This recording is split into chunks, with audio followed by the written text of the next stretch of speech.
a couple of days ago. This is a narrower ridge than the one that we had chosen to dive on previously. So we're hoping that this ridge will have a more biology, a better opportunity for finding some interesting biological communities, and also with the steeper slope, we're hoping to find a better rock. So I know most of you out there are thinking, hey, why would you need a better rock? There's lots of rocks down here, and maybe the geologists can answer that question. Yep, tether is still high, but it's off. Well, there we go. Tether looks good. All right, I'll start getting my Z bias. So we're primarily looking for a rock where we know where it came from, where it's in place. What you're seeing now on the screen is a lot of broken rock or talus, and we typically see that at the base of a outcrop or wall or base of a seamount. Something of higher elevation, and you see this on land too, the base of mountains and rock quarries. So we'd prefer to find something from a lava flow that we can pull out.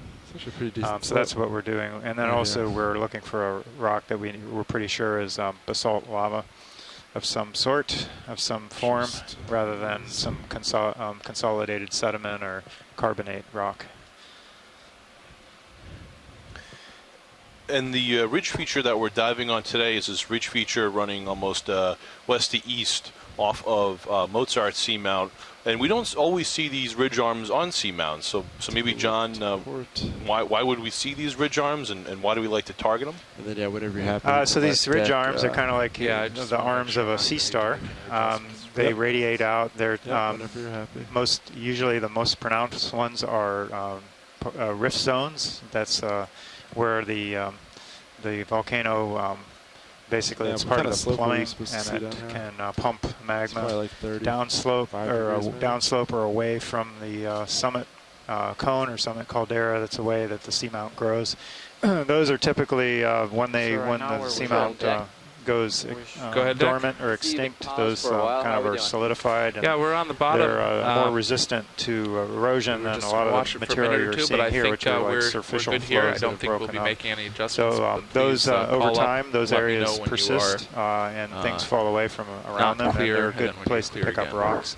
They're also a good place that the organisms like the filter feeders, the sponges and corals, there's good hard substrate to attach to usually, we're ready and now. they're also facing, I'll they're call also down if we need to adjust into anything, the otherwise current we're off than other places. So the deep sea high density communities tend to be present there more than other places we've found. We're on bottom, and we're ready to begin. On you. So right now in view, we're seeing a number of glass sponges.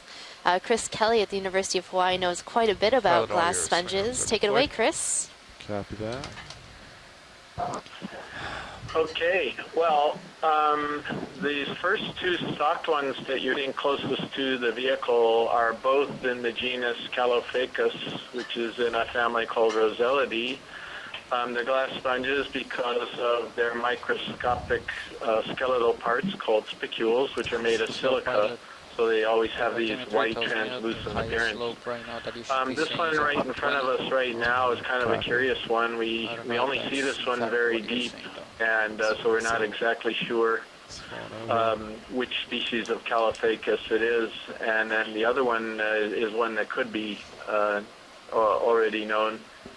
But I also think you've got a third colony up above this one, and that could be the same as this one to the lower right, which I suspect it is, the one at the top of the screen. And I'm trying to remember which subgenus we're calling this. It's Calophacus, I think it's Oxydiscus or something, but I'll have to look that up. Anyway, Calophacus, glass sponge, family Roselidae. Thank you, Chris. At the base of this sponge, I'm seeing a stalked crinoid as well. So even though we're very deep and this community is not as dense as some of the other ones we've surveyed during this expedition, we are seeing quite a bit of life down here. I know that a number of people, especially in the past, used to believe that the deep sea did not have any life. So and there was a theory called the azoic theory that stated that there was no life down deep in the ocean. But from our expeditions and many before us, we've seen that there is plenty of life down deep in the deep sea. Alright, video whenever you're happy. We can get some other items. Looks like uphill will be about 15 degrees to port for me. 15 degrees port, copy that. Also seeing a number of dead sponge stalks, so there must have been plenty of these Caulophacus sponges at some point in and around this area. There's one that seems to have been toppled over in the top left, so it's in the process of just moving on in its life cycle, I guess. So you can tell the difference between a live sponge and a dead sponge by its coloration. Live sponges have this bright white, almost translucent appearance, whereas dead sponges look brown and sedimented. But not all of us can tell the difference, because I actually thought that dead stock was a live sponge and that the base plate was the disc on top. So, oops. But anyway, you've got Caulophacus oxydiscus were the other two really live ones, not dead ones. And yeah, sorry about the mis-ID.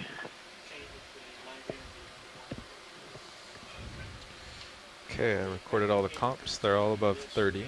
So right now we're getting in position to start Pierce is at moving 33 and upslope, high voltage on D2 keeping is our at eye 35. open for collectible they hold rocks there. and also really neat biological specimens to check out. I'll So bring my hopefully we'll heading see to some center corals on as the well as glass skinny sonar. sponges and much, much more. Copy that. If you want to line up, Okay, that Cam. looks good. All looks pretty cemented, watch it. I don't see any loose rocks, anything obvious at least right now. I was wondering if I could ask Tom a geologic question while they're still that settling looks in. good on my sonar. Straight uphill at 255. It's a shrimp video. I'm going to go for shrimp. 260. Go ahead. Yeah, so if one of the things I guess you'd be looking for to try to determine whether or not the lava on the seamount was influenced by the fracture zone itself that it was overlaying, that was yesterday's dive, I guess. So does that mean that the new lava, if it's coming up through the same chutes, if you will, to get to the surface, it would remelt some of the fracture zone walls, I guess, or something like that, so the chemistry would be detected, it would be similar in the rocks, or how would you actually tell whether or not the lava was influenced by what happened earlier? That's a great question. Thanks for asking it. The fracture zones are typically very broken up, and so you get a lot more seawater infiltration into these broken areas, and you get a lot more alteration, mineral alteration of the deeper material. Small white dot going off screen, right? Kind of the gabbro and Right about where the foot is. Below is it floating or is it? No, it's on the rock. So Centered. if we've altered Copy those, that. Let's go those for it. rocks, we'll Like have an a different anemone or mineral something. assemblage. The process is usually referred to as serpentinization. That's where we make serpentinized minerals. And usually they have a lot more water content than the salt that we see everywhere else. And so if there are magmas that are ascending through a serpentinized kind of fracture zone area, they'll probably pick up some of that water content, and that will be reflected in the geochemistry. So that's probably the first big indicator we would look for, is the influence of hydrated minerals. Oops, sorry. And then from there, it's kind of a little bit of a curiosity. You know, we'll compare them and see what's different, and then we'll have to look for more reasons if we can attribute it to just interaction with control deck, the altered fracture zone material. Deck is calling. Hey, Deck, go ahead. Yeah, thanks, Tom. That's pretty fascinating. Just the thought that you can just look at the rock and tell that much history, I guess, of what exactly happened. It's really fascinating. I appreciate it. Copy that. Thanks, Deck. Don't forget to fix the starboard deck cam on it and keep an eye on it throughout the day. So right now, John, are we Copy. looking at a Talus Field that has been Video, covered can by you manganese adjust or that a flow camera to feature? see, look at bucket maybe? Well, it looked like as this Thomas camera was down talking here that we for a nav crossed station, a please. contact or We a got it. change We'll take transition care of it. between kind of Thank two you. different geological units, either rock type or morphology. And it looked like we went into a flow front, a pillowed flow front of the actual Okay, flows pilot, so that are consolidated. So I think that's what's going on here I would more say so let's than get 'em just moving. cemented talus. But again, with this manganese You guys crust ready? that precipitates So out, looking- that sometimes it's difficult to tell exactly what you're Yeah, looking we're at. lined 'cause up on everything- it at, all the features get 265. muted and covered Yeah, over. I'm fine. Definitely. And the older they are, the There's thicker not it much gets, ambiguity today. at Yeah. least in this part Copy that. of the ocean. Say 30 meters. But I there. see some Maybe 260 even, upslope but, here, kind of in the dark. I see some really nice, 30, long, let's take a look. kind of almost linear 265 coming up, pillow 30 meters. lava tube-like features. So I think we are on a flow front where we're actually transiting right along the edge of it. So I can see, I don't know, 2 or 3 different levels, layers of flows almost that are overlapping on each other. That is 30 meters, bearing 265. Right at the edge there. That's a good copy. Thank you.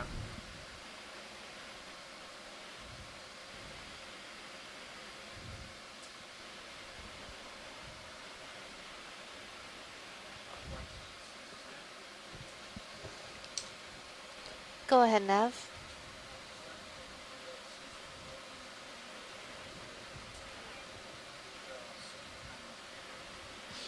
Video, do you see a water column item? Yep. ROV nav bridge move of 30 meters, bearing 265. All right, Decimal 1 I'll keep initiated. that in mind. Thanks.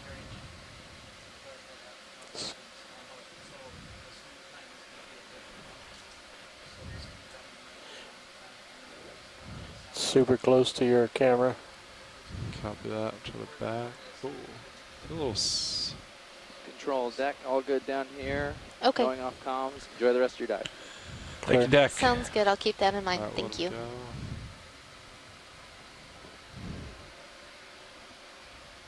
The zoom from here video. An item. I think it's just out of reach right now. I think we're seeing our very first coral of the dive. Looks like a Pleurogorgia, type of chrysogorgid coral. So this is an octocoral in the family Come down, give you a Chrysogorgidae. little tether. Copy that.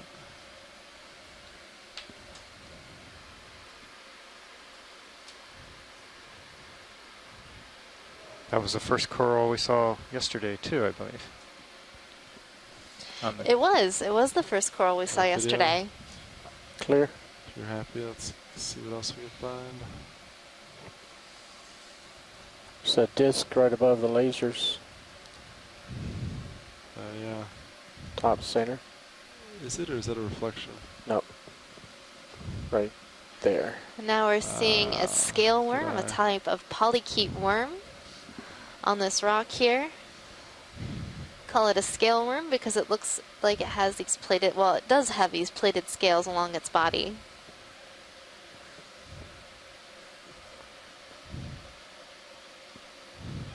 Really tiny. Okay, clear. All right, come wide.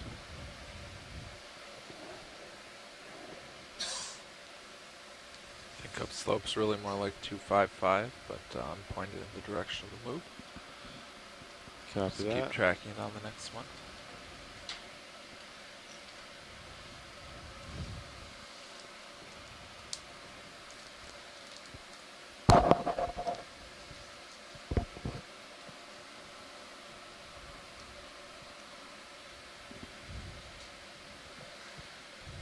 Do a quick zoom on this one, coming center video. I think it's the same thing, just smaller. Or same thing as earlier. Another one of those Calophacus glass sponges coming into view.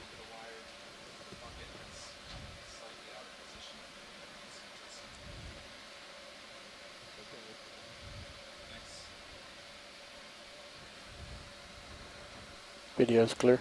Copy that, come wide. Okay. So we're looking at Workshop, I see another you type triggered of on glass video. sponge here. It's stalked and superficially looks like the first one, but it's not. This is actually Bolosoma, and That's it's a in the Bolosoma? family Euplectellidae. And so that's great. We often see that particular species up shallower. It's mildly surprising to me, I guess, to see it down this deep. But anyway, a good record there. Bolosoma species in the family Euplectellidae. That one tricked me. Just sort of jumped to conclusions there. Yeah, one of the things you look at to differentiate the Calophacus and the Bolosoma is Bolosoma actually have an osculum right on the top of the ball there, and sometimes it's so large it doesn't really look like an opening or hole, but it is. It's there, and then they have that atrial scooped out face, and the stalk actually inserts underneath on the rounded concave part of the ball. So these are all little clues to look at in trying to differentiate those two.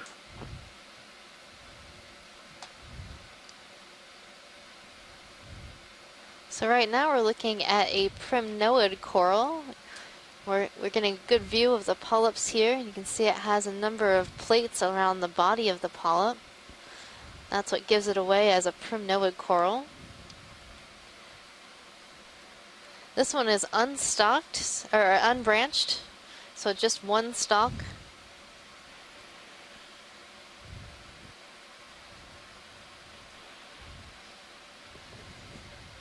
Go full screen. Copy that.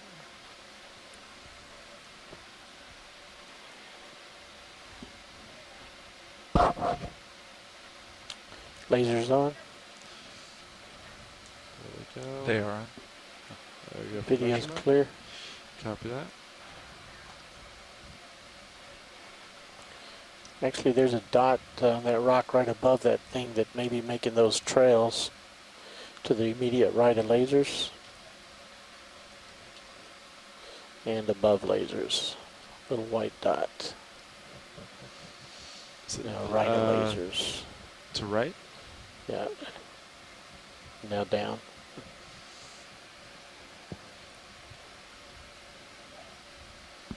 Maybe not. I'm sorry. It's just a spot. That's alright. Sponge ahead to your right.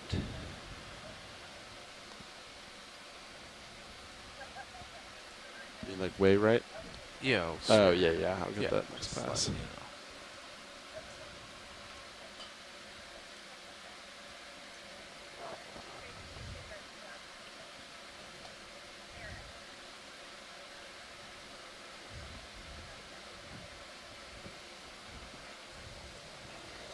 Deck, are you on comms?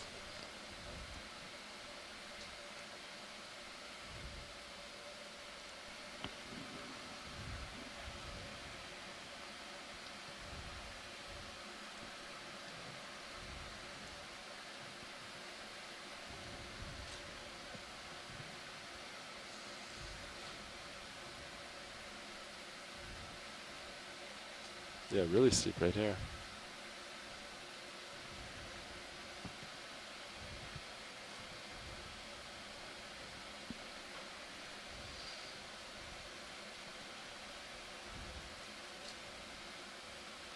Something under that rock at the top. Yeah, go for zoom. Go ahead now. Up above. Oh, it's still Directly east. copy. Directly east. Nav, you're a little bit quiet.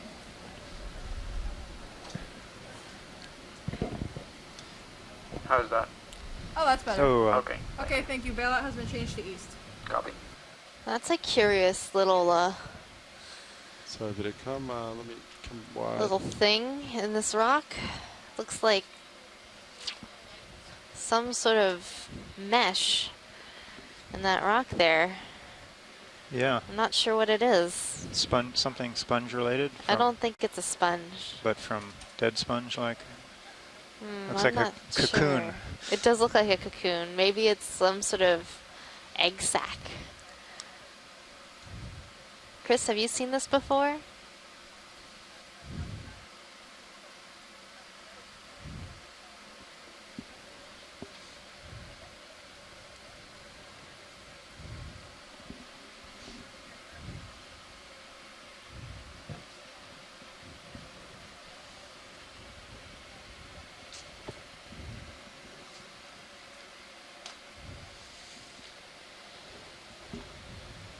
Video's clear.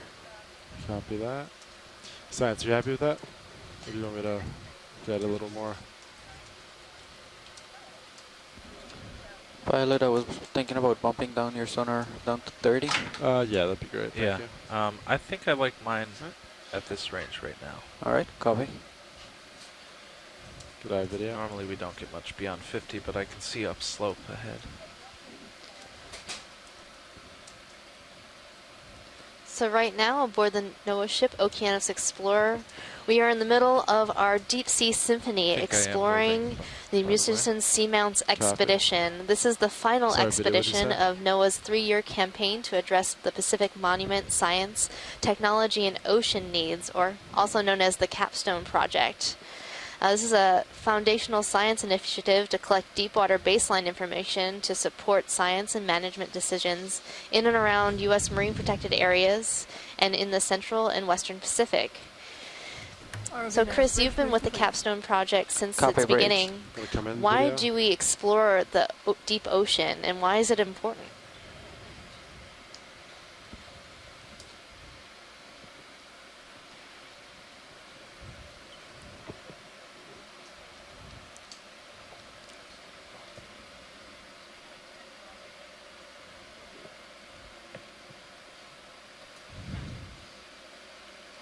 Okay, co-pilot. So, what was the heading of the slope right now? Did you say like maybe 10 degrees to port? Let me see if I can find it. The last one was 265. Yes. That's not far off. 260. Yeah, that'd be fine. Okay. I'm gonna call in another 0.1 knots to see. Alright, video's clear. Copy that. Okay. So we need to be doing, if we are going to do the 0.1 knot thing all day, we need to be doing that a little more than half the time, right? Yep. Yes. Okay. Right. Bridge, this nav. Go ahead now. If you're ready for the next move, it's gonna be range 30 meters, bearing 260, speed 0.1. That's 30 meters, bearing 260, speed 0.1. Copy. Alright, video, I want to come in on sponge. So the wind is essentially into the slope. What's the surface current doing? Right now the surface current is going straight east. Hold that turn, there's something pink on the upper left. About 0.5. Yeah, it's when I'm hauling in. I saw. Bridge move of 30 meters, bearing 260, speed. Yeah, so this is I think so. Talus sponge. So again, it's different than the previous one, but it's similar to the very first one. We're tentatively calling this Calophacus subgenus Oxydiscus, excuse me.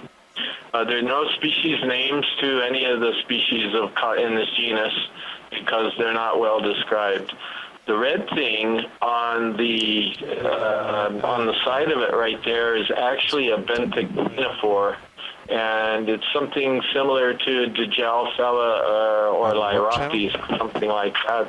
So that's pretty interesting. We now know that those animals get down this deep too. I don't think we recorded one of those at these depths before, so that's really interesting.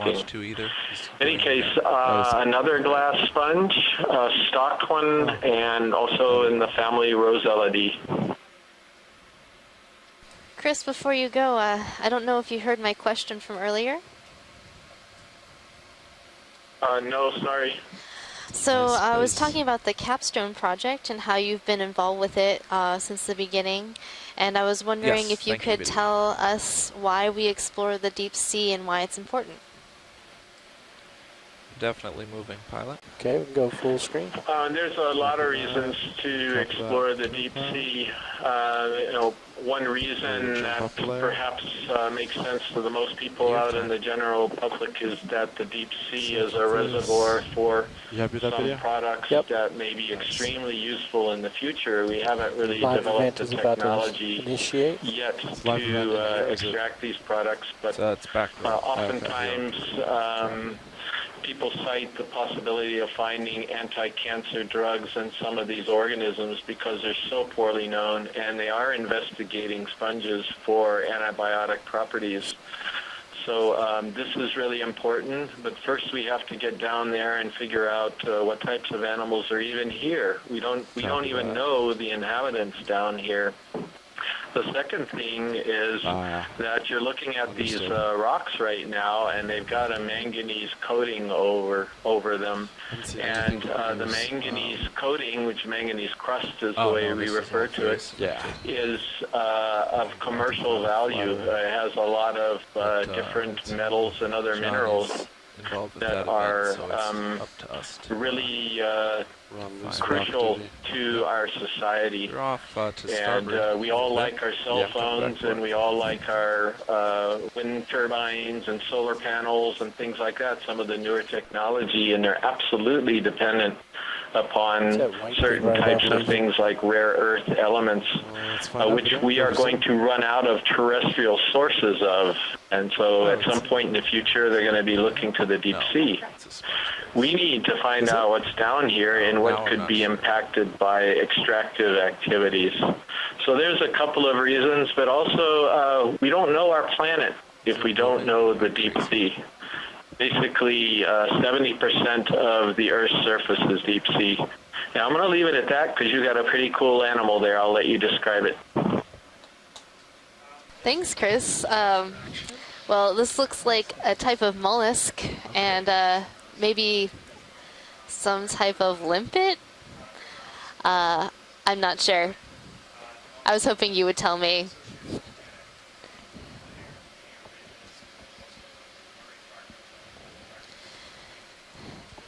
So it looks like something that might be a gastropod.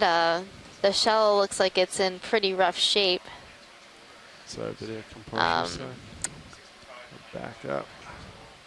Nolan is saying monoplacophoran, or a type of mollusk that has only you can come back in if you want. one shell. I'm not sure.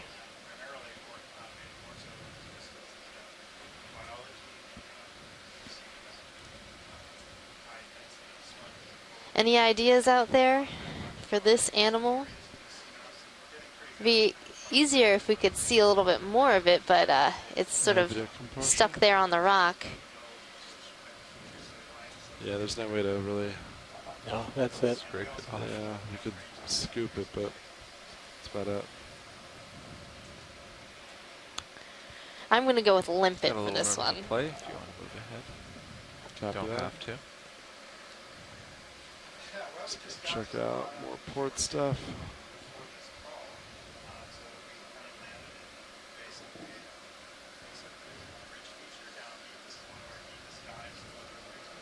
So Chris, we've been seeing a number of sponges in this area. Sponge City down here.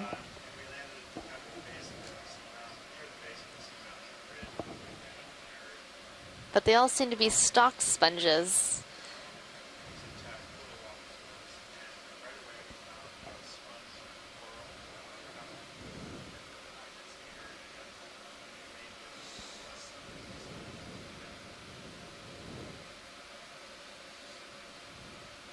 Megan, I think Chris and company took off to lunch real quick. Oh, okay. I guess it is around 11 o'clock. Oh my goodness. How the time flies when you have a deep dive.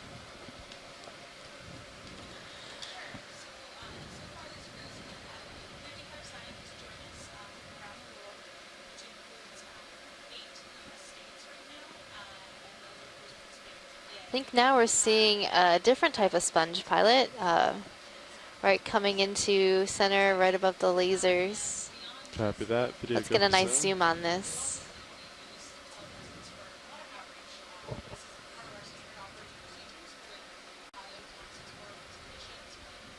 So this looks like it might be a soft sponge in the family Euplectellidae, another type of glass sponge.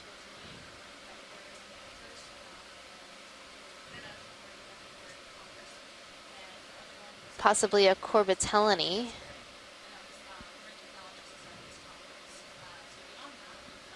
So sponges have all these holes in them. You might be wondering why they have these holes.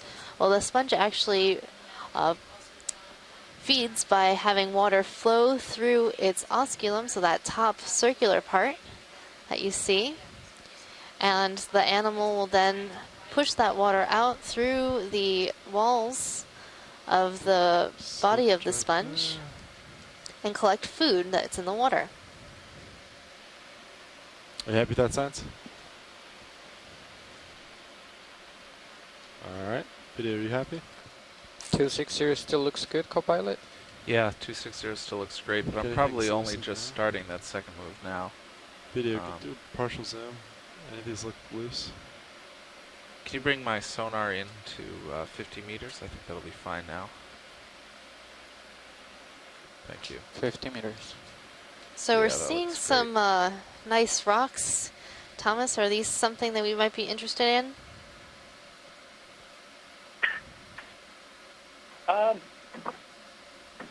Yes. Those two moves were pretty much consecutive. There was maybe Yeah, a minute minute in between or something, right? maybe a minute in between. Yeah, at the most. If we come across an outcrop that's a little bit steeper and has some talus kind of right at the base, where you can almost guarantee it came from right up above. These loose ones that are in this Talus Field, they certainly came from somewhere upslope. Besides, these are, I just bumped them. I think they are loose if you want any. I'd pass on it for now. Lasers are on them now. Okay, sounds good. We'll pass on rocks and hope for something better. Passing.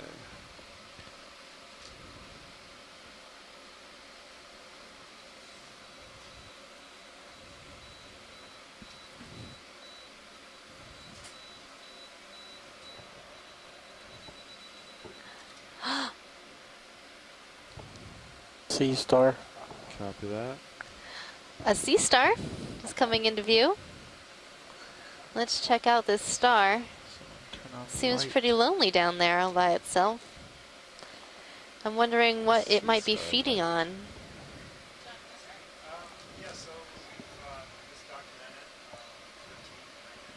Alright, video, go for zoom.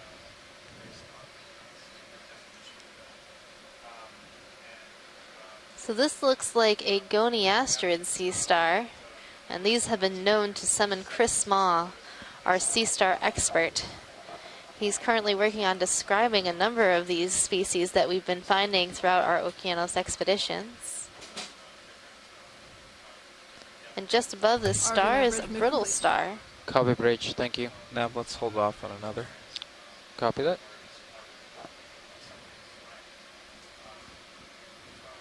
There's a couple small brittle stars.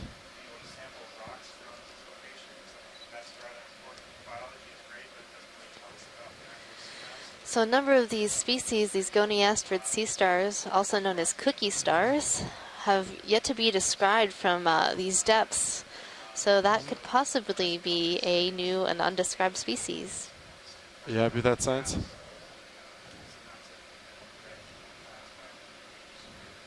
Alright, push forward. Down at you about 70. 70, copy that.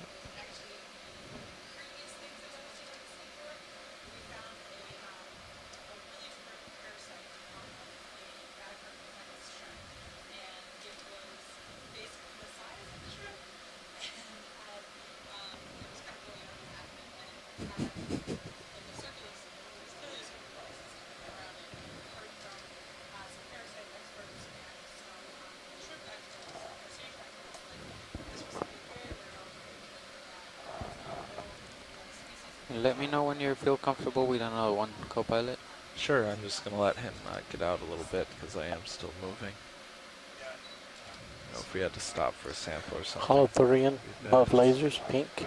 Now we're seeing a sea cucumber, a nice purple sea cucumber. See, sea cucumbers are sort of like the vacuum cleaners of the deep. They traverse this terrain, picking up sediment and filtering out all of the organic material, consuming that, and leaving in its wake some nice clean sediment. So this sea cucumber looks like it might be in the family Synallactidae.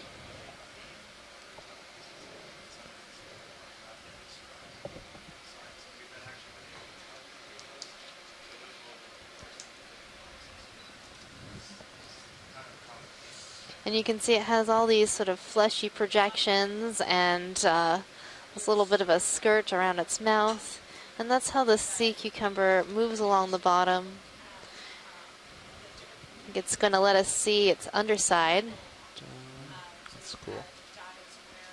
Underneath the sea cucumber, there are 2 snails attached to it. It's a little different.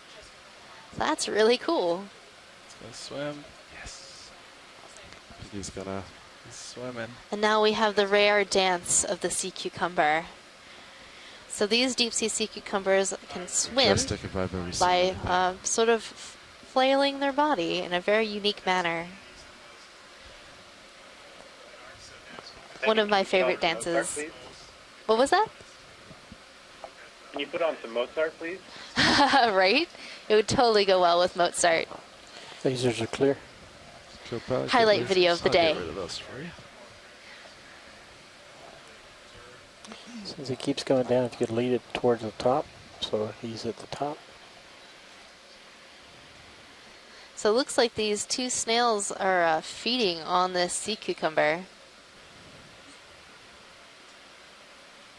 He's kind of flying towards me.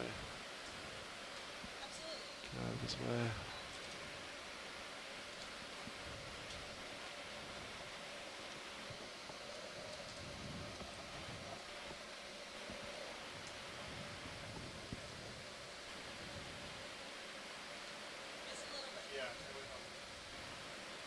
So I'm wondering if our presence has sort of disturbed this cucumber into dancing for us today. Hum some Mozart to yourself as you watch this beautiful sea cucumber pass on by.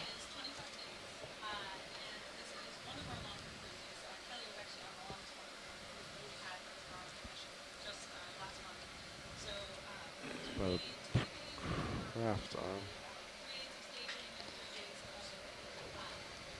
Just about right over you. Copy. There we go. Alright. I'm gonna rotate port.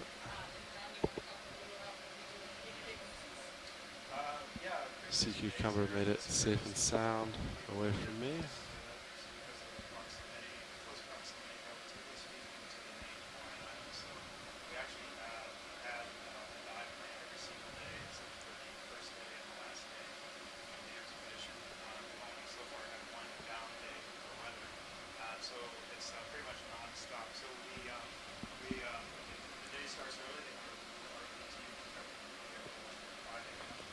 So now we're entering into a Talus Field. So a field of broken rocks. They're all about cobble size. So in view, you can see the lasers. Those are 4 inches or 10 centimeters apart. Gives you a sense of scale of what we're looking at right here.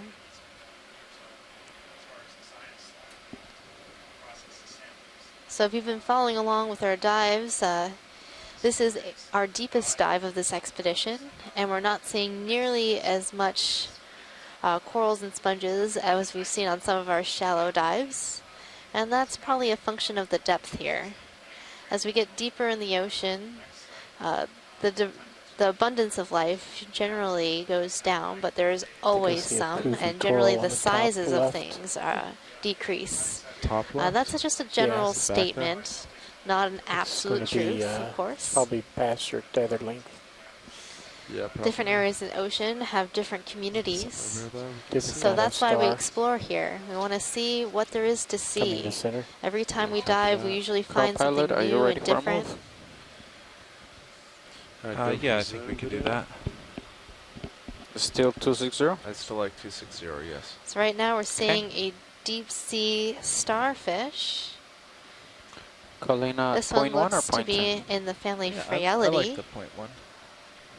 That seems to be working well. And it has 5 arms that are normal size and 1 arm that is regrowing. So Go ahead now. that's a unique thing about sea stars, is that if they lose an arm, they can regrow. Bearing 260, speed 0.1. 30 meters, turning 260, speed 0.1. Good. So this is the sea star Phreastera.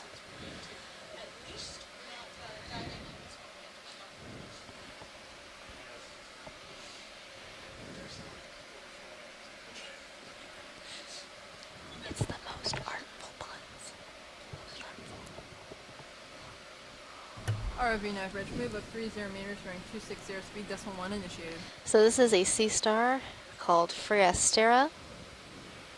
And they have these long spines with these little round globs at the end, and those are how this sea star feeds. It'll hold its arms up into the water column. Something will swim by and get stuck on this sticky Velcro, and the sea star will then be able to consume it. Fun fact, sea stars' mouths are on the underside of the animal, so the side that is up against the rock.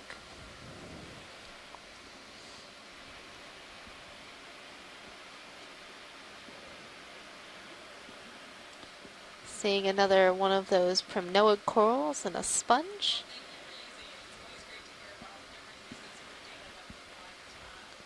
And in the background, I'm seeing a different coral, something a little bit larger perhaps.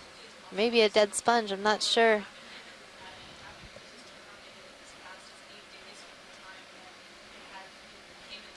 Another quick zoom on this. I think it's the same thing. Video, but That's not the one we just So did? this sea star no, this is a looks almost spot. exactly like the one that we just looked at. It does. It is also regrowing a leg, so maybe something came through here and started chomping down on the arms of sea stars. This is also a Friastera, So type all of his sea arms star are in the regrown. family Phrealidae. Different shading. Alright, you can So we usually see this family of sea stars quite deep. They're a deep living species. But in shallower waters, we see something similar, and those are the sea stars in the family Bracyngidae.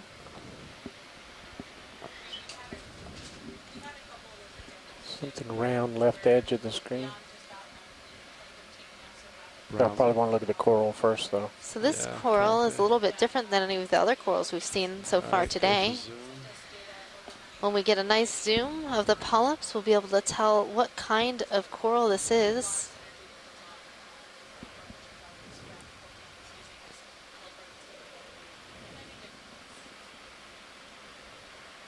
So this looks like a bamboo coral, a type of coral that has a two-part skeleton.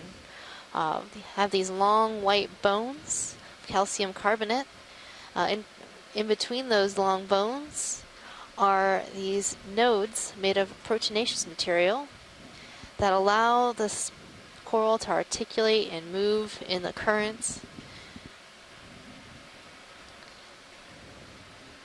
And it gives the coral sort of the look of a bamboo plant, hence the name bamboo coral.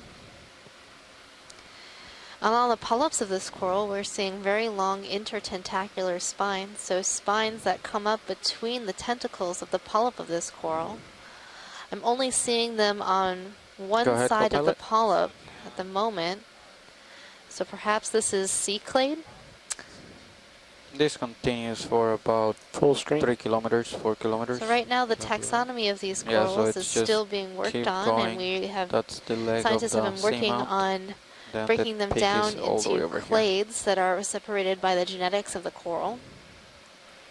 We're trying to find characters like intertentacular spines and branching patterns that allow us to identify these to clade. And then brown video. Watch lead, this is nav. Go ahead now. Just wondering, because right now we are scheduled our track is about 600 meters. I was just wondering if that's something that you want to reach, or if you want to go past it, since we're not seeing a lot of life down here. Yeah, let's keep a nice clip and keep moving along, see what there is to see. We will really need to get a nice rock sample, so if we can come upon some good geological features, that'd be great. A quick zoom on this video.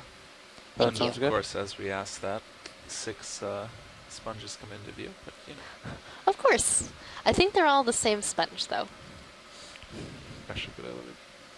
So we're looking at another one of those Calophacus sponges with a benthic on it. So this benthic looks like it is in the genus Jalfiella. Latina 4's mouth, just like the sea star that we were looking at, is on the underside of the body, and it uses these long lines as sort of fishing lines to capture prey. It'll track the line.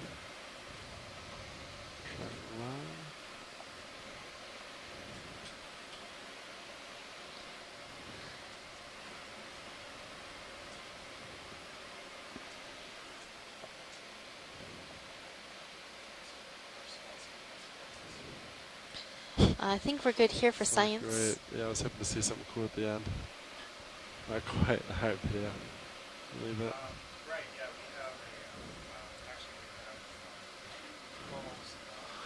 Alright, we got a dead sponge.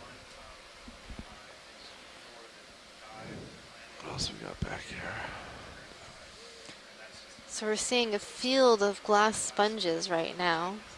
It's like, it's the same one. And some dead sponge stalks where the top poof has fallen off and the sponge has died. But these sponge stalks have been inhabited by other animals like crinoids and barnacles. So it's not the end for these sponges after their death. They can be substrate for other animals and homes for other animals. Looks like there might be a sea star in the rocks off to the left. Copy that. Or look at the sea star if she's interested. Sea star. Going with the centering. Stand by one. Alright, video, go for star.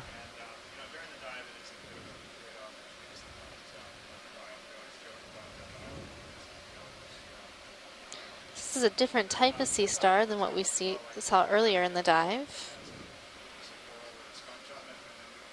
Has 6 arms.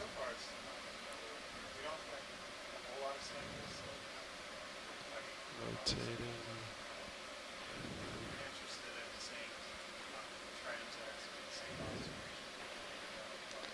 Right now I'm looking through my animal guide to see if there is good identification for this.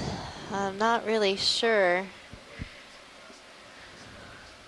about this particular sea star, what it is. I'm sure Chris Small will know.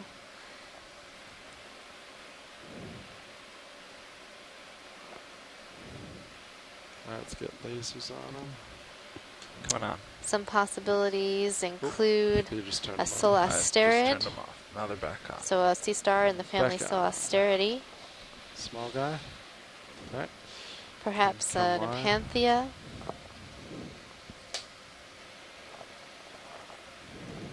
Go for sponge. Let's be quick here, video. Kind of drifting starboard. A little bit. You're still fine. Tether looks great.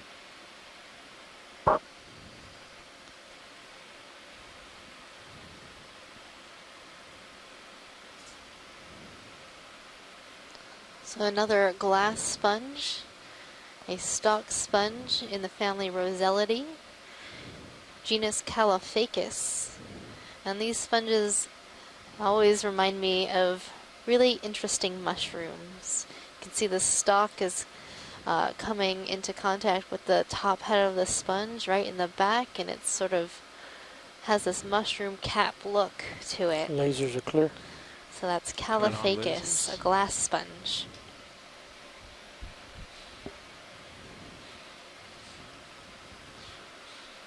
Okay, video's clear. Great.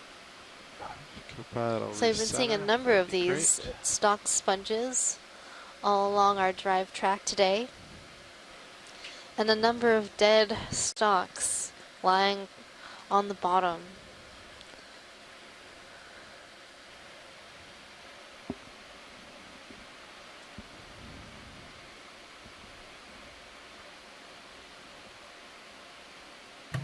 ROV nav bridge. Go ahead, bridge. Move is complete. Copy, thank you.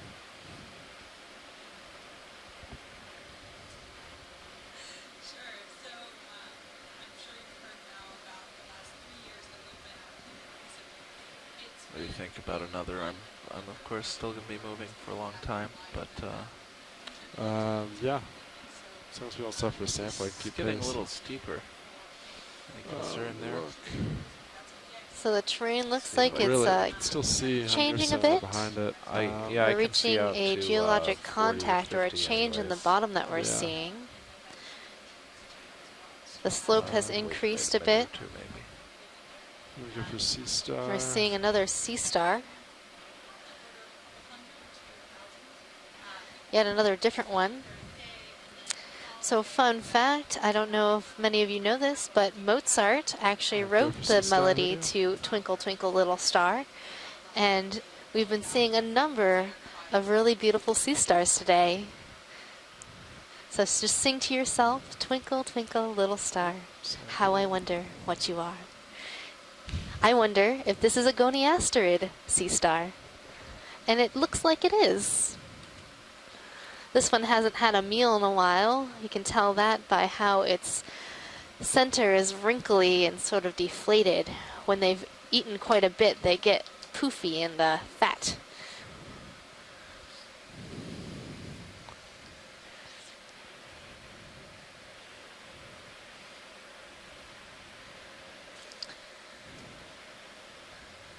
Alright, video whenever you're happy. Another great observation of a deep sea goniasterid sea star. These sea stars are being studied currently, and many of these deep living species are yet to be described. Yeah, I was going to get lasers, not, yeah. Branching coral top Let me right. know, co-pilot, if you feel right. okay for another move. Oh yeah, right there. Yeah, let's do another. Okay, 260, Stand 30 by. meters. Let me check heading. Yeah, 260 is fine. Okay, We're a 30 little, meters. Yep. Copy. A little off to starboard of that now. We'll center up after the squirrel. Go ahead, Nav. It's like a rose sponge there on the left after this. Oh yeah, copy that. It's like a belt. One of those belt 30 ones. meters, Yep. going 260, speed So off decimal to the left, I'm seeing another stalked glass sponge in the family Euplectellidae. Go for zoom video. This one's different than the other stalk sponges we had been seeing. This sponge Is this the same? Well, that we actually, just passed out of view might be a Hyalus Doesn't seem to stylus. be interested. And right Copy now we're that. looking We'll at a skip bamboo this. coral. ROV North Bridge move of 30 meters, going 260, So I think speed we're going to decimal pan 1 over to the initiated. Hyalus Thank you, Bridge. stylus. go for glass sponge. You can see how this sponge is different Yes, than the Caulophacus sponge. How that stalk is attaching to the underside of this sponge, giving it the look of a small flower instead of a mushroom. So that is a glass sponge in the family Euplectellidae, genus Hyalus stylus. Coming back to you.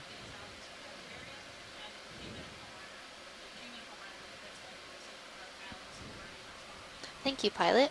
Copy that. Video whenever you're happy. We've collected a couple of these sponges on past expeditions.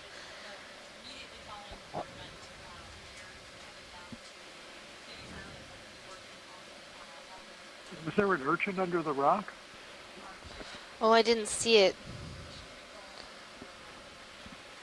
But we are currently moving on in our transect.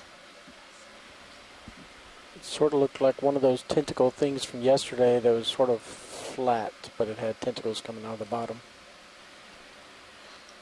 Yeah, I'm not sure what that urchin is, so hopefully people are circulating some of those photos from yesterday of that strange urchin that we had seen.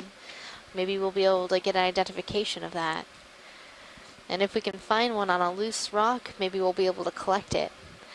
Some of these smaller animals can be very difficult to collect when they are on this type of terrain. On this hard substrate, manganese crusted. We don't have the ability to pick them up with our large manipulator arm without crushing them. They're very fragile. Now we're seeing two different types of barnacles on this rock, a gooseneck barnacle and a non-gooseneck barnacle. You can see how they're different. And also some little spiky spheres. I'm wondering if those might be radiolarians, type of single cellular organism that lives together in a group. Any ideas, shoreside?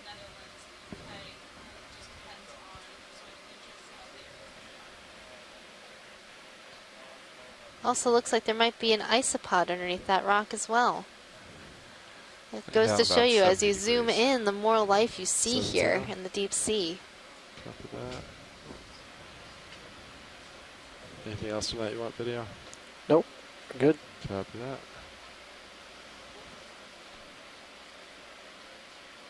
Is this of interest at all? I think. Go ahead and give it a quick zoom video. See if they want it. Oh, that's the first one. Yeah.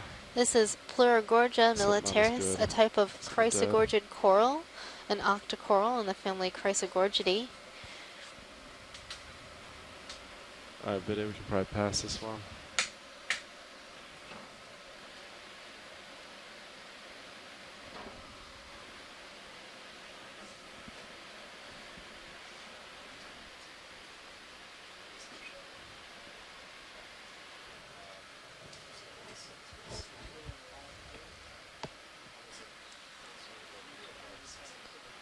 Now we're seeing a number of these stalk sponges, these Caulophacus glass sponges in the family Rosellidae. They're the mushroom sponges, as I like to call them, just personally. Many of our glass sponges do not have specific common names assigned to them. Look under that rock to the left. And many of these deep sea sponges are still being described.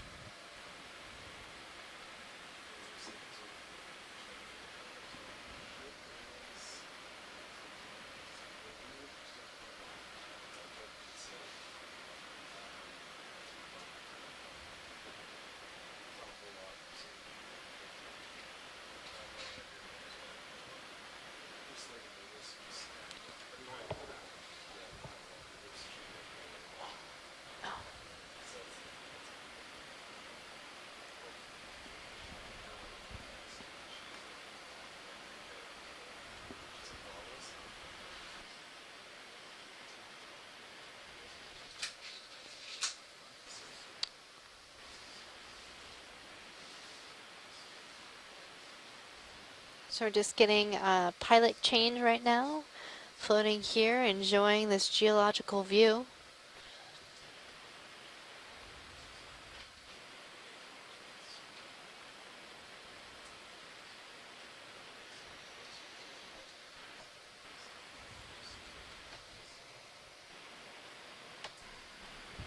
Okay, watch lead, back with you here.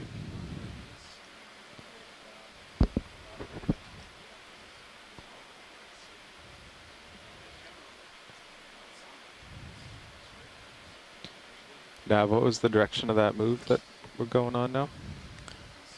260, pilot. So the musician Seamounts, where we are exploring today, offers a unique opportunity to expand our geological knowledge of fracture zones and hotspot volcanism. So this seamount, Mozart Seamount, is unique in that it's really close to a fracture zone, but not directly on it like Leashed Seamount, which we explored yesterday. So this is a good point of comparison between Leashed Seamount and Mozart Seamount to see how the interaction between hot spots, which form these seamounts, and the fracture zones. Go pilot. It's odd, he handed off when we were in the middle. I was in the middle of the screen, and then I... Seeing another soft sponge, a Corbitellinae sponge in the family Euplectellidae. It's kind of weird. Was the...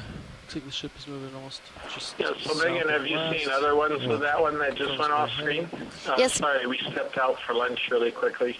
Yeah, just when you stepped out for lunch, I think we zoomed in on one of those, and I was like, hey, Chris, and there was no answer.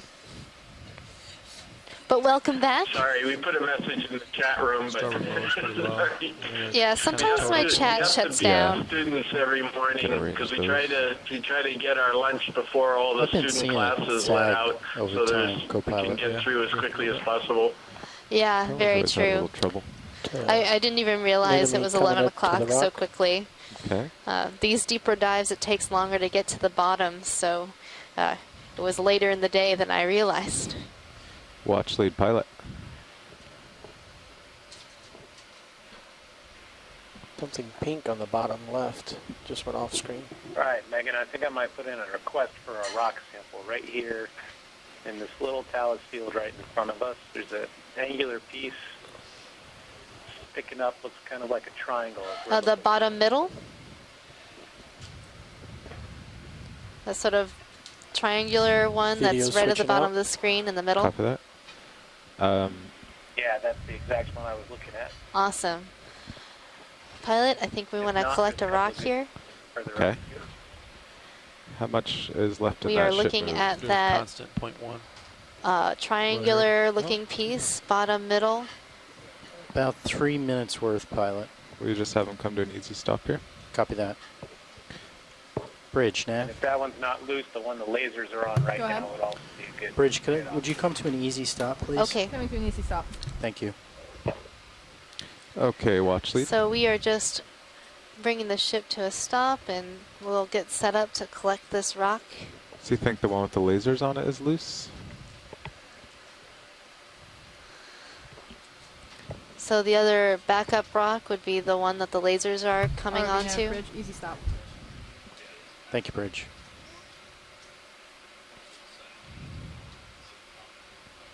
I'll try giving these a bump. Was he talking about the one just to the left of the triangular one? Yeah, so pilot, we were talking about the rock that is just coming into the lasers right now, that angular sort of blackest of rocks right there in the middle. Blackest of rocks. Okay, I can set down and try giving them a poke. Hydraulics are up. Okay. Yeah, I'm not sure how much layback we have, co-pilot, so we'll just... Copy. We have a question from a visitor here who actually uses what some samples of the we got? mapping products What boxes? that you produce on the Okeanos. 0 samples so far, Is just, co-pilot. give a little bit of information about the technology that you use for mapping, please. So we have a number of different sonars that we use for mapping. So our main multi-beam system, that's what produces our hydraulics are up. Very beautiful bathymetric maps. And we also have a Knudsen sonar that surveys underneath the sea floor. So that's our sub-bottom profiler. And we have a number of EK60 sonars that survey the water column. And we use those a lot of times for our water column dives to find the deep scattering layer and see, we can also see the vertical migration in the evening and in the morning using that sonar.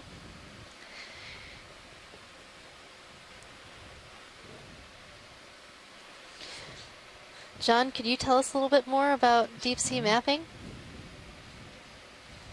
Okay. Let's open the box. We bring a port in. Oh. Port wing coming in board. Hello, everyone. I'm back. Had another call. Yeah. Okay. What was I supposed to talk about? Deep sea mapping and the sonars that we use to map the bottom. Thank you. From this ship, or well, we use multi-beam sonars. They are it's a very specialized sonar system, primarily used to generate topographic or bathymetric maps of the seafloor, different elevations. We can also, they also collect backscatter data, which is something like a aerial photograph, only it uses sound instead of light, and it you get the intensity of this return, so you you can tell differences between say hard rock and sedimented areas. Helps you map habitats and other things like lava flows. So they're good for making geological maps or benthic habitat maps. It's a system that measures, that uses a swath of sound, and we go back and forth and collect hundreds of depth points. It was just triangular, so it kind of slipped. It looked like it broke to me a little bit.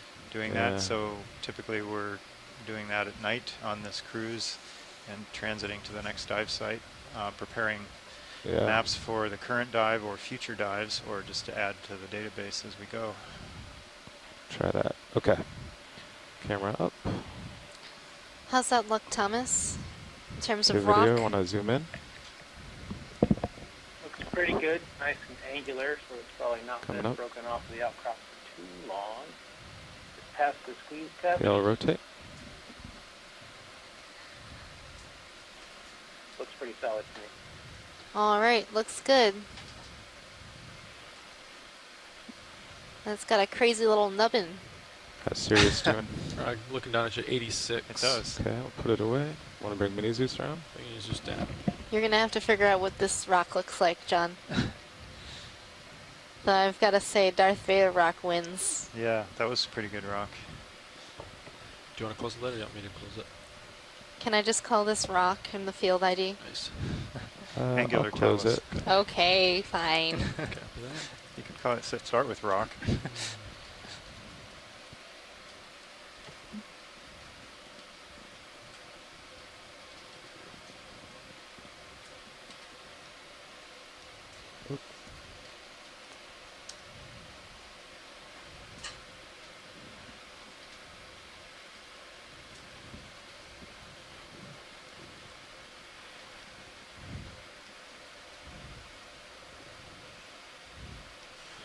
That looked like a piece of prismatic talus out of a fractured pillow flow front, such as the one where the lasers are right now.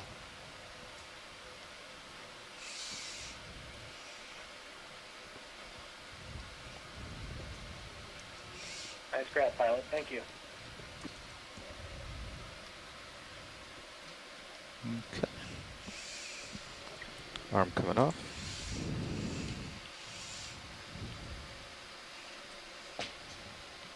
So that was time 21:42 UTC. Back to you. Take my Depth line of back. 3794 Perfect. Hydraulics coming down. meters. Hydraulics secure. Got you at 86. Okay, I'll jump ahead. My sonar looks okay.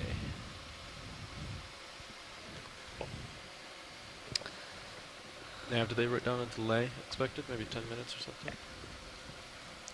They have not yet, co-pilot. Copy.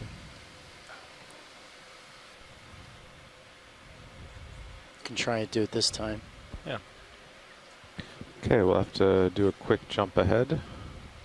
Get back in front of Sirius.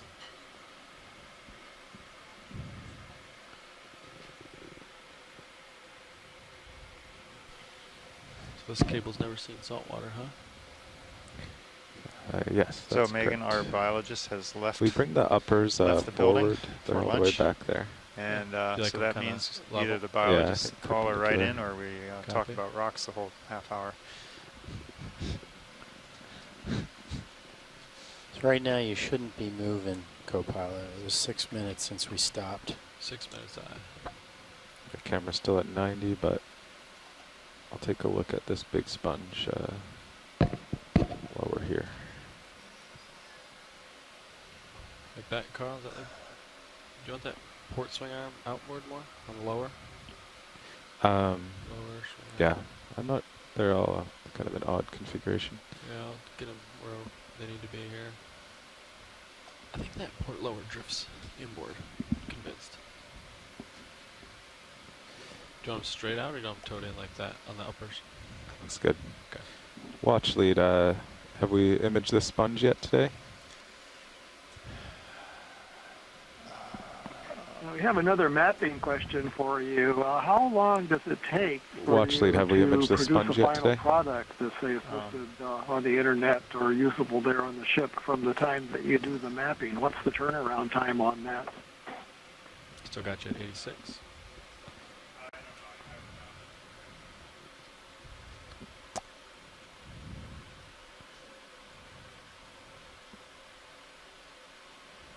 Well, we'll do a quick You period on apparently this. stunned them with that question.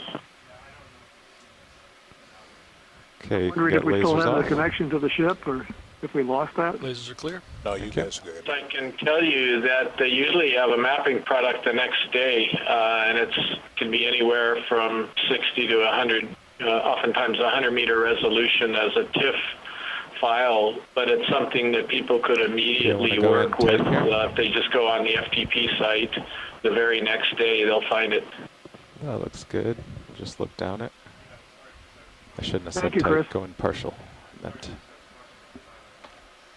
So I don't know who's listening here, but in any case, we have a stock sponge and yet a different stock sponge. Yeah. So this is in the genus Sacocalix. It's a stock euplectellid. And it's very distinctive. You can see all those bumps coming out the sides, which is one of the characters you look for with the sponge. Not only the fact that it's on a stalk, it has a large osculum. We're looking right down into the interior of the sponge right now, and living underneath it, it looks like there is a feather star. They're also known as crinoids, and there is a crab nearby. Star. So beautiful picture. Thank you very much, pilot. If you guys can hear us. Yes, we can hear you, Chris. Yeah, sorry, Bruce. I was talking with the pilots about this sponge when you asked the question. So Chris answered most of that fine. I just say that we can, depending on what level of processing you want to do, you can basically take the data right out of the acquisition system and grid it, maybe run a filter over it, and spit it out immediately, basically, as fast as your computer can grid it, and get a dive map. Of course, you would rather take some time and do some processing and cleaning it up. So that takes time depending on how much data you have, of course, and how dense it is, what depth you took it from. So that's kind of variable, but on the order of hours or so, or many hours for a night time's worth of dive. We go wide video? Mapping.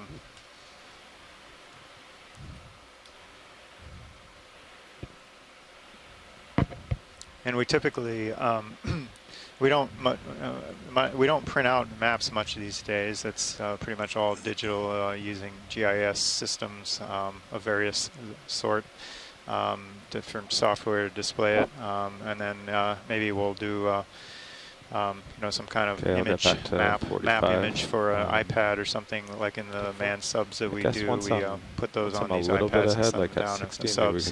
Of course, with the ROV system, we can just look at the maps on the big computer screens in the control room. Copy that. So we're still thinking 260? Looks like it's going a little bit right for you. Yeah. More starboard. I do see that right there. Yeah. It's maybe due west. I'll lateral that way. We'll go line up with due west here. So Nav, keep in mind if we get 20 meters into a move and then they want to sample right there, you can always have the ship back up 20.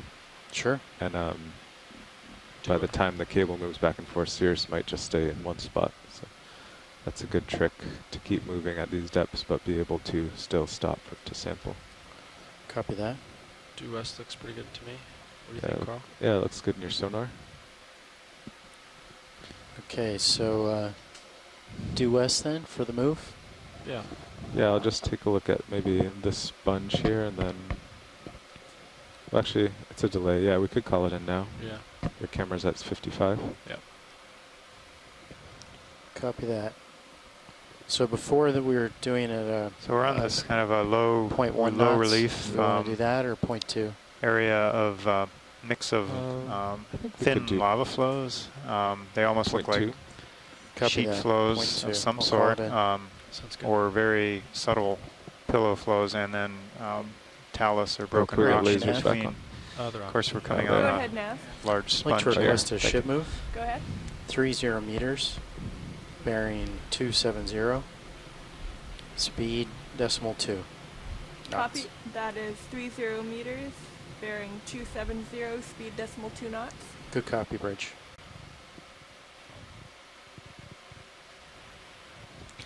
I'll just do a slow flyby on this and see if there's any interest from shore.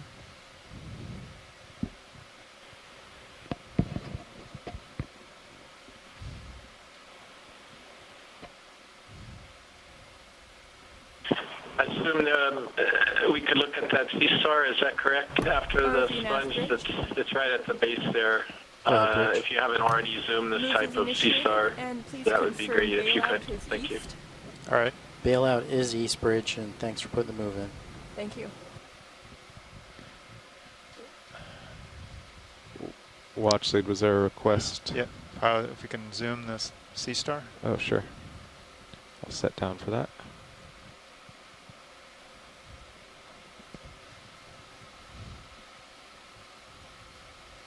Watch lead nav. Go ahead. Did you just call me? I thought I was calling the pilot. Sorry, I'm sitting at a different panel, so everything looks different here. We wanted to zoom the Sea Star. No worries. Thank you.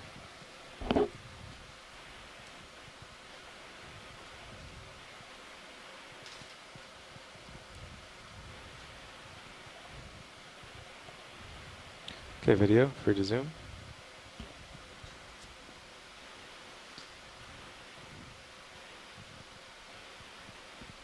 Spinning to starboard.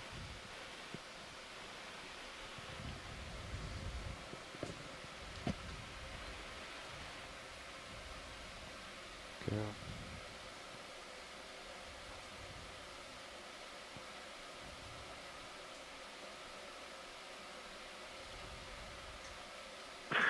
So shall we give Chris Ma a chance here to call in before we go ahead and talk about his beast? Why don't you go ahead, Chris? Other Chris. So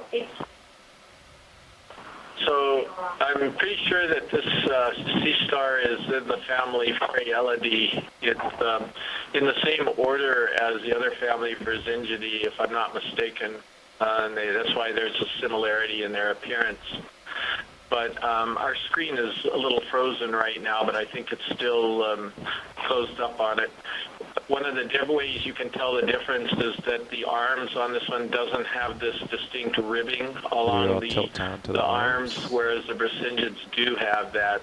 And I don't know if there are that many people who want to try to ID these things from video, but that's what I think Chris looks at when he's trying to determine. Plus the depth.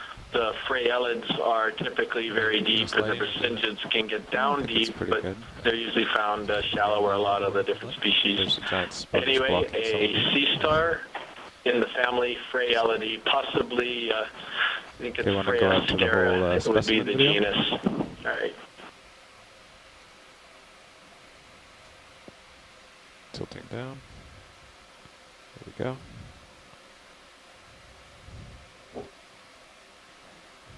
I'll let you know when I feel that move, Nav, then I'll have an idea of the delay. Okay, you can go out to lasers.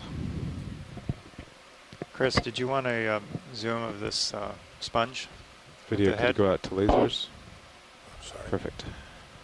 And I think we can pass on that. Tina spotted something under the rock to the left that we were curious about. Could be just an anemone, but if you just pan left a little bit right now, I think you'll see it. To the left.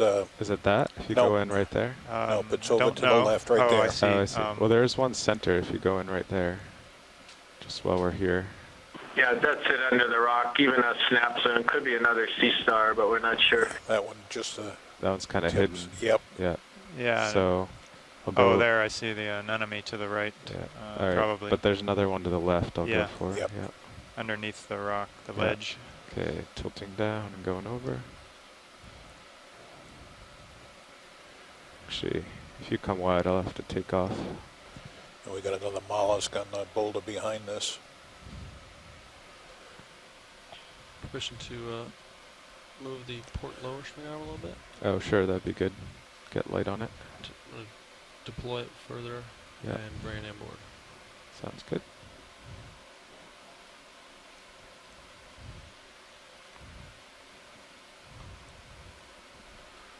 Okay, video. Copilot's working on lighting, but you're free to start zooming.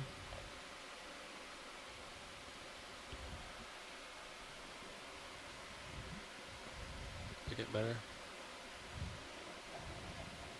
I think so, yeah, that looks much better.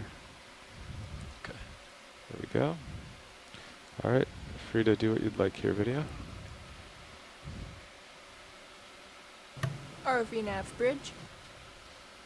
That is Go ahead, maximum Bridge. zoom. Move is Okay. complete. Okay, it's kind of a funny one here. I'm going to let Tina talk about this one because I don't know what we're looking at. there is a kind of anemone. We can see the attachment, the body is covered with the tube, and it's quite possible it's one of the deep sea actinians. I can't remember now the name. I have to check now. Galanteida. 30 meter move, and it started 5 minutes ago. Galanteum. I will check the spelling. I will give you, because this tube is maybe quite specific. It's from Kittin, and Video wanna come out to lasers? are going quite deep. Copy, co-pilot. I'll leave my rotator here so I have a reference.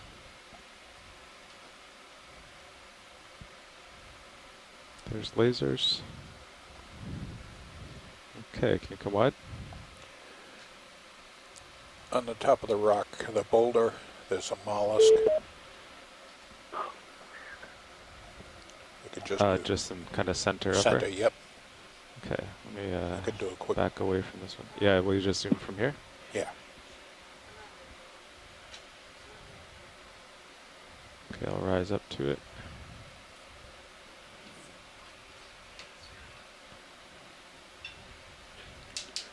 Just to document the species. I think they've looked at it before.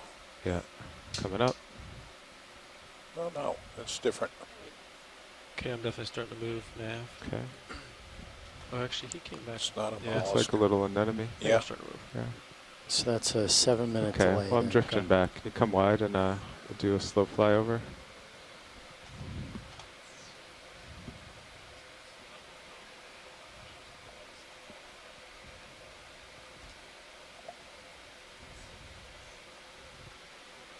So you're moving? Yeah, I think so. Just starting to.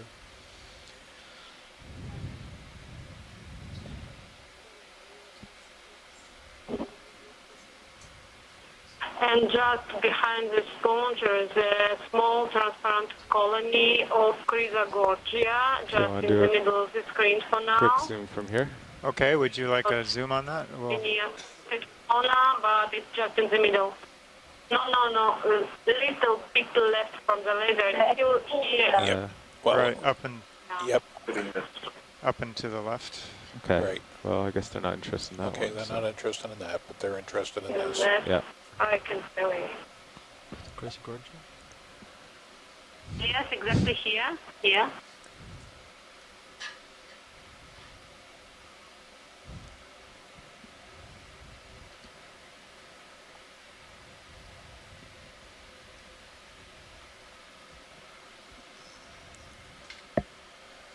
Max zoom. Okay.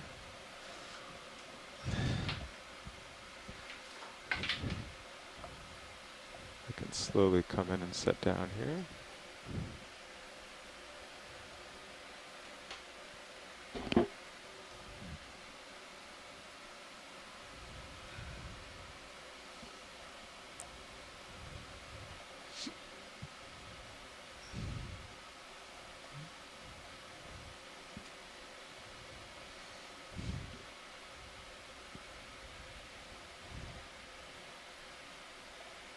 Thank you. It's good. Okay. She's happy. All right. Well, as long as I'm set up, let's do one pretty zoom on the polyps. Okay. You can go in. Okay, we're going to give you a bonus zoom on since they're set down and set up for this. You get a zoom of the polyps.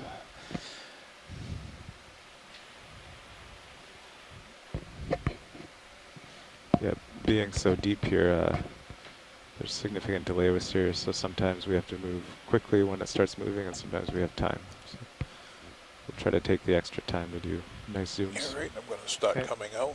Okay. Yep.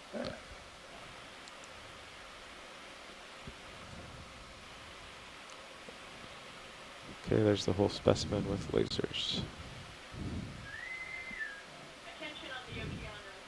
All right, whenever you're clear, video.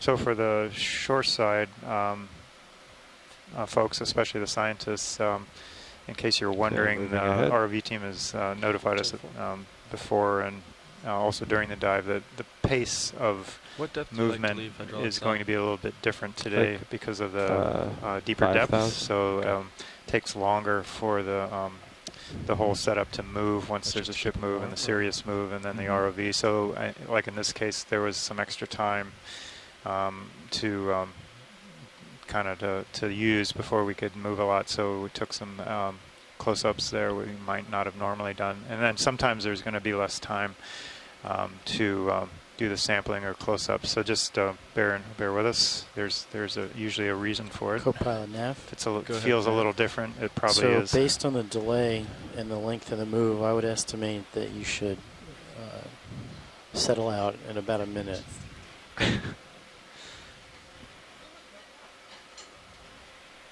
All right, Megan, your trusty and friendly biologist is back to educate and enlighten you and entertain you. And as she popped back in, the corals appeared. It was just sponges. It was just sponges, now there's corals. It's a lot of pressure, John. I have to enlighten and entertain at the same time. Yes.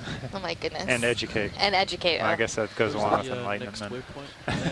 Yeah, that might be our progress a little redundant, but... Well, you can enlighten us to the composer of the day. Towards the waypoint. Maybe you already pilot? did when I was out.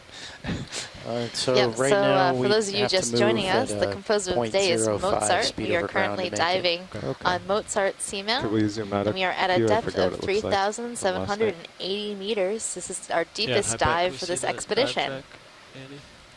So I was just telling them that the ROV team has told us the pace is a little different with the way we move because of the deeper depth. So I don't know if there's we waypoint covered 2. that earlier, but they were just reminding me we have a little extra pretty much time to straight do a west. zoom. Okay. But sometimes we won't have the extra time. Yeah, west still looks good to me.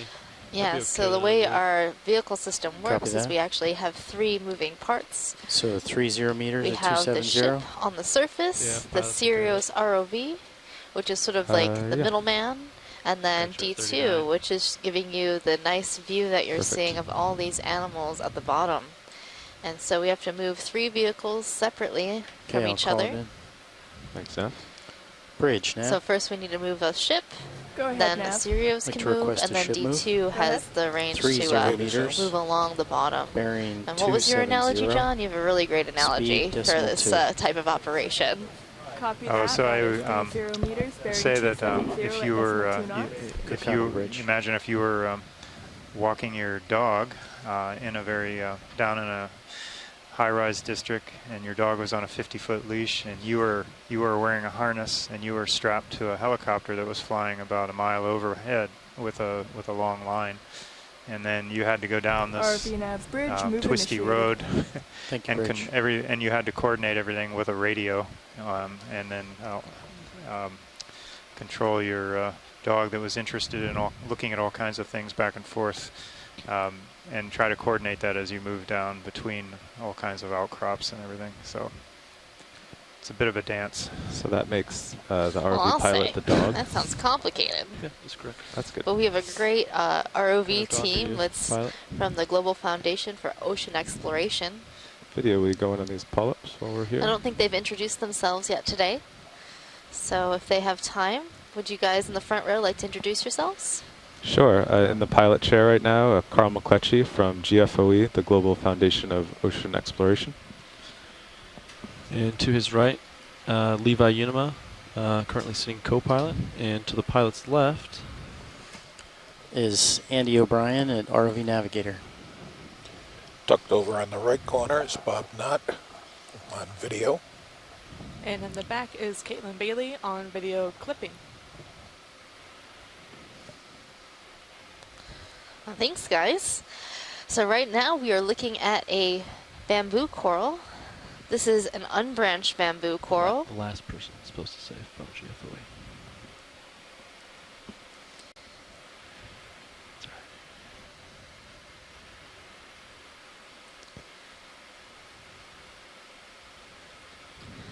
Oh, and there's the top. Yeah.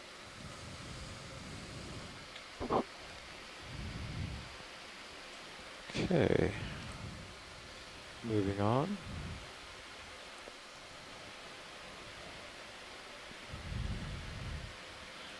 Starboard row cam looks okay today. So yeah, as you move, I definitely keep bending up over to starboard. I think there must be some sort of compass offset. Sometimes I've been blowing one way or the other, but yeah, or you're blowing that way. Yeah. And in the background, we're seeing two large stalk Back down towards sponges the seafloor. in the genus I've seen the motors go down Calophacus. to 7,700 a couple times today. We've seen a number of these sponges throughout our dive today. It's a sponge city down here. If you keep up power, I can pull up thrusters. I don't know if we'll see anything here. But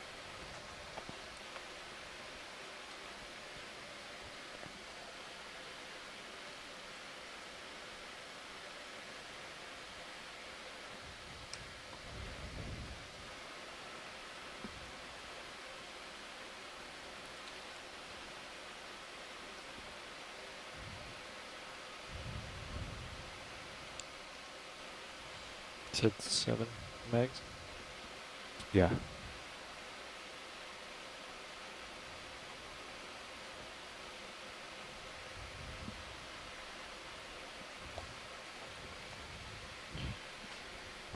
There's something in mid-water, a little shrimp or something.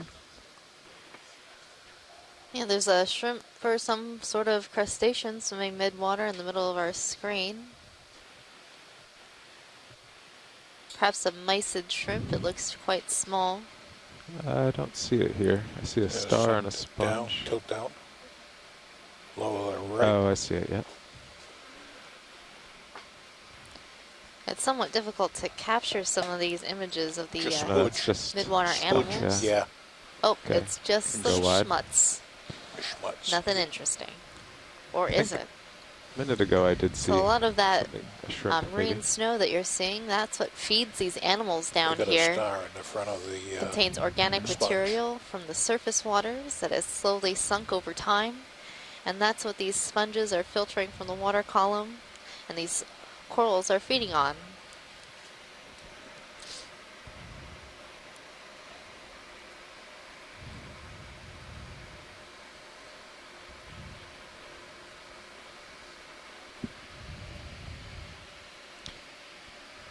Do a quick zoom on this coral here. Megan, you see this coral? Yeah, that's it. They're zooming in on right now. Hold there. Yeah, thank you. Sort of a jumbled I guess they want a good zoom of looking this. If bamboo you go wide, coral. I'll set down. Looks like it might be internodally branching. Watch, would you like a good zoom on this coral? So you see in the chat, Les Watling was requesting a possible collection for a bamboo, and I think this could be the same one as you might have been mentioning, but maybe you can zoom in on it and you'll get a response from him in the chat. All right, so Les, if you're listening, please let us know in the chat whether or not we should collect this bamboo coral that we're seeing. We're going to get another nice zoom on it for you. ROV nav. Bridge. Go ahead, Bridge. Move is complete. Thank you, Bridge.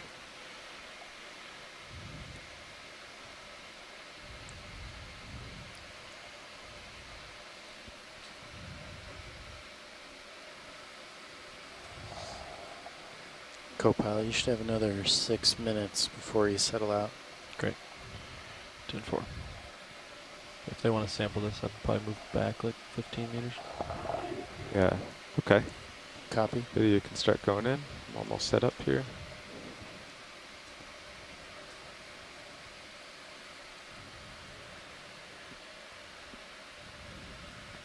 Spinning to port.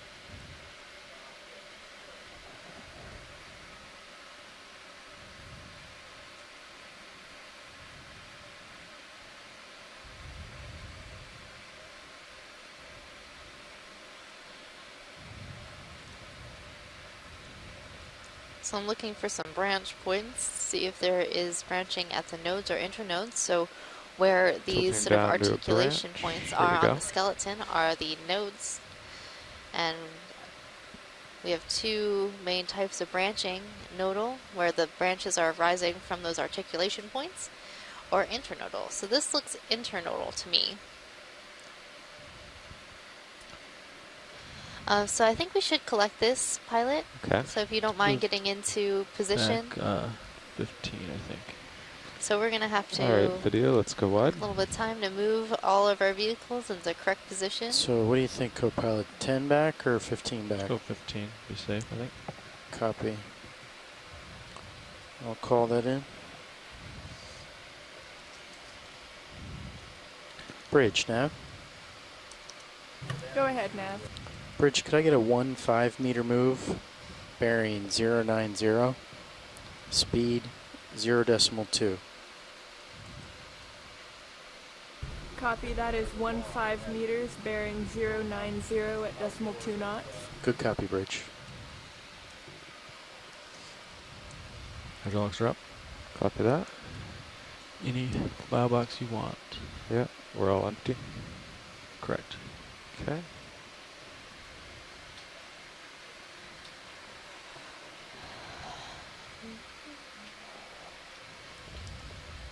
ROV nav bridge, move initiated. Thank you, Bridge. Okay, seem to be pretty stable here. Hydraulics are spun up. Correct. Okay. Yeah, just Nav, if you could keep an eye on Sirius cam. Maybe actually, co-pilot, maybe spin a little starboard now because you do keep disappearing off that way. 10-4. Will do, pilot. I have your mini Zeus. So watch lead pilot. Watch lead pilot. Go ahead, pilot. This is a pretty small specimen, about 15 centimeters across. Do you just want to try to get the whole thing? Yes, please. Okay. Okay, arm coming on.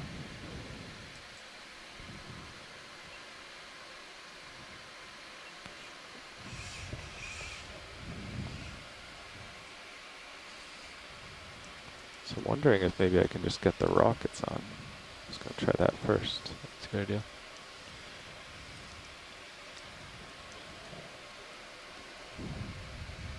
We bring a pilot cam around too. Might be right in the way of Mini Zeus.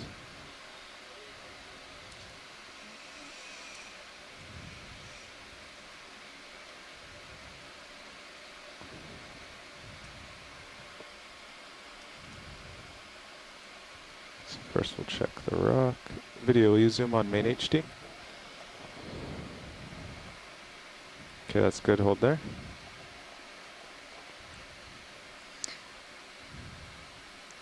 Yeah, if it's on a really small rock, you might be able to just grab that. Yeah, that's why I was checking if it was on this one. Does not appear to be.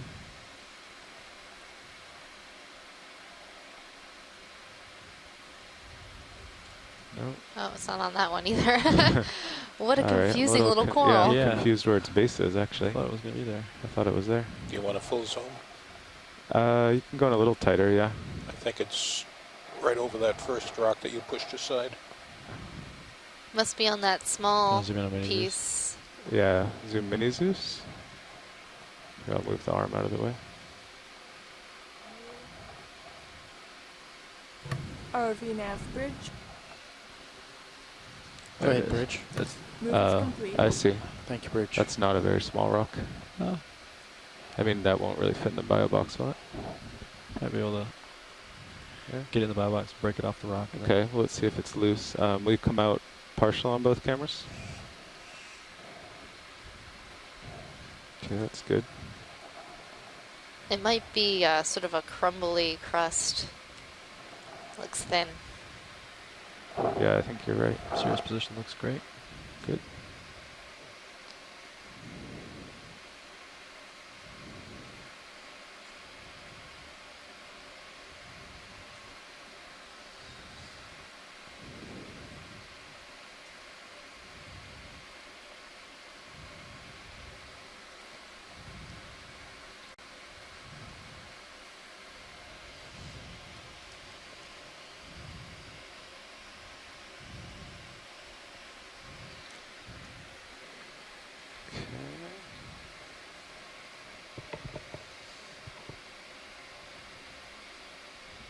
Yeah. Might be crumbly. I think it will be. I'm on a low grip force though. 10-4. What bio box are you thinking? I guess port outer is the bigger. Copy. I think the drawer can extend here. Looks good to me.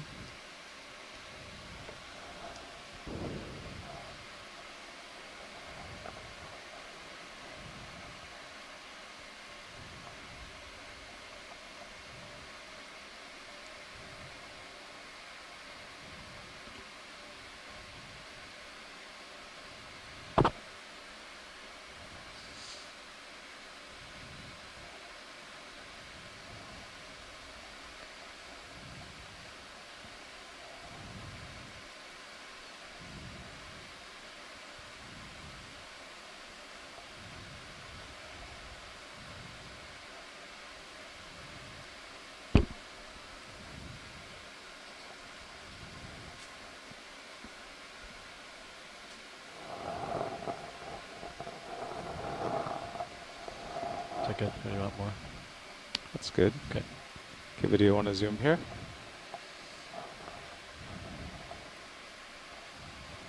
You tilt my camera up. That's good. Holding there. All right. Looks good to me.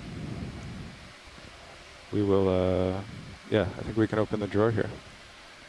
Except for maybe that starboard side, so open slow. Actually, let me get it over the box first. Okay. Stand by. We tilt mini Zeus down.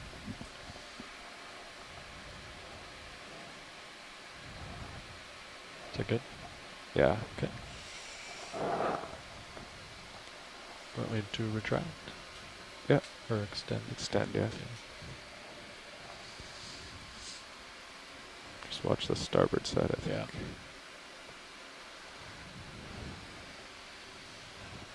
Could wing in too. Starboard wing in, maybe.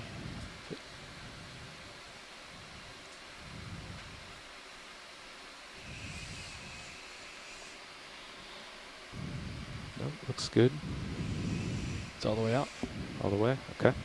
I'll bring minis just down just a bump there. Yeah. Perfect.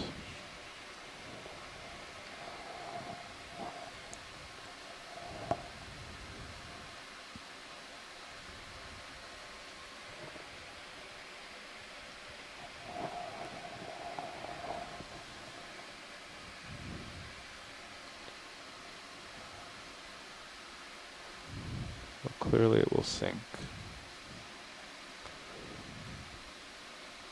Yeah, it should fall right in. Oh, perfect. Do you want this rock in there or not? Nah. Nah. Okay, you can close up.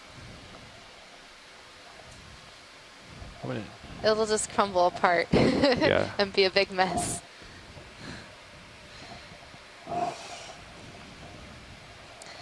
All right, so that was a collection of a bamboo coral, possibly in the D clade. We collected that at 2218 at a depth of 3,775 meters. Back the westbound nav. Just go ahead and call it in now. Yeah. Copy. I'll just make it 20, I guess. We were doing 30 before. Okay. Yeah, I'd be okay with 30. Yeah, because he's still out in front of me, so I'd do 30. So this So coral back into collection will west be a still? great comparison due to the west 30. species and clades that we see in Andy. the Atlantic. So it's a really interesting Bring it down collection, and hydraulics. the rock really Super secure. helped us get this coral in the bio box without being too damaged. Perfect. Nice sample pilot. Bridge, Nav. Yeah, it's good to get the base. Go Don't ahead, usually Matt. get that. Like to Yeah, we don't request a usually ship get the move. base. Crush that Go one. ahead. Bearing. So now we can see the whole colony 30 morphology. Bearing Should be very 270. informative to taxonomists Speed studying decimal this 2. animal.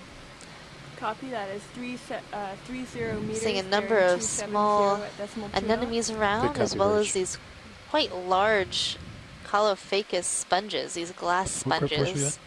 Oh, that was a 3 or 4. Gotcha. Yeah. Yeah, just turning it back on, it went in a little bit and crushed it. Now Plurigorgia, Good spot. on the lower right-hand side of the ROV screen. nav bridge, move initiated. Thank you, Bridge.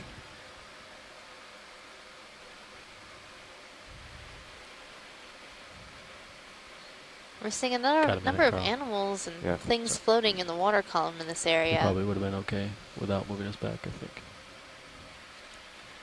Video, want to zoom on these two floating objects, see if one is of interest. I did turn my head to starboard. Looks So interesting. it looks like one is a Pilot Cheetanath, for that sample. a Okay. arrow So I'd like to worm. turn back to The port for other that one move. looks to be a After ctenophore, the- 7 minutes. we'll saddle possibly After this guy. a cydipid ctenophore. Yeah, no rush. So we got, not gonna start moving for another 7 So this is a minutes or so. good intro to tomorrow's dive, which will be our full water column dive, Here we go. full of exploration more of the video? largest biome on our planet, Look at the that. water column, the open ocean. What a beautiful ctenophore.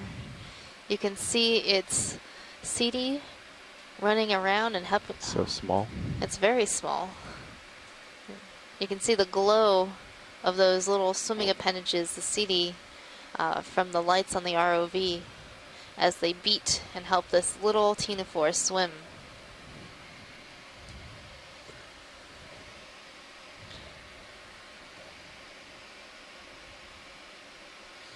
So I made the identification of cydipid because it looks like this ctenophore might have two long feeding tentacles, which is typical of that group. But other than that, that's as good as I can Okay, go on let's some let of it go these there. animals. But tomorrow we'll have our water column experts good. on the line to help tell us more about these water column jellies. Okay, so you the wanna come to common name port, for the co-pilot? ctenophore correct. is the comb Okay. jelly, and that name I will comes come to from port those also. beating cilia that you saw. It looks like small little combs. Yeah, let's try to think about the compass offset, or Okay. try to figure out why I always go off your starboard side.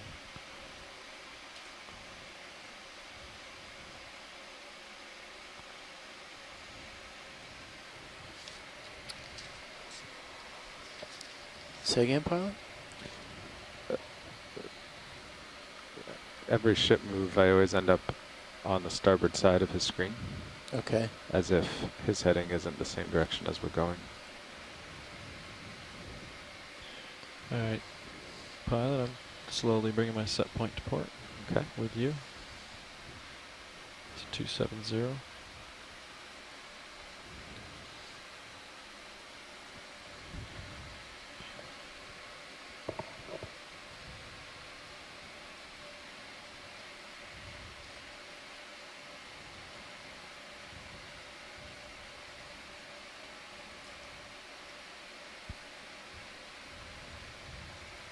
Yeah, so either Sirius is blowing to port, or my compass offset is to port, right?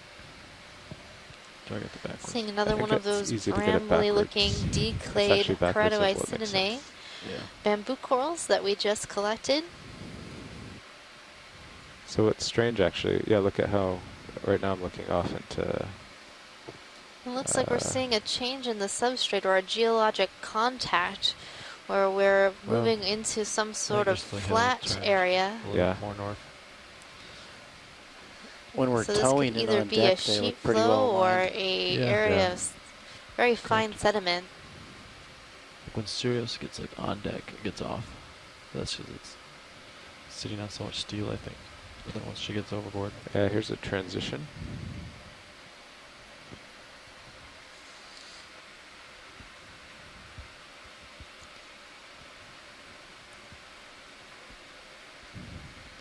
And you'll notice as we transition into this how long ago flatter did we call it area, moving? Yeah. we're not seeing as many organisms. 2220. And that's likely because So you should the settle flow out at pattern here is a bit 2232. different. So this Copy. looks like a relatively hard substrate. I'm not sure if it's consolidated or like fully hard, or if it's a bunch of So I should small start swinging in about pebbles 2 and minutes or so, sediment. I think. So corals and 3 minutes. sponges need a lot of hard sediment to grow on.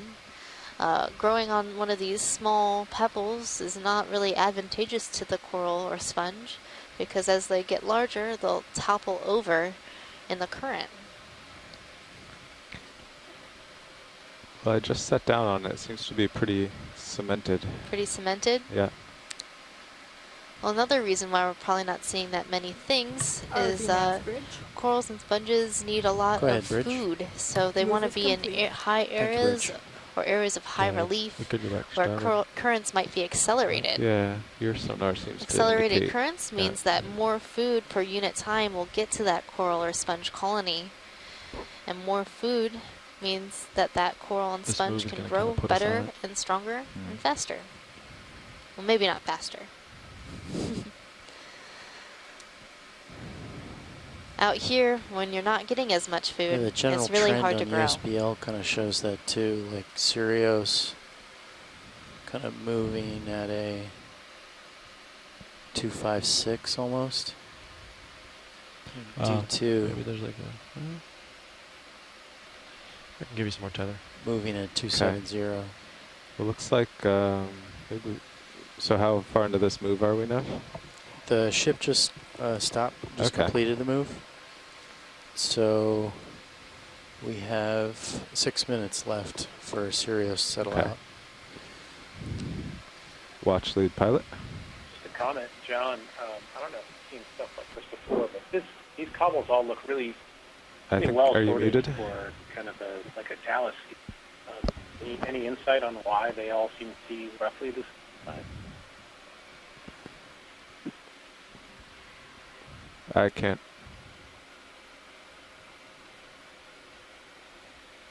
Can you hear me now? Yes. Oh, okay.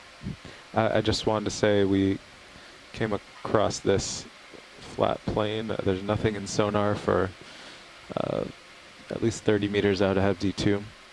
We were thinking of waiting for the ship to catch up and then turning back to starboard, try to reacquire those rocks over there. That's probably a good move. So yeah, we don't want to spend hours on this. Yeah, it doesn't look quite as interesting. Yeah.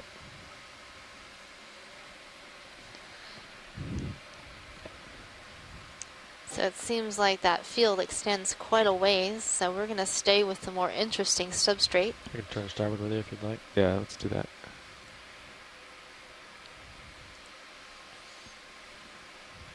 Let's try to keep your heading, towards me, and let's try moving you like 10 degrees to starboard of your heading and see if I stay centered.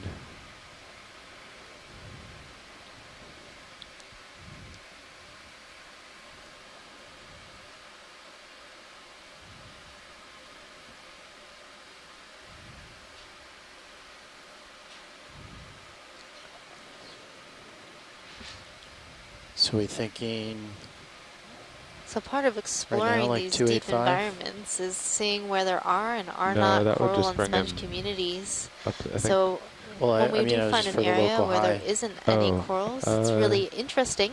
Yeah, I guess so. In that So then area we is would probably go not ideal for 295? coral growth or sponge growth. Did you want 10 or 15 degrees to So start with? comparing We'll have to those go even areas of farther over presence at versus first to get him areas back of over here, absence can since be he's very drifting to informative port. to Let's scientists go like studying 300. these organisms. Let's just do 310 or something and get well over this. Copy. Yeah. There's Yeah. no way to know where presence or 30 meter absence move? might occur without Yeah, actually pretty far exploring. out here. It's quite a defined line, isn't it? So earlier Yeah, in our it's interesting. expedition, Wonder what our does very that. first dive of this expedition, in fact, we were looking at bridge, a yeah. seamount and comparing it Matt. to Like to a request a ship move? presence-absence model 30 of meters, coral, bearing of 310. deep-sea corals, and looking Speed at whether or decimal not the area that we were surveying was or hosted a 310 high-density coral community. Good Yeah, while The we model wait here, let's predicted zoom on that this that coral. area would host a high-density coral community, and we wanted to confirm whether or not that was Video, true. could we zoom on this coral? In fact, at that seamount, we did find a very high-density coral community, which did validate that model. It's a pretty exciting ROV find. Bridge, move initiated. Right now, we are looking Thank at you, a Rich. primnoid coral.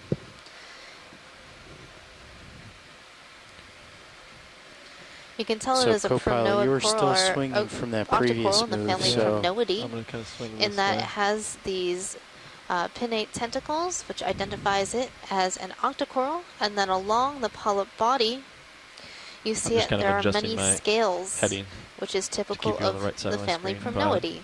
Sounds good. Okay, whenever you're clear, video.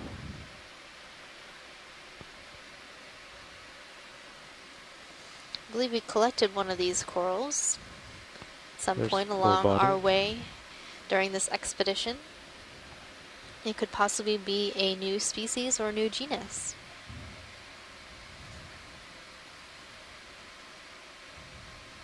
Okay, pilot. Nice job. Okay, we are sidling the ship and Sirius back over onto the rocky terrain. It's pretty interesting, this line that divides smooth from rocky. Yeah, seriously, you can really see the... That's a very abrupt change. Yeah. So it's likely that this is a lava flow that came through at some point. Yeah. But I'm not a geologist, so that's my best guess. Yeah, Megan, I'm looking at the view from Sirius. That is a really strange contact. It's almost perfectly linear through the whole field of view, and then the substrate in that area on the left is very oddly sorted that it's all the same size. So I was hoping John was going to get back from lunch pretty soon, and maybe he could speak to whether he's seen something like this. Some hesitation in the... It's kind of strange to me.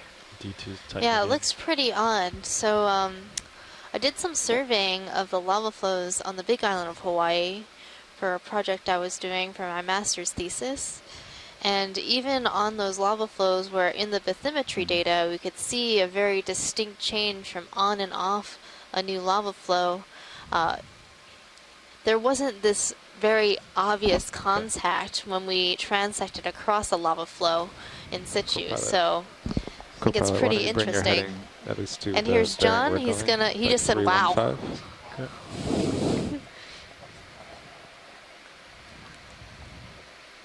Because hopefully you'll drive this way now.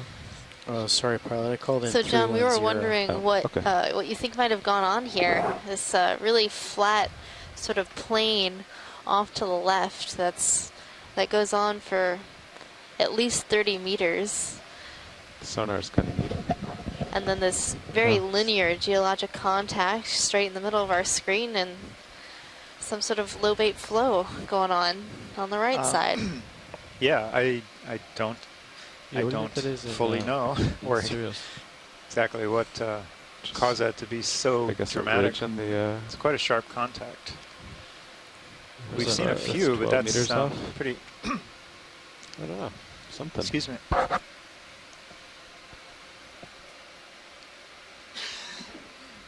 If we're headed that way, if we could try and just hang out near this contact for a See while. that, Andy? Am I still there?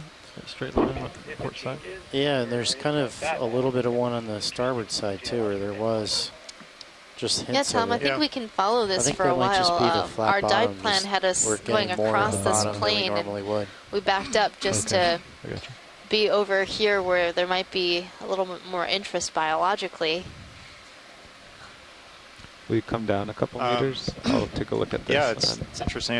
I mean, it looks like the slope's basically flat here, and then these rocks, thank you, pretty much transition from pretty good size to gravel without any kind of so as low as I want to go, I think. Any kind of gradation from that. So I'll do it. I don't know why it's like that. Well, the pilot landed on this flatter area, said it seemed pretty solid.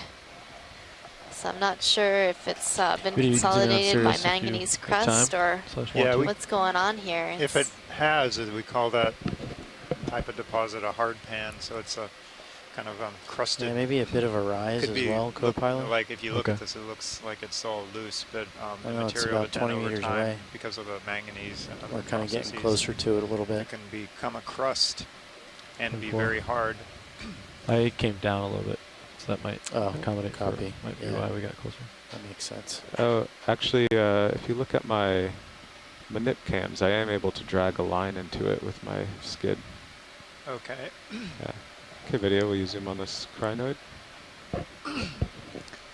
Curious, curious geology. Curious and curiouser. Oh, look, we're seeing a Cereanthid tube anemone living in one of these sponge stocks. We saw this in another dive before. There you go. So that's really an interesting observation.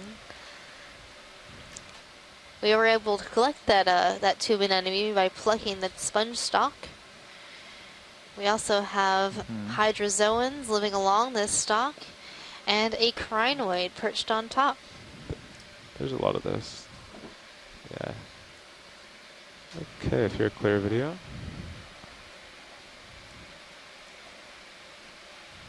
Okay. Yeah, video you can pull wide on my Sirius HD too. Thanks. Kind of a cool shot.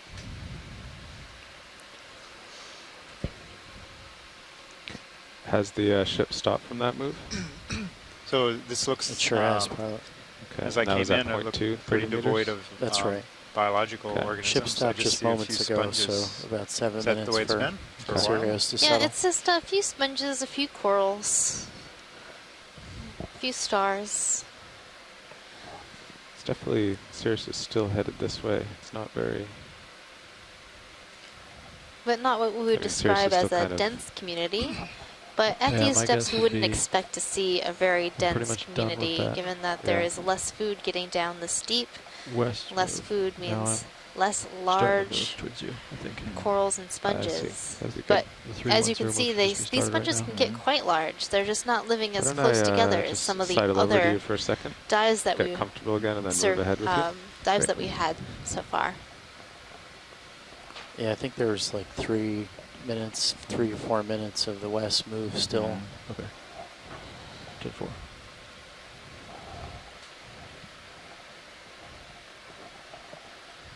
So, Megan, why do we look at the places where so we're getting pretty good at prospecting or predicting where these communities are. So how come we look at places that we come up as you get closer to think that they might not be? What's the value in that? Well, sometimes, John, you get surprised. You think that there shouldn't be anything, and then you find a lot of stuff. And it's also important to confirm your hypothesis. So in this area where we're seeing this, I guess, possible hard pan or really featureless plane, yeah. You wouldn't think you'd see a lot of life here in terms of large corals and sponges. And that is what we're seeing right now. But there are other places like the Makapu coral bed, which is a flat sort of hard pan substrate. And on that, we see a high density coral community. The Makapu coral bed is located just to the east of the island of Oahu.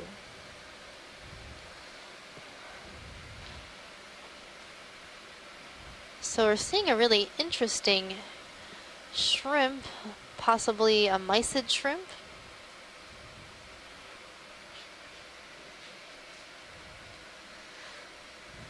So even though you're not seeing those, huge eyes on that mysid. Better to see you with. Okay, let's let it go off video. And we can come wide.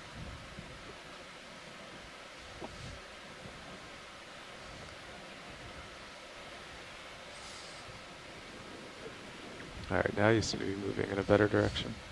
Yep. I'll get your lasers back on for you. Thank you. There they are. Definitely, you know, choosing to change direction down here so deep is challenging. Yeah, it takes time. So even though we're not seeing that much big stuff out here in this flat plain, I'm sure there's plenty of animals. Ship move completed probably in the form of smaller invertebrates such as polychaete worms, small crustaceans. And so we have another 3 minutes for Sirius to settle. Right. Let's call in another. I don't think there's much here. Let's do another 320. Does that seem good? Yeah. 320. Copy. About that it's actually, asking about it's rising a lot. Well, this oh no, you're is just not as biologically dense or diverse, but it's it's kind of also steeper off important to your look at port these side, areas isn't it? because you want to find if we're Talk talking about about other uses of the seafloor. Maybe we should turn that way. But it's strange, a similar return off to, I mean, to port. Yeah. As well. Actually, let's turn ourselves to port and see go uphill that way. I think because HiPAC wants us to go due west, so maybe we're like a local feature. Yeah. In areas like this that are flat, might be an easier place to collect the minerals that you're looking for. Yeah, definitely, and assuming you know that the minerals are there in that place in abundance, and you know, I think we're all, besides prospecting. Do you want me to range out on your sonar pilot? You know, yeah, that'd be good. Biological communities are. I think we're getting an idea where the crust areas would be that might be of most use to that activity. That may be hopefully lesser impact as well. I think I'm seeing a fish, so middle right side. Looks like it's pretty much flat. I don't see a clear hill in sonar. I it's heard just fish. going, yeah, fish. It's just to the right side, almost off screen. Oh, I see right it, there, yeah. And just so you know, we decided to look out across the flat area, and we're back on the rocks on kind of the west side of it. So thanks, I think pilot. It was a fairly narrow band. Okay, video. If you go in, I'll try to creep closer. One of our frequently seen types of eels. This is a Synaphobranchid. I think it's probably a Synaphobranchus species. Let me know if I get too close to you. I take that back. Now that I see the whole thing, it's an Eleophis species, but it's a deeper body, thicker bodied species than we've seen in shallow water. I can see a rounded snout. I can see a long dorsal fin. The origin of the dorsal fin is fairly close behind the head, and I see the white lateral line pores. That combination of characters is useful for identifying Eleophis species. It's a arrowtooth eel in the subfamily Eleophinae in the family Synaphobranchidae, but this isn't the same species. The ones we saw yesterday, shallow water, are on the last few dives that were more shallow. So an arrowtooth eel in the genus Eleophis.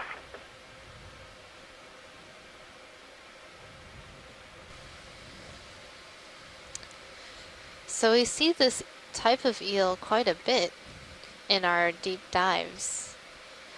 How deep do these species usually go, Bruce? I'm going to have to look that up. I don't know what the maximum depth range is. So we did not call in another move, right? We Color decided to pattern on the reorient. fins too. That's right. Not something that we've seen on other species, recent dives anyway. I'll get back to you should be in a little close bit to about stopped the and depth you're range looking of down these. on me, so that's good. I'll have some room. Yep, Syrio should have settled out about a minute ago. Great. Oh, fun fact from Asako. She says that some of these synaptobranchid eels are edible, whenever and you're it's said clear to of be the pretty tasty. I'd give it a try. Yeah.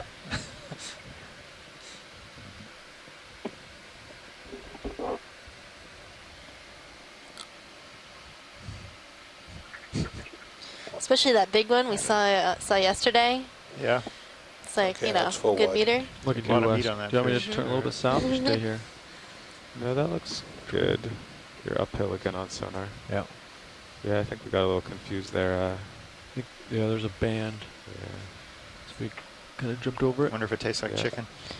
It probably tastes like So we want to fish. try due west again? I'm sure it does. Yeah, his camera's 82. Let me just peek out ahead. But everything tastes like There chicken, was right? a lobster a little bit lower.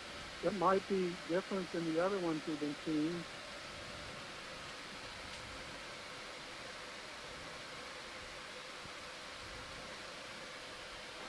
I see that one of the Eleophis species, Eleophis robinsi, is known from 4,800 feet. But some of the other species haven't been found that deep or as deep as we are now. Video, can we try to go in on this? So I water think we're column seeing object? a water column animal. Looks like Pretty- a selp or a larvation house. Maybe. It's coming straight at us. Yeah, it came right at us. It's too translucent. Okay, we can go wide. So you'll see tons of those tomorrow if you join us for the water column dive. Super exciting times. No, so it's still rising to your port, huh? Yeah. Yeah. Okay. Well, why don't we keep turning that way? 10-4. Yeah, it kind of looked like the strongest to me. It was almost 45 degrees to port. We're having a beautiful field of Caulophacus glass sponges, these stalk sponges that you see. They're quite large. And you might be wondering why they're on these long That's stalks. pretty good on my sonar. Well, the stalk allows the sponge to get up high in the water column, 230? away from the bottom. Yeah. That's because on the bottom, we're going to, the animals experience more of a linear flow. Yeah. Whereas when they get up off the bottom, you're going to have more turbulent flow. Turbulent flow will help those animals get more food per unit time. Go ahead, Nav. I'd like to request a ship move. Go ahead. 30 meters, bearing 230, speed .2. Copy, that is 30 meters, bearing 230 at .2 knots. Good copy, Rich. Pilot, can we snap on that coral right there? I'm wondering if it's the same as the one we collected. Sure. Quick zoom here video.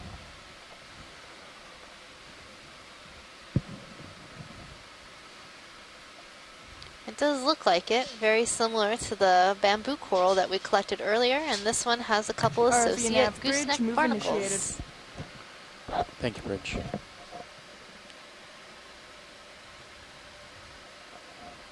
So this is one of the more frequently observed species in this area. It's good to note. Thank you, pilot. You're welcome. Are lasers on, co-pilot? Should be. Okay, we'll come out to lasers. No, there they go.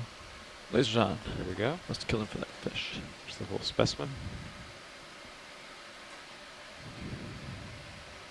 And whenever you're done, video. All right.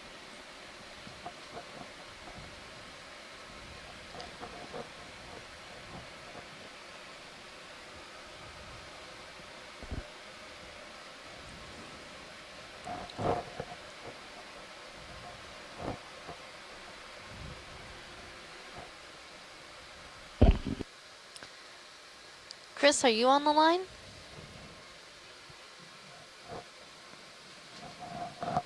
No, Chris is out for a while. Okay, thank you. I was sort of curious how these stalk sponges grow, if they grow their stalk first or if they grow later, so I'll put that down to ask him later.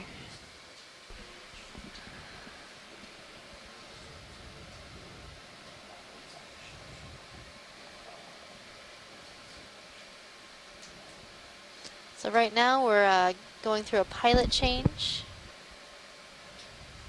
Kind of doing musical chairs up here. Levi sitting pilot. Got Andy O'Brien co-pilot, and Carl moved over to the nav chair.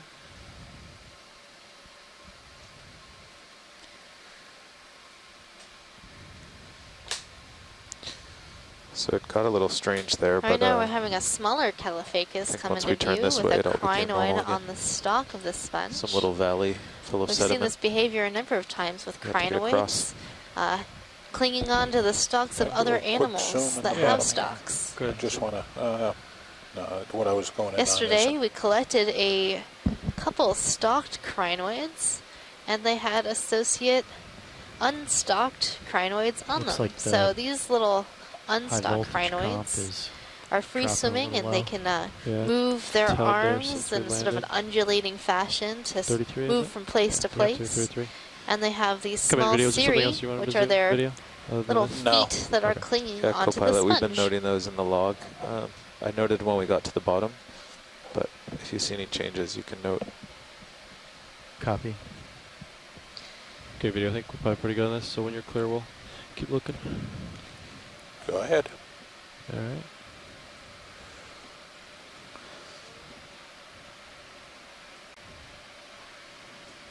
So Sears should probably be starting to move now, and we have 3 more minutes of ship motion.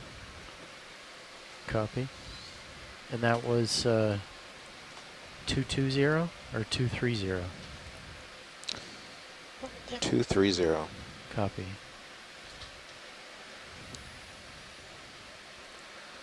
Looks like those Pilot, sponges I'm are swinging about a the little end bit of to their the life right. I cycle. was a little See, bit even off off the in the heading. distance, I can Copy. see a number of those tall Caliphacus sponges. This is the Caliphacus garden right here. Yes, apparently so. It's interesting that they like, they do quite well on these pieces of talus until maybe Okay, they get pilot, too I'm big on 230. for their stalks, and like the one ahead of us, maybe that's pulled the rock over. Yeah, it looks like it fell down, and then it looks like it's growing its stalk upwards just a bit to get up off the bottom. I've fallen and I can't get up. Oh no. The Humpty Dumpty sponge. It says, well, you know, maybe I'll just start growing upwards. You see that behavior in trees. So it's much like a tree in the fact that if it gets toppled over, the sponge can still get enough food to grow. It'll start growing upwards into the water column the same way a toppled tree will start to grow upwards toward the sun. So in this case, the sponge is not reacting to sunlight because there is no sunlight down this deep. It's reacting to the current and trying to get up off the seafloor and into the turbulent current and gather as much food as possible.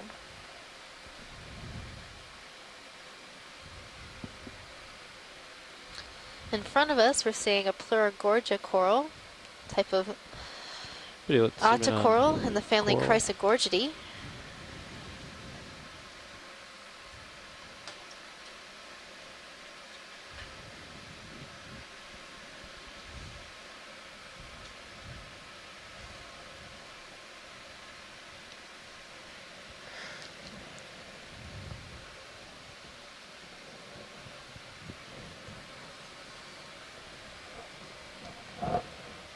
Then we could probably take a look at that sponge after this.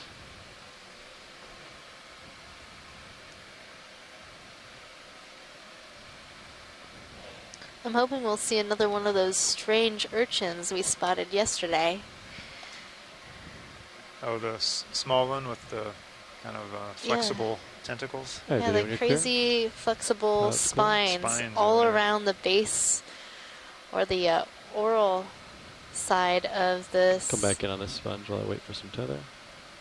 Crazy sea urchin. And the top spines, the ones higher up on the dome, were very short. It's quite interesting. Yeah, you can see the piece of talus has sort of pulled up off the seafloor just a bit. Surprised the sponge got that big. That's not a real big piece of rock. Surprised it got that big before he... Well, maybe it's been growing, you think, since quite a while since... I think so. You can see how it's starting to curve upwards. Yeah, I guess so, yeah. So it's probably been a bit of time.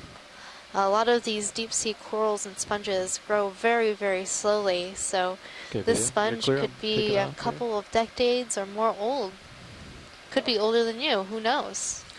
We don't know that much about the growth rates of these types of sponges, but given their size, we could probably conclude they're quite old.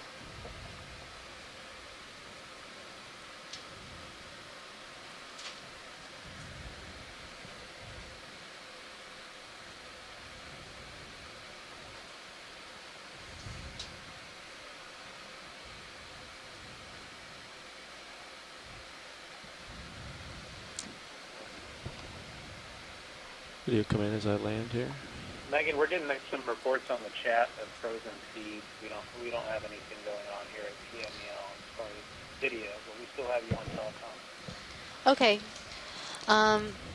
Have you tried refreshing your browser? RV Bridge. Go ahead, Bridge. Move is complete. Copy that, Bridge.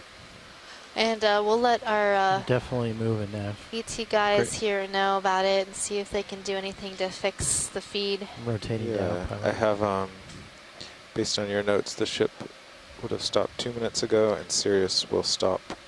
So we're looking at a Sea Star. That's more zoom video. Were you doing the ship in takes the 5 family minutes and it's Fraility. move, and Sirius stops? This might be a 12 Frey minutes Astra I Sea was Star. planning for a Given that it 5-minute has ship move and a 6 legs. 7-minute Sirius. Oh, after the ship stops. Yeah.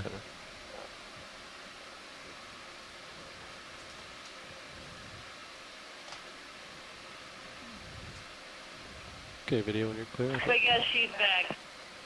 Oh, it's back? I think science is clear. That's good. All right. Yeah, it's back, Megan. Awesome. Which must have gone into a little squirrely spot where the feed just got a little mixed up. It's been known to happen.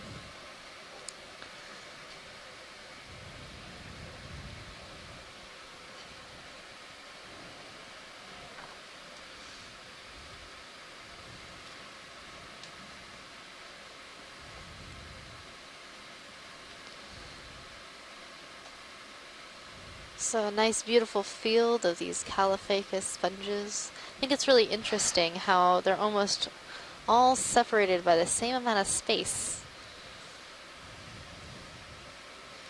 And a different type of sponge in the background. I don't think we've seen that today. Most of the sponges we've been seeing are these stalk sponges, but the one that's coming up on the left side is definitely something different.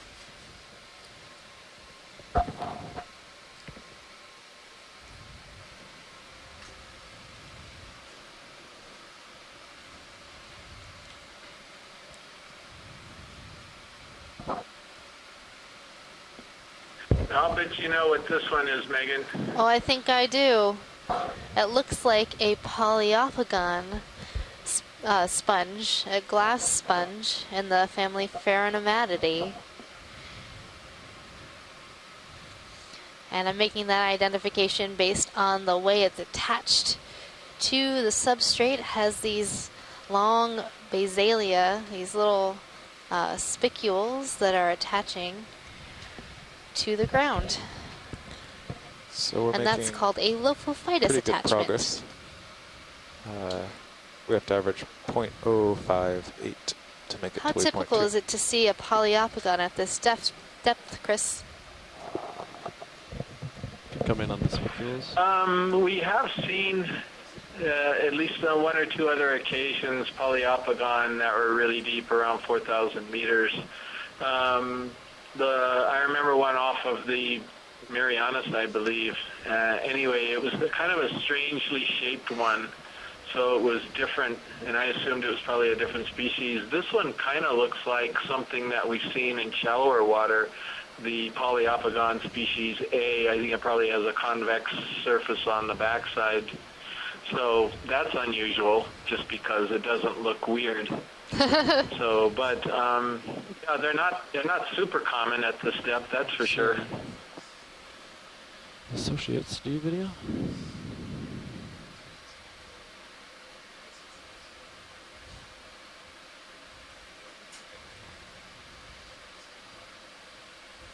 Watch, did you need a view of the back of this subject, or? I think I might have saw something on the rocks below this sponge. Yeah, take a peek.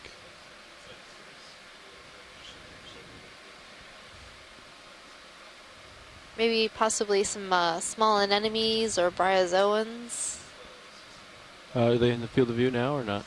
They're very small, and they were right near the base of the sponge. Go back in video. Take a peek here. Yeah, there they are.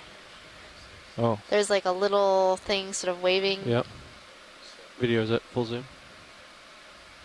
There we go. Very small subjects here.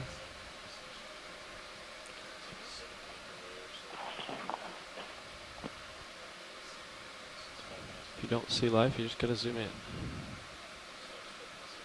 I guess there are bryozoans here. So Megan McCullough is an expert in bryozoans, and I think she might be calling in to talk about these. How much left do you have in that moved Copilot, would you expect?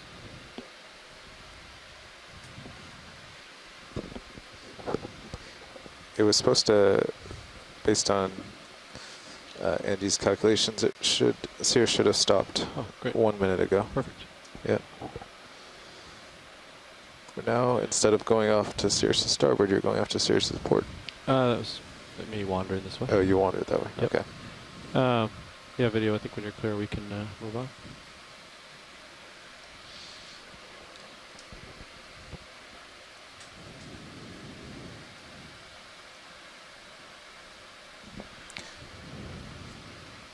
But yeah, I think I'm still. Well, that was a moving really the- interesting observation of polyopogon sponge, a a 7-minute glass delay sponge, at this depth isn't quite some enough. actiniurians Might or end up being anemones, most of the move, and but I a feel possible bryozoan.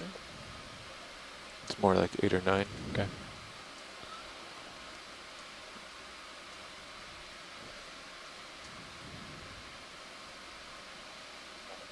Yeah, we just did Do a drive-by here. one kind of test. Actually, video snap in real quick. Might be. I don't know if that's a associate or. Oh, it's got Yep, a long. on the head of this sponge, we're seeing a ctenophore, a benthic ctenophore, Oh yeah, it's got a long streamer. with its feeding Settle in tentacle video, and I'll out. rotate you up.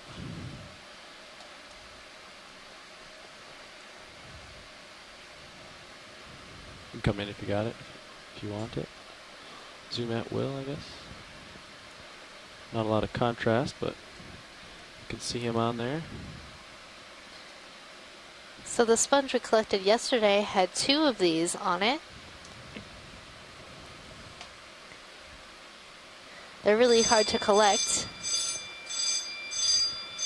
Did you need a closer look at this watch lead, or is this sufficient? We're good, pilot. Okay.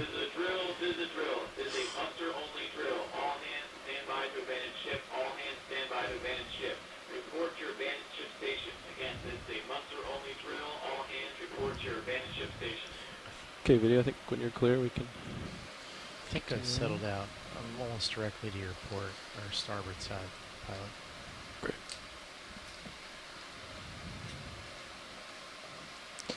Now there's a pretty big feature off to the We're seeing west another of bamboo Sirius. coral Oh yeah. on the that bottom guy? right Yeah. with a crinoid perched on top.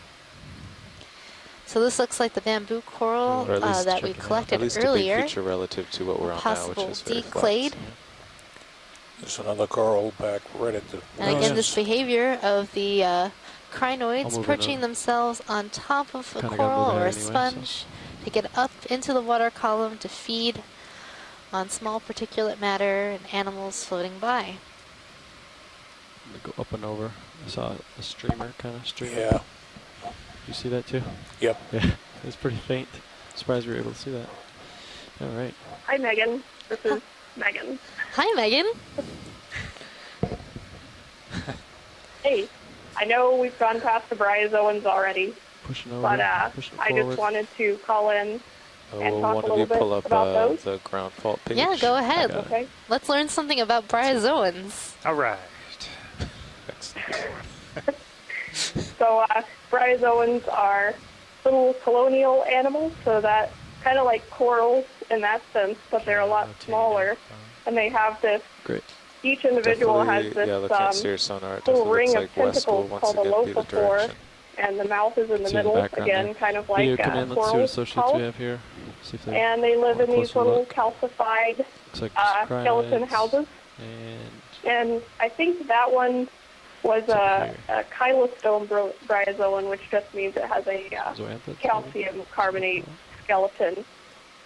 And when we see them here in the shallow waters, I'm in Maine you have right any more now. Zoom video? They're typically if encrusting you a want. rock or Don't have to, something, but it seems to be in the deep sea. They form more Try to branching structures, Get these here. just like a lot of the other stuff we see here, probably to get off the rock surface a little bit and get some extra food.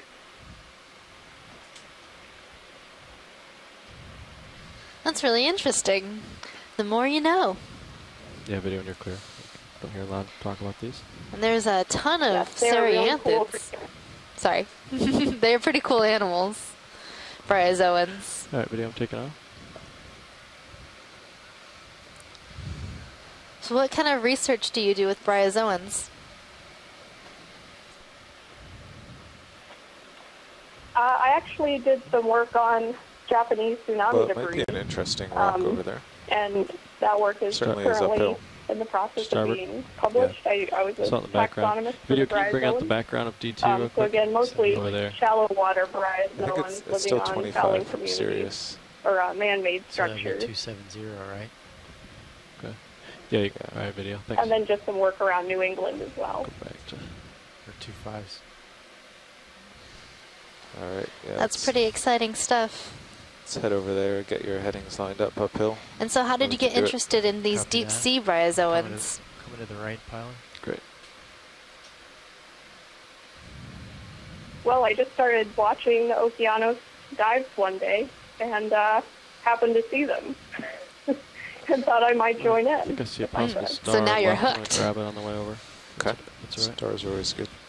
That's how it Oh, started yeah. for Can all we of us. snap Unfortunately, they're zoom super on possible small, star? so it's hard to Like collect sand. them. What is that? I'll have to be happy with just looking at the moment. Yeah, sometimes if they're associated with something else, we might be able to get a collection, but plucking it with such a large manipulator arm, it's quite difficult. But next year, hopefully we'll have a Come out suction video as I get device closer. on the D2, so we'll be able to The only collect rock in the area is animals under your that left way. stick. Yeah. So small, fragile animals, gelatinous animals will be easier to collect. Come back in video. Yes, I'm really looking forward to that. We collected some last expedition. They were large branches, and I think we ended up getting a few pieces. And here's a crazy looking sea star. Wish Chris Ma would call in and tell us about this one. I don't know what it is. Rotating down, holding. That's a beautiful view, though. I think it might be a goniasterid sea star. And it has this really sort of smooth, almost translucent top Rotate to up it. about. Wish it was on a rock. Yeah. You'd collect it? Yeah. Chief Engineer, please call the bridge. Chief Engineer Gabona, please call the bridge.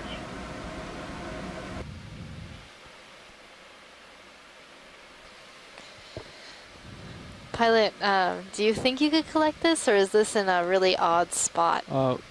Zoom out to acquire lasers, so I'm gonna. I don't know. It looks like it's like rubbly here. What do you think, John?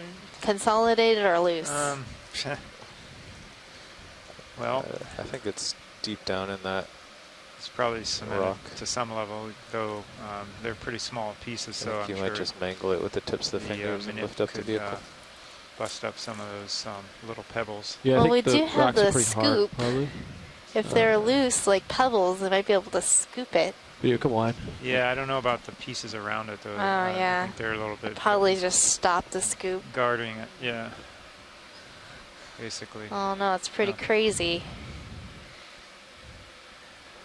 It just doesn't look like anything we've collected before. Oh, really?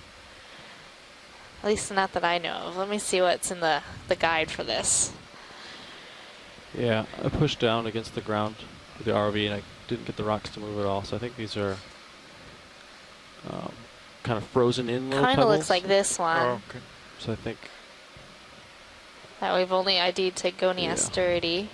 That one's more orange. well, actually, I don't think we could collect this just because the rocks are frozen together. Okay. I kind of hit them with my toe to verify. So yeah, if they were loose, we could kind of cradle our fingers under it. But because they're hard, I can't get my fingers under it. So Yeah, that's fine, Pilot. Okay. Thanks for checking it out for me. Yep. All right, thanks. It just looked like a new species, possibly. Alright, So starboard. Yep. Yeah, we haven't had a ship move in. no, it's not that. Yeah, we don't have a 22 picture of that minutes. in our guide.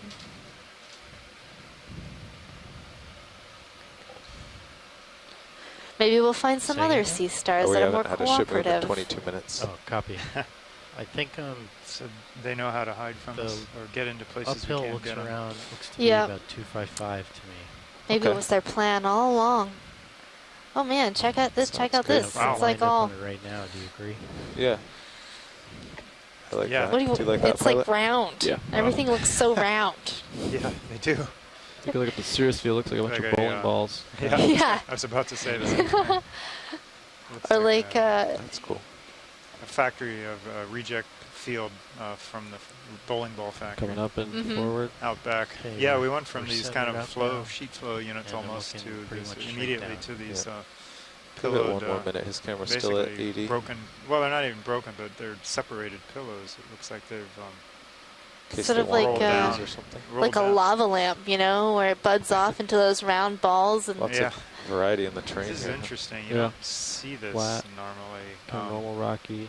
Usually they break up Alright, into looks pieces like you're getting those ahead. wedges. Or, And these you're are getting not underneath. You all ready for a move? 30 meters, 255. Yeah, I'm comfortable. some of Sonar these. They can don't see necessarily out. look like Okay. they've formed Bridge in place, nav. but maybe wrong there. I'll have to get Go a ahead. better look here. Could I have a move? 30 meters, bearing 255 degrees at 0.2 knots. They're all just piled on top of each other. Yeah, it looks like they've rolled down 30, here. They don't look like they've 255.2. erupted here. But Good they copy, couldn't Bridge. have probably gone too far without breaking up. Yeah. They it might all provide look- an explanation though for that gravel field we were seeing further down. Come in, video. This is just a place that things roll down in general. Yeah. It's strange.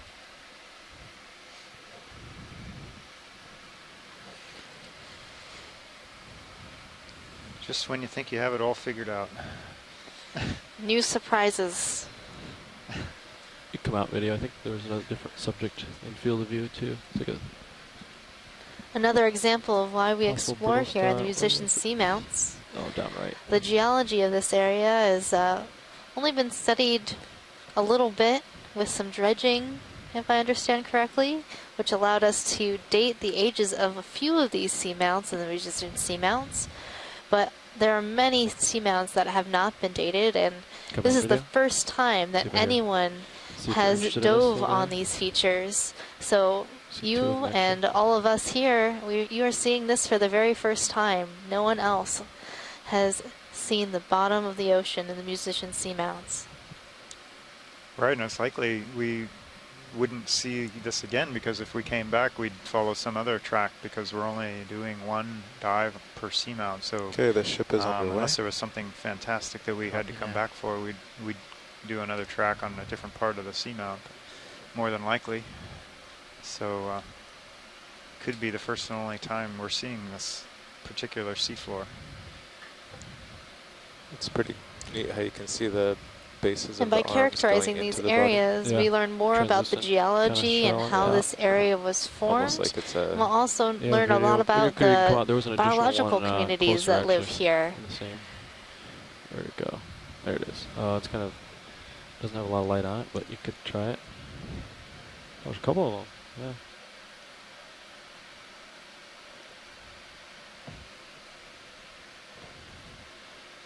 I think there's even an additional one down here. There it is. So by characterizing these habitats, we can better understand the potential connectivity with surrounding waters, such as the waters of the Hawaiian Islands and the Northwest Hawaiian after this, Islands, the just Papahanao to port of Mokuakea Seamounts, Marine there's National Monument, a and connectivity rock with that might be other interesting. areas in the Pacific as well. Big sonar return. Fairly yeah, big. Pretty bright. Yeah. Serious Starboard or port? Port. So we just zoomed The in other on one's really two far to very starboard, but different there's one looking almost brittle center line on port. stars. Cap right there. Likely different species. Okay, video when you're clear, we can come out. Thanks. All right. Take a look at a sonar return.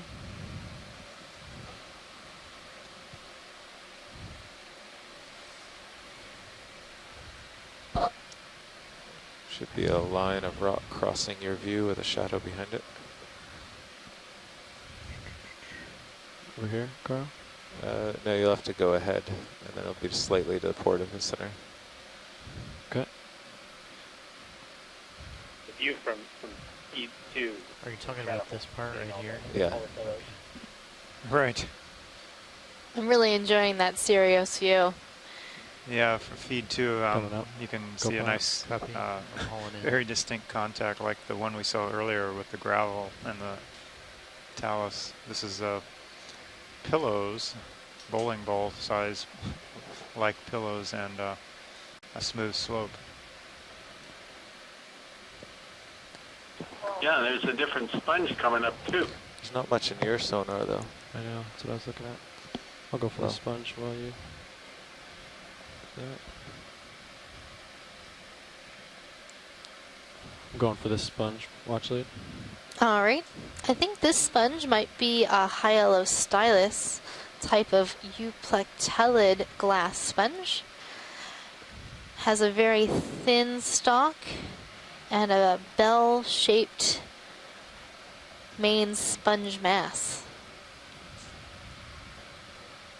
Good video. Frame it up.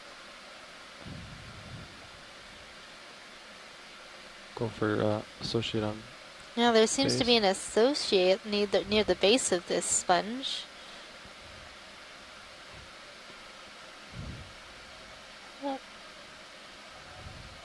I don't know. Maybe an aplacoforan? One of those anemones that's closed up. I don't know if it's an anemone. Chris, any ideas? I was afraid you were going to ask me. I always ask you. It's a Stump Chris Day.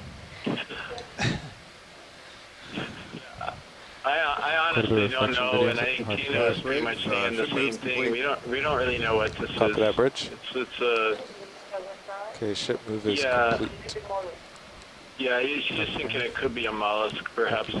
Looks like the surface of the stock That's changes it. I from one honestly side don't to the know. other to this guy. It kind of looks like our little kidney bean shaped organism that we found on the other sponge that we collected. Possible aplacoforan. Looks like I'm seeing small little glass-like hairs. It looks a little bit fuzzy, even with the Yes. Copy. the nice focus that we have on this HD camera. So maybe it's that?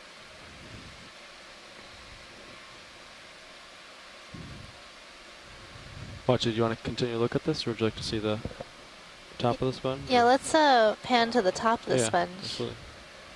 All right, video.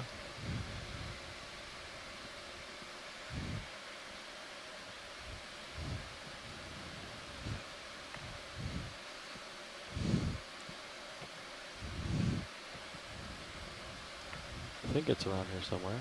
There it is.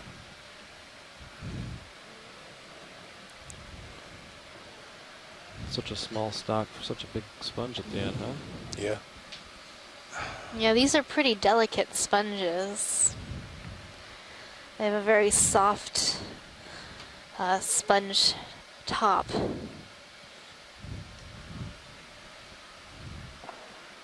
So any chance that animal could have been Jack? Jack? Like Jack and the Beanstalk? Yeah, I mean, you know that old story, Jack on the sponge stalk, don't you? Oh yeah, of course, Chris. It's my favorite story. Why don't you tell it for us? Well, it involved a magic sponge bean, but I'll leave it at that. Oh, okay. Okay, video. Let me clear. We'll get over.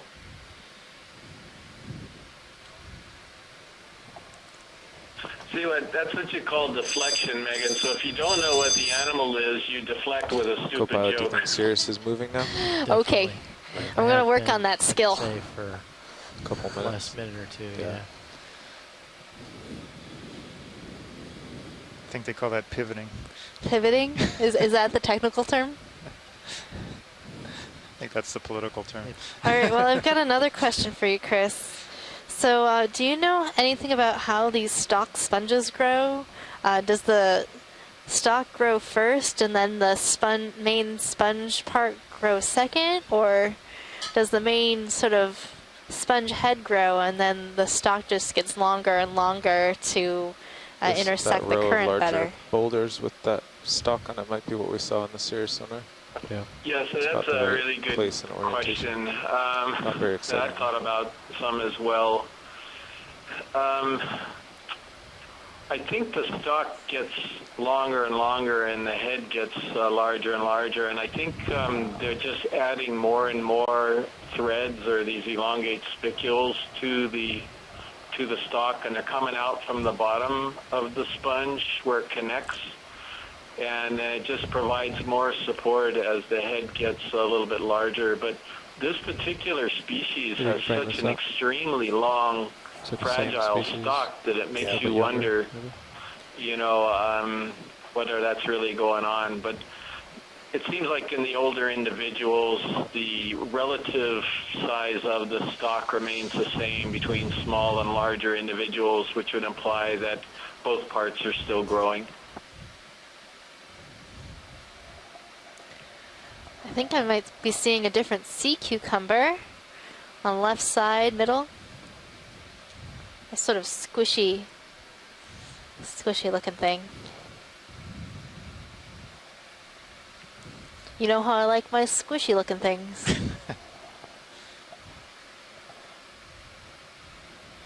Yes. Megan's always in there squeezing the specimens as we prepare them for preservation. Come in video. We give the rocks the squeeze test with the manips, and she gives the specimens a squeeze with her human manips. They're quite, you know, delicate tools. Speaking of squeezing specimens, Chris, that vase sponge that we collected yesterday, the spicules along the outside were like, they felt exactly like giant Velcro. Like if you had giant like Velcro loops, exactly like that. It was really weird.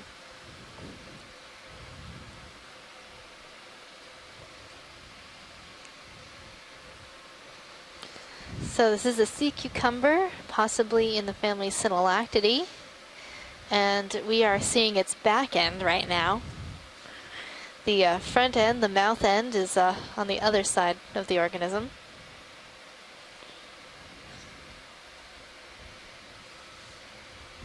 All right, video when you're clear. So another interesting sea cucumber. The cukes of the deep.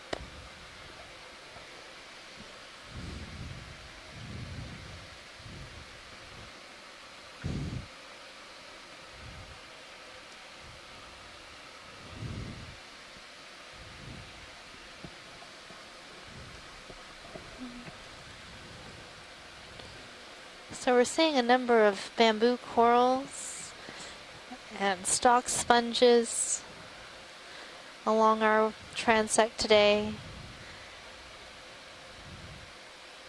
A few Pleurogorgia corals, as well as some primnoid corals.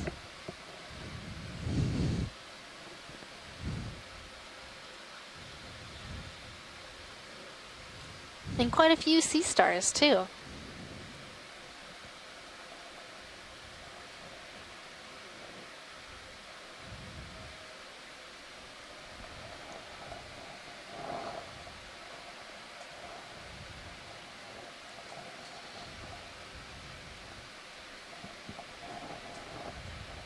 Think I settled off on that move or not?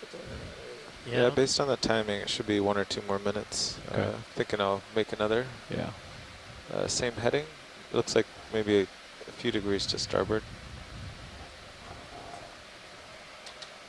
Copy that. So maybe 260. That sounds good. Yeah, I was watching the slope of as far as the rocks go, trying to figure it out. At first, I wanted to say it looked like we were moving into in-place pillowed flows, but I don't think so yet. In some cases, Copy. I thought there maybe were some 260, 30 meters in-place outcrops, but sounds good. Not really. It still looks like we have a jumbled collection of bridge nav. This is the bridge. Go ahead. Perhaps Could we have a ship move 30 meters, bearing 260 degrees at 0.2 knots? That's range 30 meters, bearing 260, speed 0.2. Video, you can good copy, bridge. Zoom in. I'm just curious what this kind of stuff is here. Video, you can zoom in. Some gooey stuff between some rocks. Looks kind of dead. So we got some of this, I don't know, schmutz. So it's the word. Spooge. Spooge. ROV nav move initiated. I do like the word Copy spooge. that, bridge. Yeah, but you can come wide. It's fun to say. That's my go-to biological Biological spooge. of unknown origin. Well, it's not an animal. Possibly bacterial. Who knows?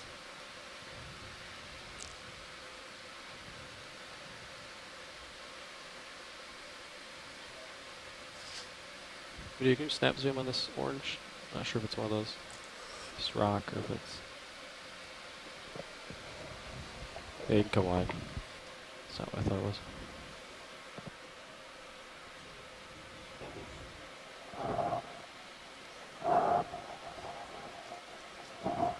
Got a floater. Upper right. Possible fish. Yeah, come in.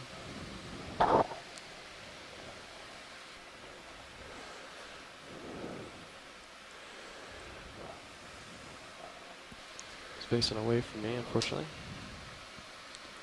Okay, we have a fish, and I'm really curious to see what it is, except it's not going to show us its good side. This is a cusk eel in the family Ophidiidae. It may be in the genus Bassozetus, but it may be zoom out to keep something it on else. field of Right view. now, we're just Video. looking at the Is that a tail maneuver? of the fish. People who dive and take underwater photographs are often very familiar with this view of a fish, but let's see if it'll show us its good side.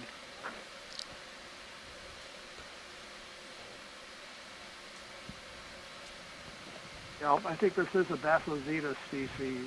There are a number of species in this genus found at different depths. They're characterized by an elongate body, a very rounded, smooth head, and rather small eyes. This one does not have a bilobed pectoral fin, the fin on the side behind the head.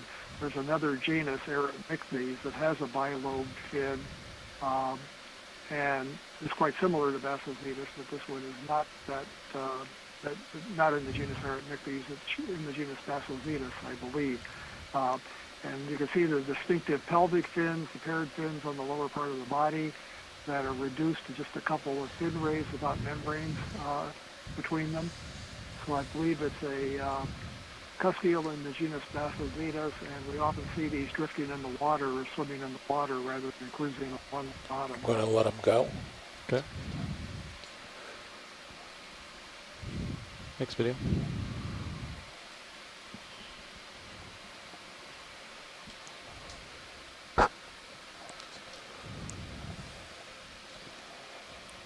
An exciting fish.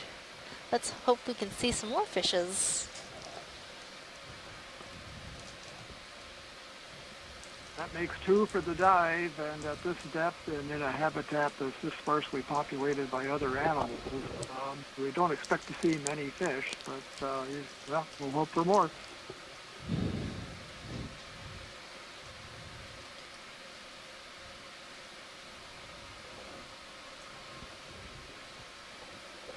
So I'm seeing a few coral colonies, these unstocked or unbranched stalks. These look to be the same primnoid corals that we've seen earlier.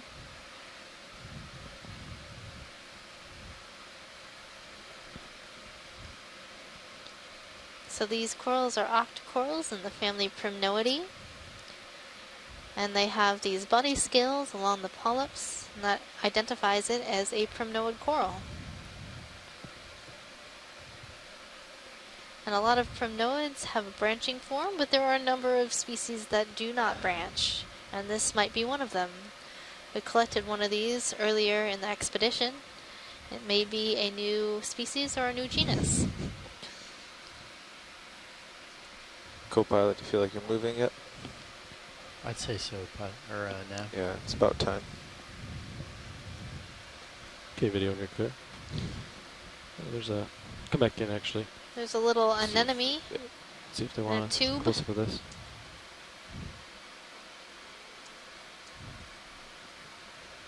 And a very small sponge right next to it.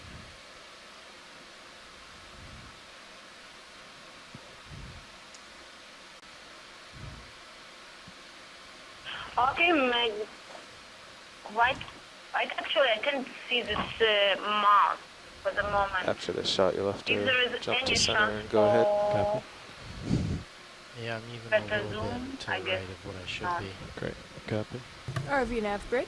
I'm not Go ahead, Bridge. really sure that Ship it's move is complete. tube Copy that. anemone because we can Watchley, see did the you need a mouth. closer look at this or not?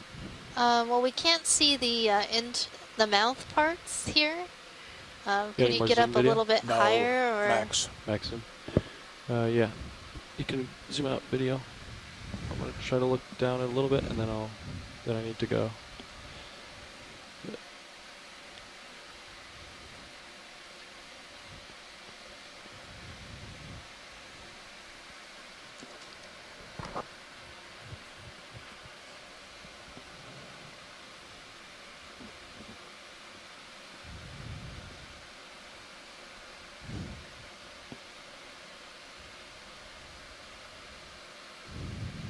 Come back in partial. Is this where it was? Yep, that's where it is.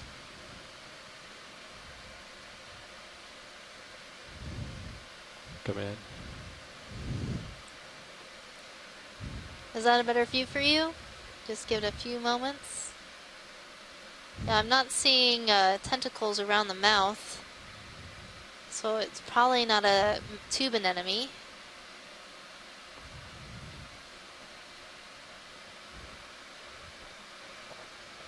Yes, there is a cone of the oral tentacle.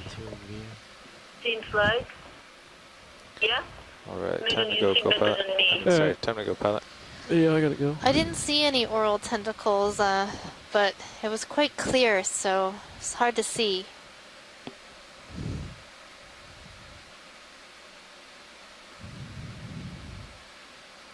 Maybe when we have a still, we'll be able to see it a little bit clearer.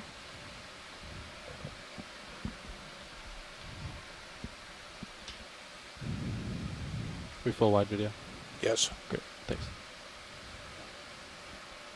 Alright, co-pilot, come back into the dive track. Copy that. Can rotate to port. Where we're at, 6-0? Yep, that's the last Yep. one. 260.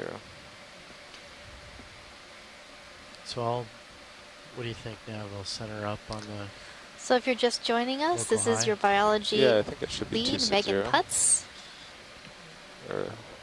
And your geology Was lead, a few John minutes Smith. ago. We're coming to you live from the Okeanos Explorer in the musician Seamounts. Our expedition is called Deepsea Symphony Exploring the Musician Seamounts.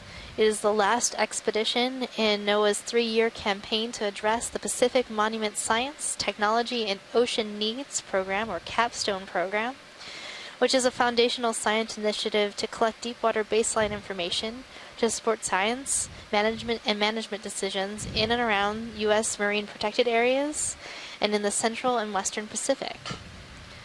So what do you think now? So right now we're in an area of the ocean that's come back generally to called 260? No, I guess the high 270 looks good. seas, Won't make much of a difference. which is an area of the ocean that belongs to no one. Countries don't often prioritize Just keep exploring going these if they areas don't ask for it. We've to seen gain a lot of better these. understanding of the features here. However, still the ocean is really connected 80 all down. around the globe, and the marine animals can and frame it seafloor up. habitats don't recognize these geopolitical Pilot, I was saying boundaries keep that going if humans they don't have ask for it. I know we placed zoomed on a in few the of these. ocean. So it's Yeah, really video. important that So we those do look studies here in very the high similar to what we already seas saw, and so- explore places like the musician Seamounts. We'll keep moving. Alright, you're at 270 right now. You can come around to, you're lined up on uphill, co-pilot? Yeah. Great, okay. So right now we are Stay on there, Mozart Seamount. Copy. All these seamounts are named after the rotator's famous looking down composers about and 80. musicians. Okay, come on. How did the seamounts get their name, John? So they were named by well-known marine geologist Bill Menard at Scripps Institution of Oceanography back in 1959 when his group did some of the early exploration and mapping of seamount chains and seamount groups through the Pacific, or at least the north and eastern sides of the Pacific.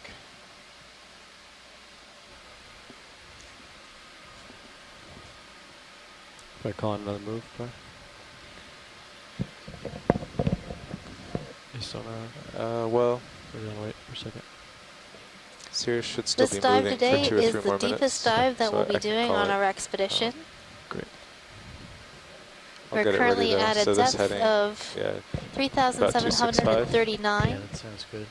And we are currently chasing some sort of strange water column animal. Swam right by. You drifted away. Yeah, it was moving pretty fast. Yeah.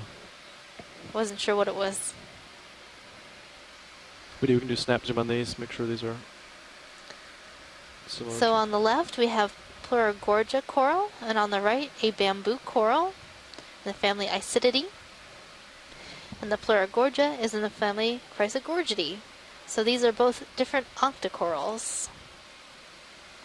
We've seen a number of these today throughout our dive.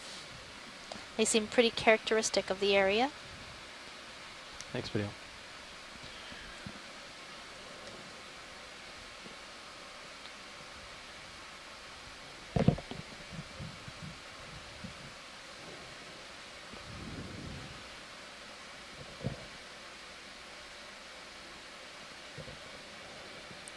Okay, so I can call that in. 30 meters, 265. Sounds good. Yeah, sounds good. Yeah. Bridge nav. Go ahead, Nav. Could I have a ship move, please? 30 meters, bearing 265 degrees at 0.2 knots. Copy, that is 30 meters, bearing 265 at decimal 2 knots. Good copy, Bridge.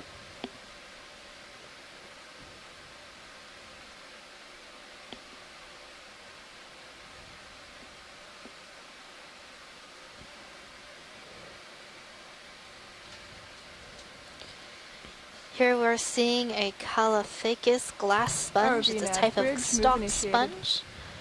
As you can see, this one has a long sort of spindly stalk, allows this sponge to get up off the bottom into the water column where it can collect more food.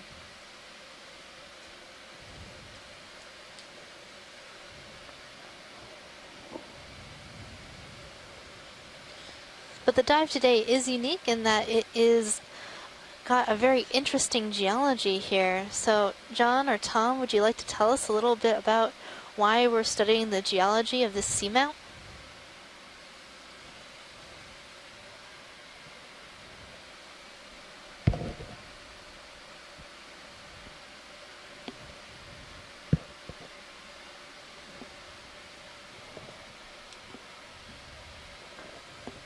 This is John, I can go ahead. Go ahead, Tom. Chime in on that. Sure. Go ahead. Yeah, so the geology of the seamount is interesting because of its location. It is sitting squarely in the middle of the large Murray fracture zone, which kind of crosses the whole field area of musician seamounts. And we want to compare the chemistry of this seamount to the chemistry of some of the other seamounts in the region, in particular those that are well outside of the fracture zone. And then some of the ones we sampled yesterday and the day before that are on top of fractures relatively close to this same location. The idea being that the large-scale processes that are producing the magmas that are coming up at the seamounts are hopefully similar, but the small-scale pathways that these lavas are taking to get to the surface might be very different and strongly Yeah, if you look at influenced HIPAC, by we're kind of on a flat, the structures within the Earth's crust. flatter We area. wanna Now see the if we can contours use are the about geochemistry of these rocks twice to as close together. tease out exactly how these magmas got from their source up to the surface and the seafloor where we see them now.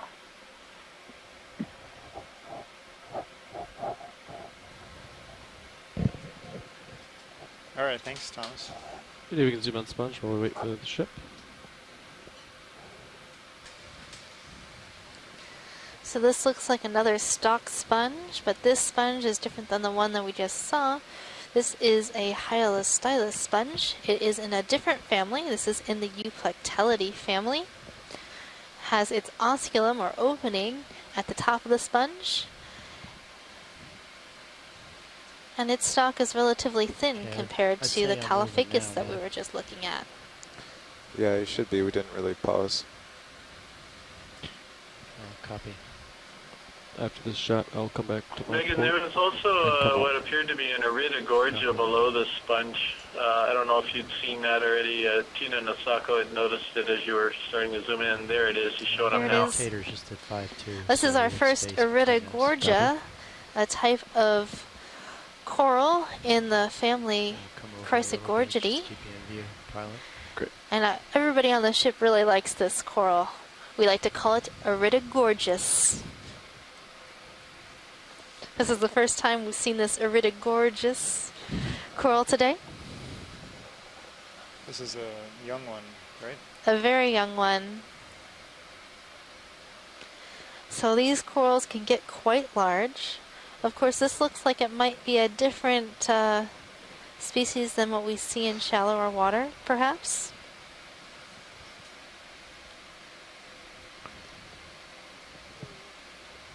Okay, yeah, definitely time to move after this. Okay, video when you're clear. Thanks. Okay, I gotta see the rocks in his camera off to port. His light pool's hitting the ground. Copy that.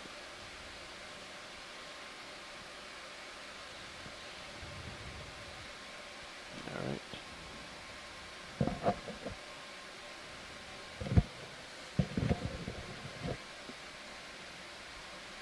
Okay, I'm going to rotate down and then swing back to port.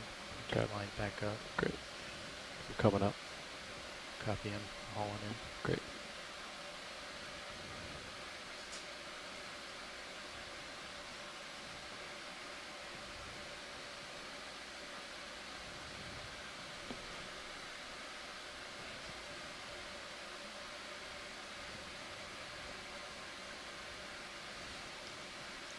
Okay.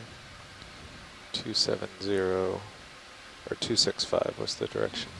Copy.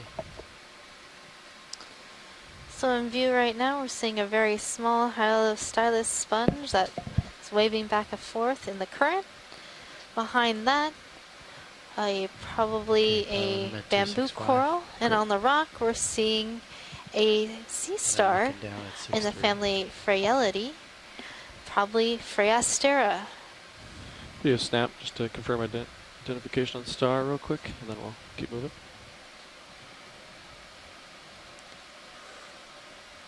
Coming out. So it does look like Phragastera. Has 6 arms. And it has these long spines along those arms, and that's how this star feeds. Those spines act like sticky Velcro. They will put them up in the water column to catch anything swimming by. Okay, video when you're clear. Pilot, I'm ranging your sonar to 20 meters now that And we're on the steeper just part. Great. up from the star, I saw some barnacles as well.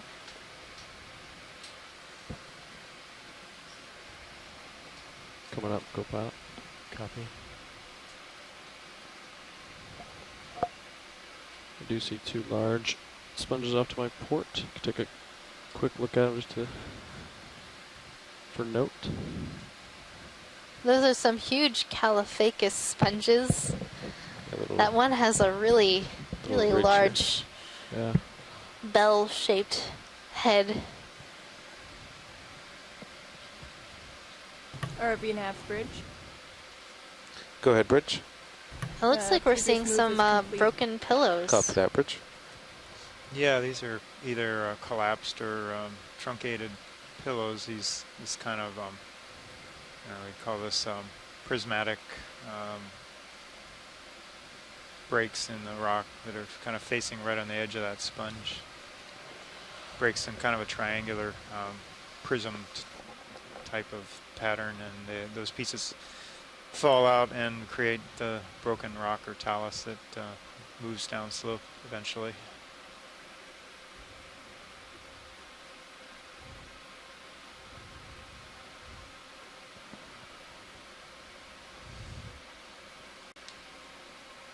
It looks like there might be something on the base of that sponge. Take a quick look for you. Watch that. Do a snap video. Is this what you're looking at? Yeah, that's what I was looking at. What is that? Oh my goodness.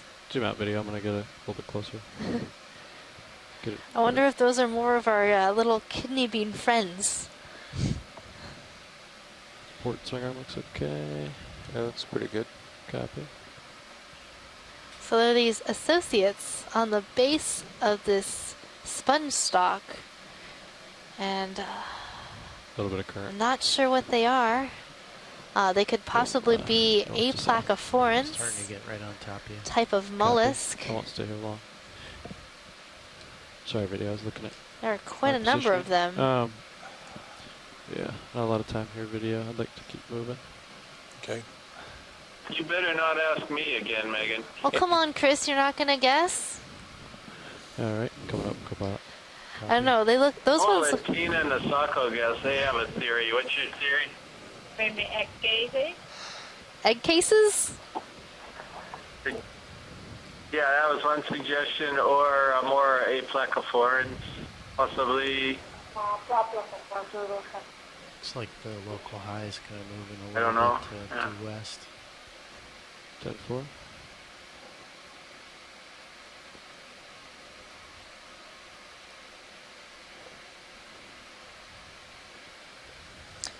Well, those ones look even more like the small animal we collected in a different dive on a sponge. So that's where I came up with the identification of possible aplacophora. We sent some pictures around to some experts, and that's the ID that we got back, is it was possibly an aplacophoran.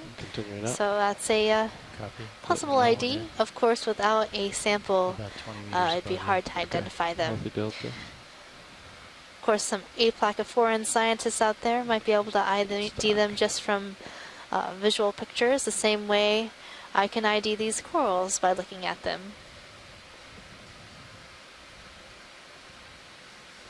So we're seeing some more of these bamboo corals like we collected earlier in the dive, possibly in the D clade.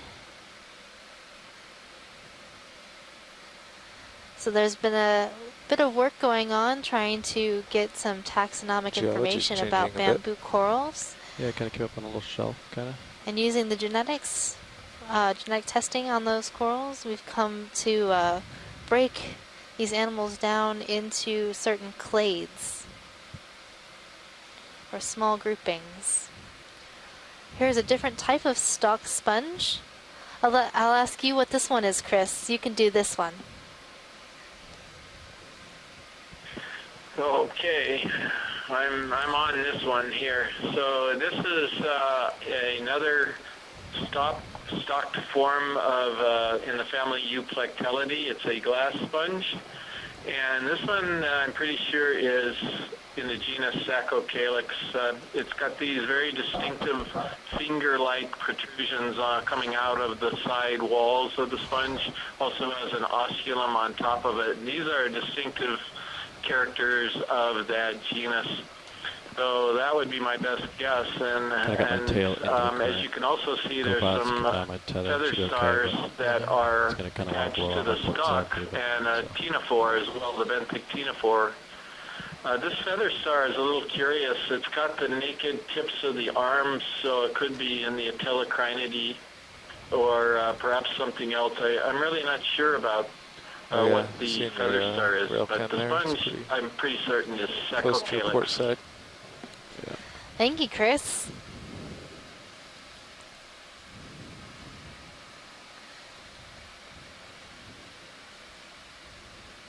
To set up on the down current side. Megan, can we zoom after the sponge? There is just behind it, there is a critical sheet, and a little bit curious.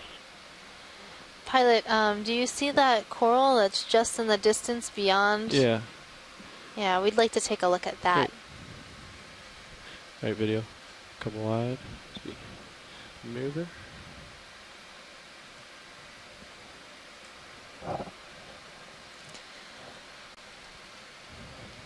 So Sirius is probably still swinging, looking straight down at you. How much swing do you have left? Maybe a minute or two. Okay.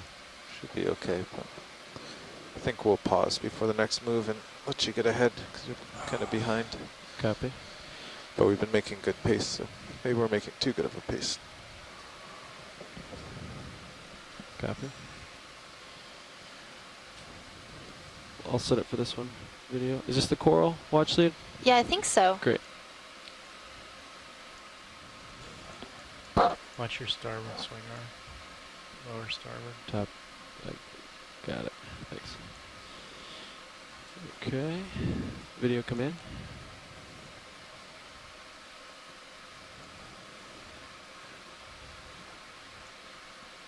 So this is a different type of chrysogorgid coral.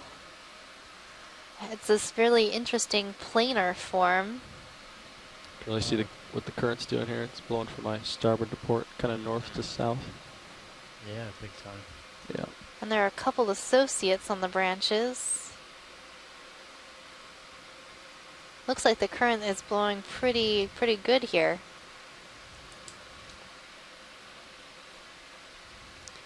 And these small little lobes on the underside of the polyps are likely reproductive in nature. So that's a planar form of chrysogorgid coral. All right, I'll take off then. Watchley, did you need any additional zooms of that subject, or is that good? Could we get one from the other side to see the associates? Sure. Just a second. I think Sirius is steady, but I think so too. Awfully far above you and close to the hill. Copy. But yeah, we're gonna have to do a snap as I need to move. Yep. Because it's got steeper and more additional current, so okay. Come back in. Zoom in, yep. Just one associate, looks like. Yeah. I think they're snails. Yeah, that's what it looks like. But they are small snails or gastropods. Okay, I gotta go. Video. Yeah, I don't think I'm moving forward anymore. Thank you, pilot. To the slope. Coming up. I'm pretty far above you. Copy. Coming up.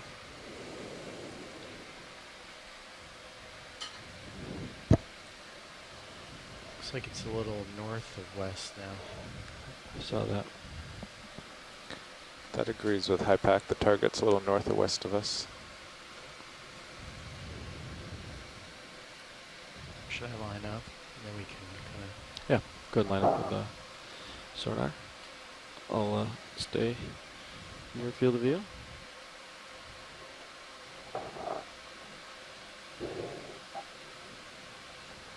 Okay, I'm rotating up. 10-4, I'm pushing up.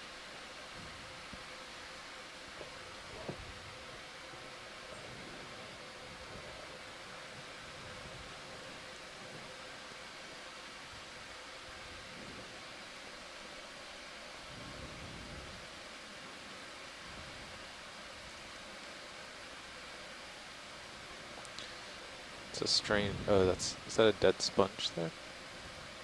Oh, this that curled, all that stuff. Yeah. Yeah. No, that's rock, isn't it? It's like a. What is that, John? It's like a wave frozen in, like a rock wave or something. Right? Okay. It's a rock wave. It's obviously a crest of some shape sort. of a wave. Yeah. I'm trying to figure out how it might have formed and why it's still there.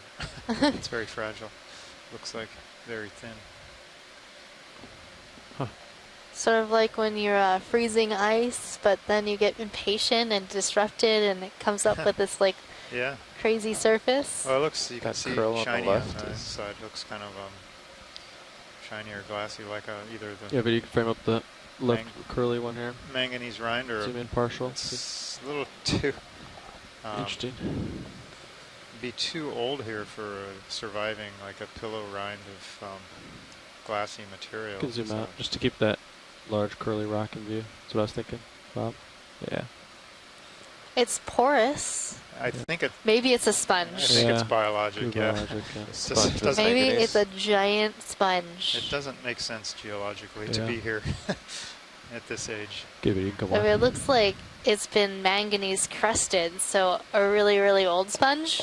I think the ocean is playing tricks on us now. So it's like Okay, a I'm kinda trivia test. lined Or up something. at 297. That's the like, weirdness. it's like, oh, you're starting to answer all the questions. So here's some interesting questions for you to ask. It looked like it wrapped around. Maybe it was manganese crust that formed kind of a round boulder, and then that boulder took off down slopes and just kind of left those pieces there. Yeah, I was kind of thinking stuff like that, but it seems like the I don't know, downslope side might have been where it should have broken across it, or maybe, I don't know if it could form around a space of a sponge. I don't think we've really seen that. It's too old. It wouldn't be old enough. But yeah, you're probably right, something like that. Pilot, can we see the polyps that are on the right side? There's like a little colony. Mid-screen, right of lasers, and up just a bit. Yeah, come in. And then guide me, watch lead. This subject, right? Oh, no, not that one. There, it was it was right and up. Right now. Copy. It was maybe 3 polyps. There it is. Oh, copy. Going for it.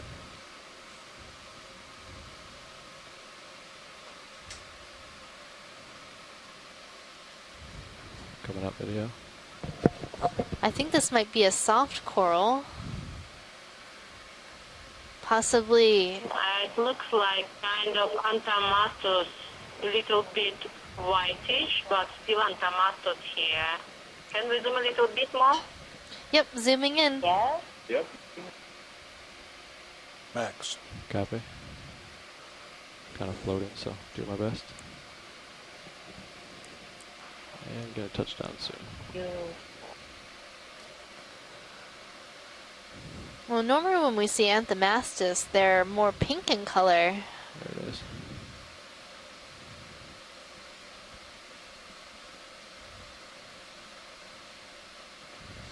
What do we know about the depth range of these coral?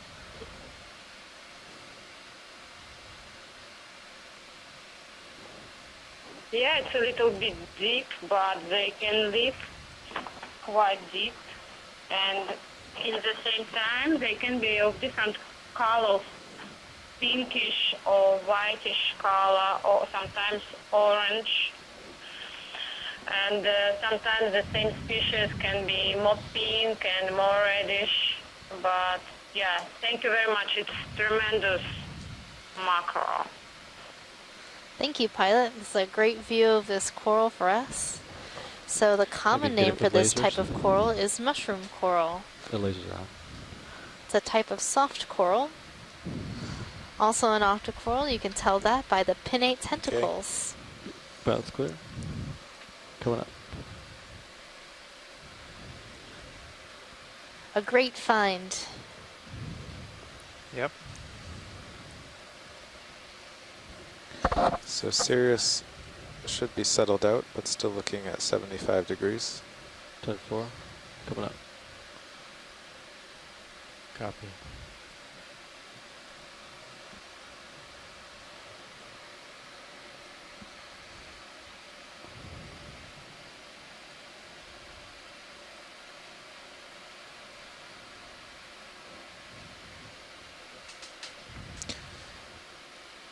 I think the reason D2 is getting behind often was we had strung together a lot of moves. There's probably a good amount of layback that we hadn't added up.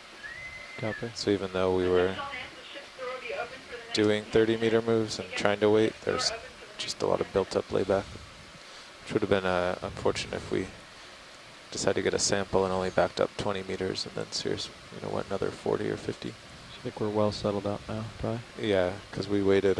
Sirius should have stopped from that move at 50, dead now it's 59. sponge stock, inhabited by other creatures. We've let it go for Some 9 extra crinoids minutes. hanging on here. Yeah, video, we can frame it up just to see if there's any subjects they want a closer zoom on. I think it's 2 crinoids. We've seen these. Yep, we've seen those. Yeah, definitely. But no cereanthids hanging out in the middle of the stalk that I can You haven't see. been? We'll let it go. We'll let it go No. video. No, that's I what I saw mean. something in the distance might be of interest. I think we're letting the layback catch up.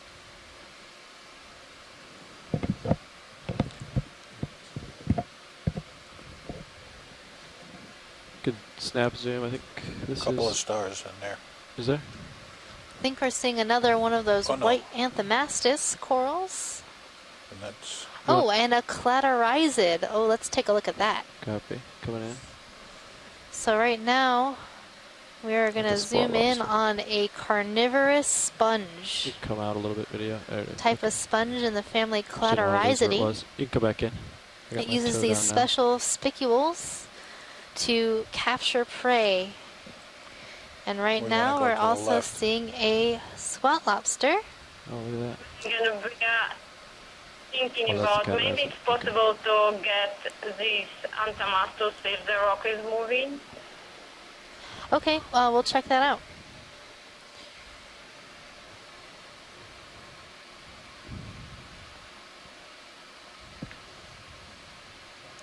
Watch, what was the next thing you wanted to see? If that We call anthomastus... these types of Oh, pilot, so... we call these types of demo sponges sunburst clatorizids for obvious reasons. It's a very distinctive body form, but it is a carnivorous sponge. I think we've collected some off of the Marianas last year. And anyway, I don't think it's been examined closely by the experts in this field, so right now we only know it as the sunburst carnivorous sponge in the family Clatorizidae. Going for the squat lobster. So we're going to now look at that anthomastus coral, the white coral on the left. It looks like it might be on a loose rock, so if we could grab that, that'd be great. Copy that.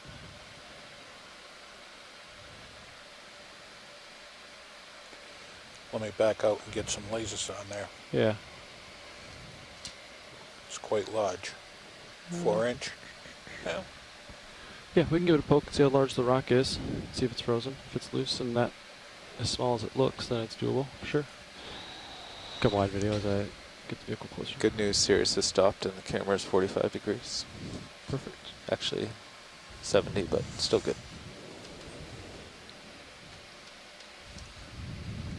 I'm betting it's cemented.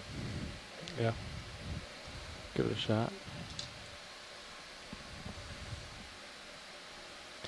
Yeah, you can't get a skid in there to try to break it either.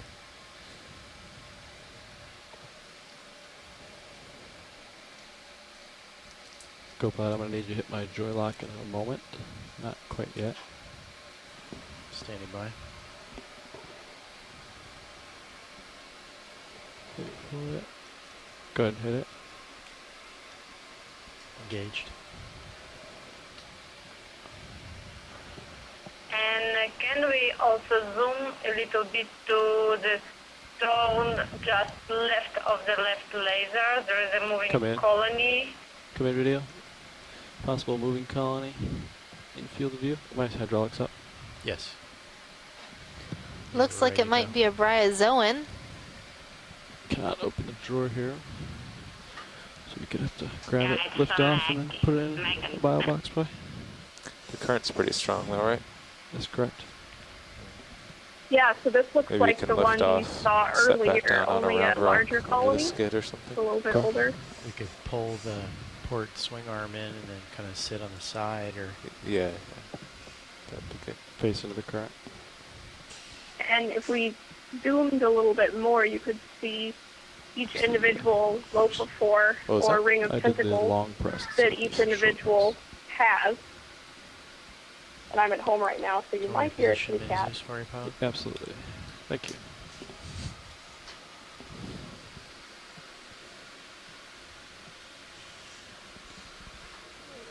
Maybe Zeus is kind of dark. There we go.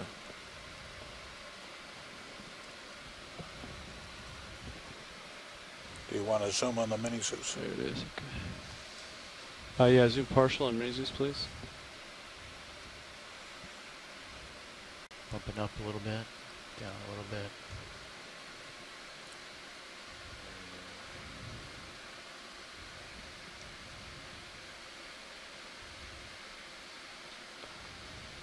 Oh, nice.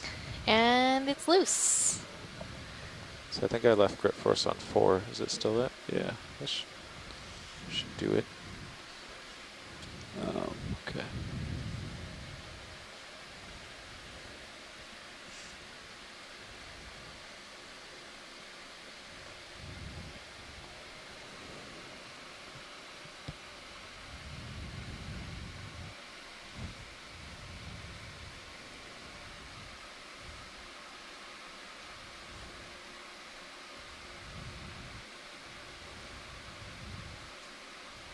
I think your jaws are under a bigger rock. The far one. Might have to go in with them feathered closed a little.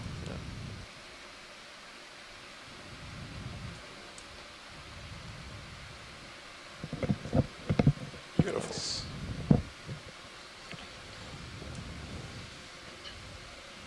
That's a little guy. Look at it. All right. Get a nice zoom on it for you.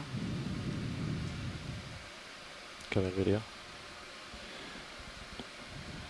Okay, what do you guys think of for stowing options? Probably, I'm thinking turn into the current. Go ahead and stow that port lower for me. Copy. Would you go full wide on these as well, video?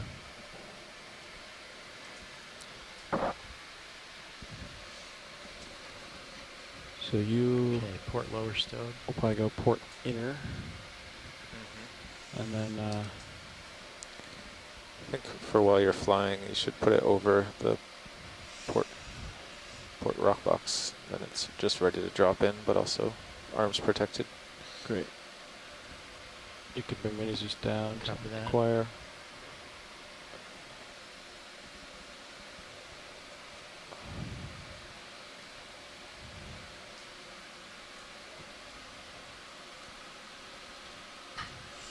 Okay. We full wide on my Zeus video? Yes. Okay. All right. Another fun fact about bryozoans while we're waiting for the rock to be put away is that they're also called ectoprocs, which means their mouth is on the outside, or sorry, their anus is on the outside of the ring of tentacles. Autos might hold if you just come also up. contains the mouth. And Yeah, there's sure. another very similar group of animals called camptozoans or entoprocs, where the anus is on the inside of the ring of tentacles. Come up a little bit. Especially if you get your altitude up Well, a I couple find more that very meters, then if they drift, you're still That's pretty kind of far from weird. stuff. I do love fun facts. So both Megans. So what would be the or why would there be this difference between the entoprocs and the ectoprocs? Do you do auto alt? Depth.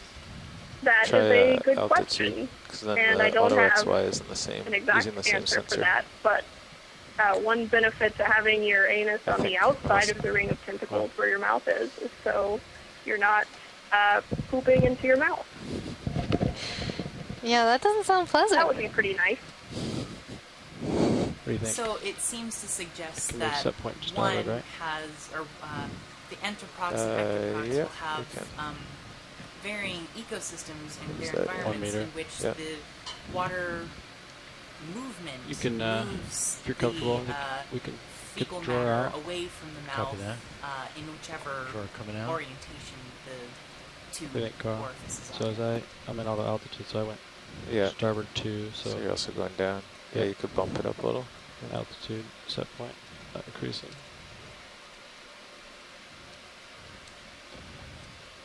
Yeah, The I think that looks entoprocs are pretty a good. lot more mobile. Yeah, port, Their port side. stalks can move, they're muscular, so that Yeah, probably helps out a absolutely. little bit with that as well.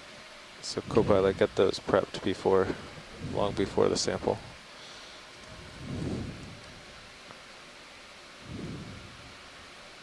Nice. There it is. Alright, to keep an eye on my position as I stow. Yep. I can bump you left or right or up or down if you need, but it looks pretty steady.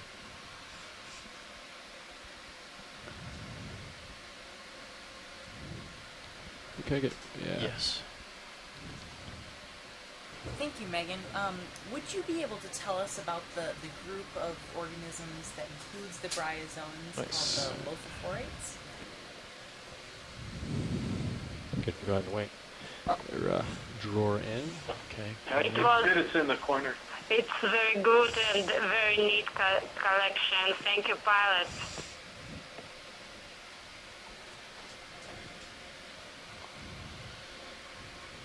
Glad we could get that for you. Yeah, that was a good one. It's a perfect little rock.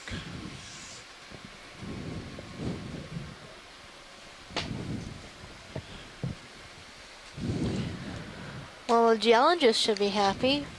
But both biology specimens have come with some sort of geological associate today. Well, I hope they survived biology sample. We'll let you pick another rock, Tom. Thanks.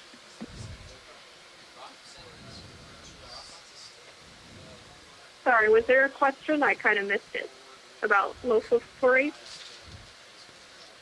Oh, I was just we were wondering just- if you could tell us about the group of lophophorates, because they are bryozoans are contained in these.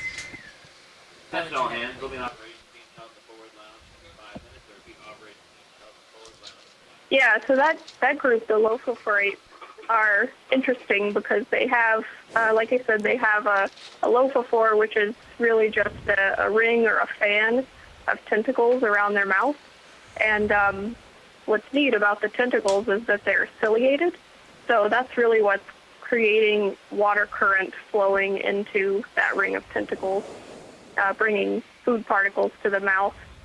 And that includes not just the bryozoans, but also brachiopods. Pilot, just so you know, we had a pretty strong and current also from north to south. coronid worms. So from your starboard So to all port, of those have and the this ship has been stopped for a lophophore while. ring of tentacles, but We did build up they're a lot not, of it's not layback, always so just a ring. Sometimes it can be horseshoe-shaped, depending on the group. that is all of gone the now, though. species. Okay. And we're making good progress. Copy that. What's happening with the USBL today? Is it Well, thank you, Megan. crazier than normal? Yes, it does seem to have systematic erroneous commands. You are very welcome. It seems to have lost track of where it is. Some exciting times in invertebrate taxonomy here. I doubt that's it though. Yeah.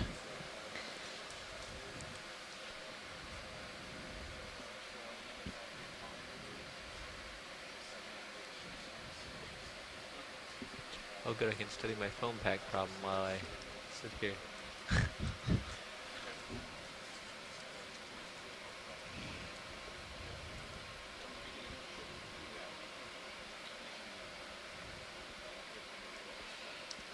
All right. Looks like you're lined up pretty well with the uphill. Yeah, agrees with high pack too. Cameras there, I think. we're ready to Looks keep like our bugging hydraulics it. are spun up. Do you want me to keep them online? We Or? could put the port down. Yeah, let's go ahead. Why is the high voltage comp so low? Wonder if it was like that from the. Let me check. Let me see if there's any writings. Okay. All right, so far so good, right, John? Here we are at Mozart Seamount in the Musicians Seamounts, currently at a depth of 3,690 meters. We have collected 2 biological specimens today.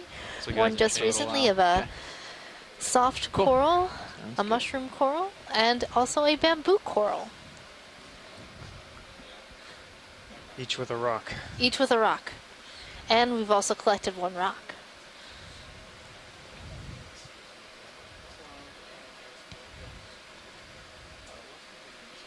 Yeah, the current from the 35 starboard right is now. quite strong.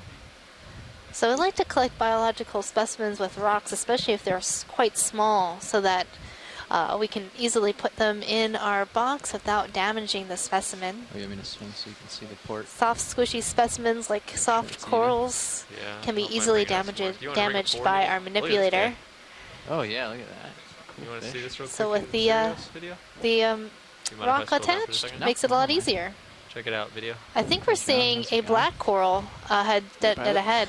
We have a. Was this in video? I guess it's Bati Patis I Serious was cam. looking Check serious. for. Serious watching. This is the example you were looking for, wasn't it, Tina? My lucky day. Can we zoom first? We will zoom shortly. You want a shot of this coral? Yes, we need a shot at this coral. This Okay. might be what Tina has been searching for all day. Okay. Well, we will do what we can to get a shot of this then. Hold on. Got you video pretty 1 far second. out. There we go. And by the way, in the camera 2 view from the Sirius camera sled, there was a large deep-sea lizardfish, Bathysaurus mollis, hovering in mid-water, which is a very unusual thing. They usually sit on the bottom. Thanks, Bruce. So, Tina, is this what you've been looking for? Just a little heave. Sorry about that. I can land. Yes, we are looking for this one. And there is a squat lobster is visible now. Should we set up to collect this coral? You get like a. Yeah, and if it's possible to get longer possible stock. Okay. I mean, closer to the base, if it's possible. It looks quite long, so we'll cut as much as we can. That'll fit in the box. What boxes do we have right now? Let's see, get the lasers on it, see how big it is. We're heavy on the port side. I think all boxes are full on the port, but we're wide open on the starboard. I'll tilt up a little more. Just try to get the lasers to stay We on can it. cut it in two. Yeah, I mean it's maybe. Looks like it's about total a of foot 30 long. Centimeters, or yeah, maybe a foot long and 30 centimeters sound about the same to me. So, pilot, we'd like to get as much as we can of this coral. The base could be important. Okay. Oh, you need the base as well. But as much as we can get, that would be perfect. Okay. Should I try to pluck it off the rock? I think it'll pluck quite nicely. Okay. Doesn't pluck, then we, obviously. The skeleton's very bendable, so you should be able to. Let's see what we can do. Pretty high current, so I'm just making sure that we stay planted here for a second. You're ready to go. You're spun up. Hydraulics are spun up high. You can put it in Starboard. the same box as Antamasters. Okay. Starboard bio is available. Copy. Could take a Yeah, little you zoom can video. just record that as the Tina box. All right, Just, will do. Frame it. Video, could you zoom in and frame it for me? Right about there. That looks good. Thank you. And yeah, we'll get close here. Arms fired up. This is such a thin coral. Oh, there it is. Next.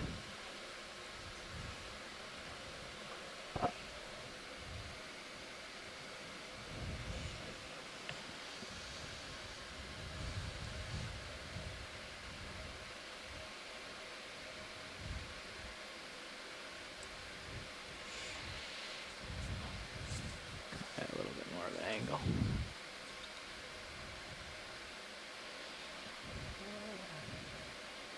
That's about right.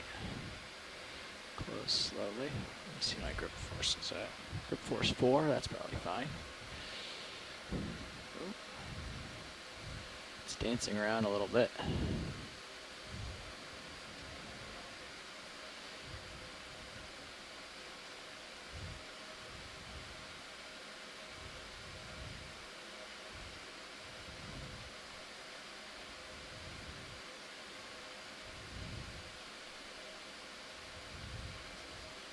Okay.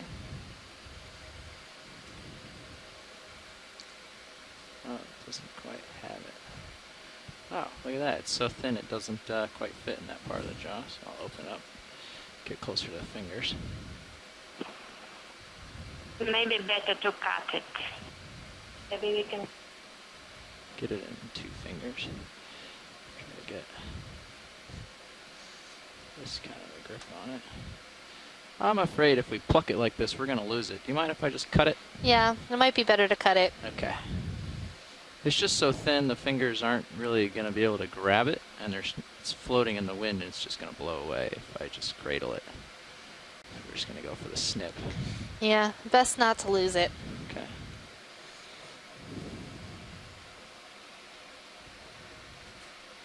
Okay.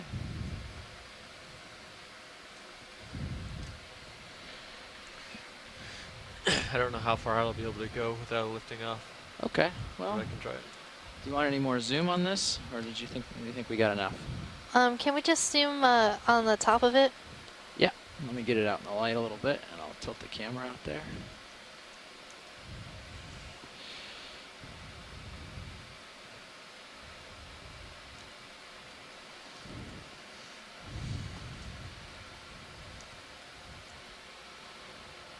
It's blowing in the wind a little bit, but I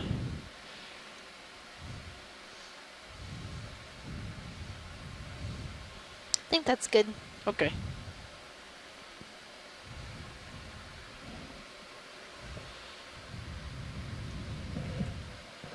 And I need to go starboard with this, huh? Okay, I can do that.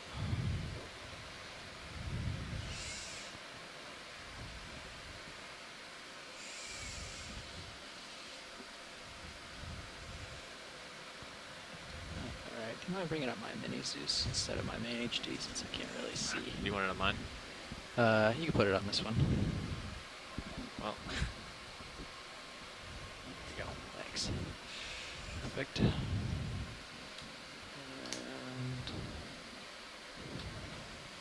yeah, we can go ahead and open up Okay, here just we the go. starboard. I don't know what's in the port, if it's Yeah, I have floats it or not. closed. Okay, great. I have that port vial retracted. Great. I'm going to go slow room because I to can't open see this. the front. It looks okay actually right now. Okay. Maybe not. We'll see.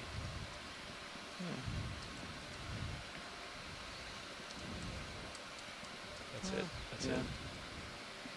I'm hitting. Okay.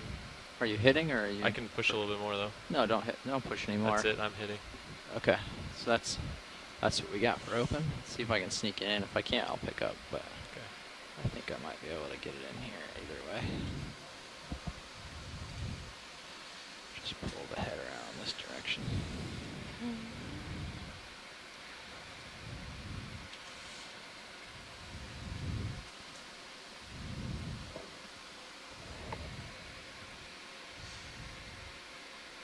I think it's in there, right? I can tilt down. We can do a zoom. Actually, looking at the port manip, you can see a couple little fuzzies sticking out the top there, huh? Let's just make sure it's properly buried. This around this way. There we go. Now it's in. I'll open slowly. Make sure that it drops. Can't quite see my jaws, but I think I'm clear of it. There we go. Yeah. Alright. Ready? Yep, go ahead and close.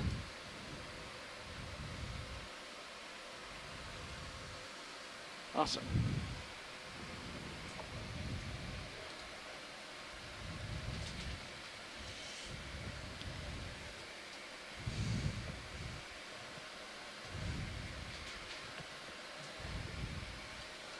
So a beautiful black coral specimen collected at 3,682 meters. In the box.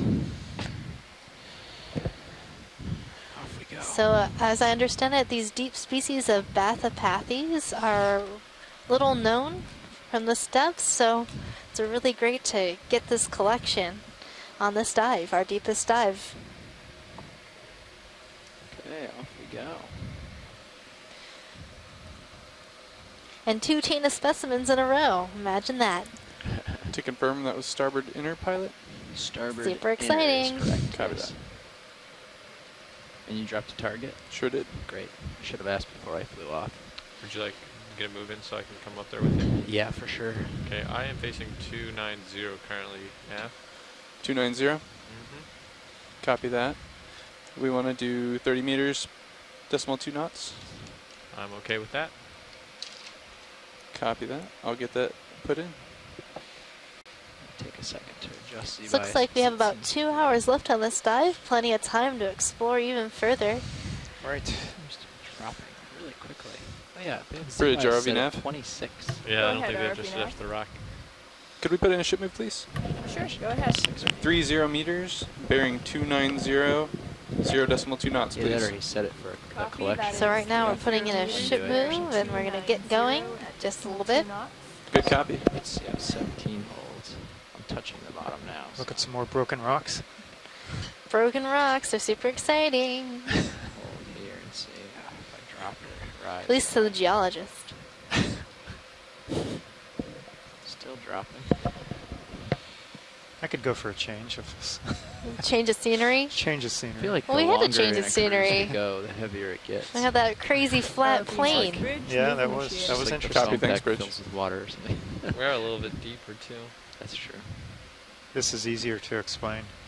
Yeah. We're like, oh, You the get other bored. part was too exciting. Let's move to the boring side. See how it is. Squat lobster. So just Seeing maybe a heads up, squat pilots. lobster on a rock. Previous navigator informed me that it's been Let's do taking a nice about, quick zoom of that guy. You want a quick zoom of the squat lobster? Yes, I please. think about 7-minute Okay. delay before we see movement. So 7-minute delay, copy. Yeah, we'll get a snap of this squat lobster here. Start in on it. So I have a feeling that this might be a Munidopsis squat lobster. You can tell that by its sort of robust front claws, its cheliceds, the upturned rostrum, and white color.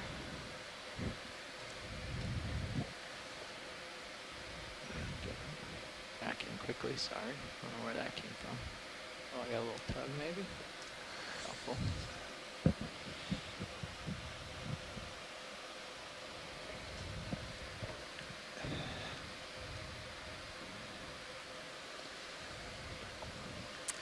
Alright, I think that's plenty of views of him unless video needs something else. Pretty stretched out, so Alright, we can have check lots of out time check to- him out to for a look while. before the ship catches up, but happy to move on and look for something else too. But it's not holding us up. Yeah, there's probably plenty of stuff in and around the rocks in this area. Okay. Let's Well, go find keep him a coral. exploring. Yep. Pick him up and take him back. There's a lot of small things. I like to hang out in these cracks in the rocks, small invertebrates, find homes here. Just, yeah, this is cool. You can keep this zoom, see if we catch anything that we wouldn't see maxed out. Yeah, sometimes the corals can be quite thin and these Around, animals zoomed in a quite little, I small. don't mind. I do see a sponge coming up ahead. I'm sure you guys saw that sponge already.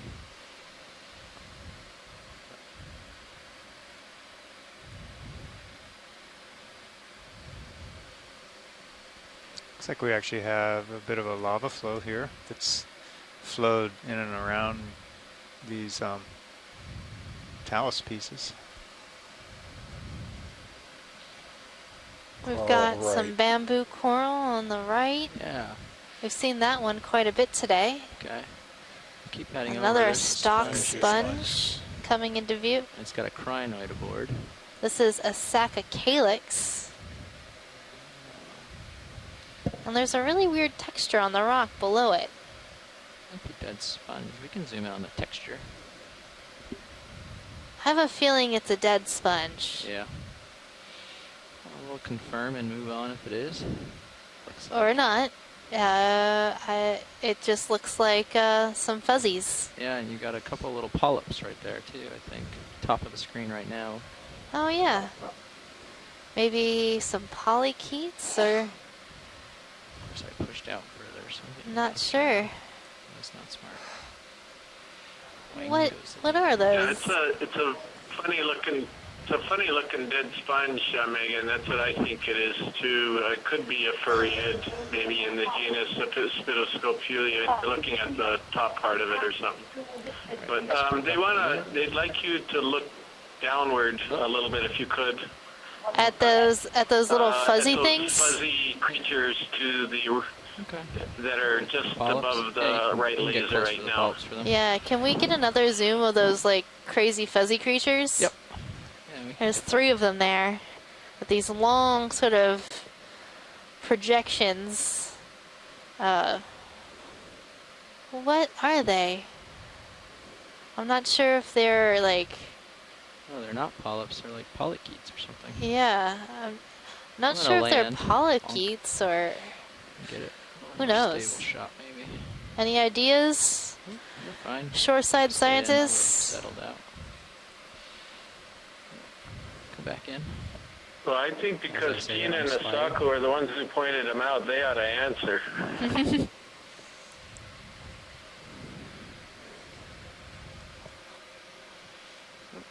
The short answer is we have no clue. Yeah, I thought they might be like anemones, but they look more worm-like. Maybe small sea cucumbers? Ooh, that's an idea. Or some sort That's of... not a bad guess, Megan. Yeah, I don't know. I'm not seeing any CD, so not a polychaete. I don't think they'd stay in a scoop if we try to scoop them with this wind, unfortunately. But Yeah, they'd probably just sort of blow away Yep. whatever this is. And they're quite small. You can see the framework of this dead sponge. That just gives you an idea of how small these little critters are.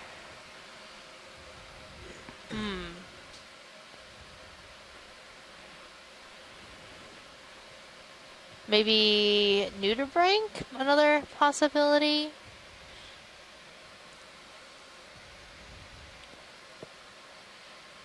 okay. Well, So this also provides a super great view of the dictyonal framework of the dead sponge. And you see how regular the mesh is on this framework? That's characteristic of the family Furiidae. So Should we this start probably moving is shortly, something Kappa? like a dead Spidoscopulia Copy sponge. yeah, I think he's already long started moving a since little dead. bit. He's certainly closer than he was. Could even be thousands of years that this thing's been on the bottom. Yeah, perhaps. I mean, 7 minute might be a little it's pretty neat. longer than. Yeah, maybe actually 5. And even 5-ish. being dead for so long, it is home to some crazy little fuzzy creatures. Alright, I'll take off. Go ahead, Bridge. Possible tiny sea cucumbers, Bridge. maybe There's a sponge interesting right between those nudibranch two of some rocks. kind Yeah, or I some see other that. invertebrate. Who See the little knows? sponge on the rock behind? I do see that tiny little sponge. I think that might be something different. I don't see it on a stalk, so... I'm going to push down a little and pick up a little higher. See if I can bring it into view.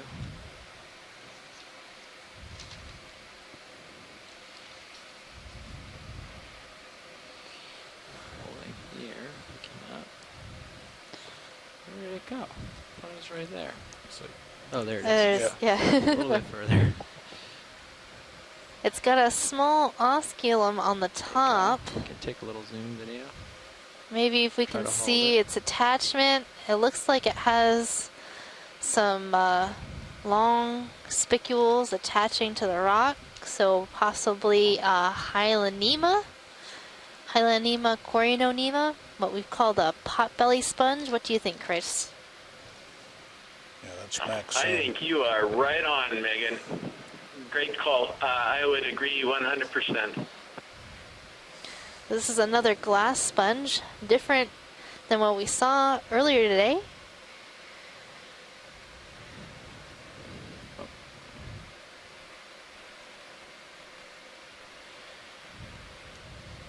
And it's really hiding in there in those small rocks. So without that zoom, it'd be hard to see this little sponge.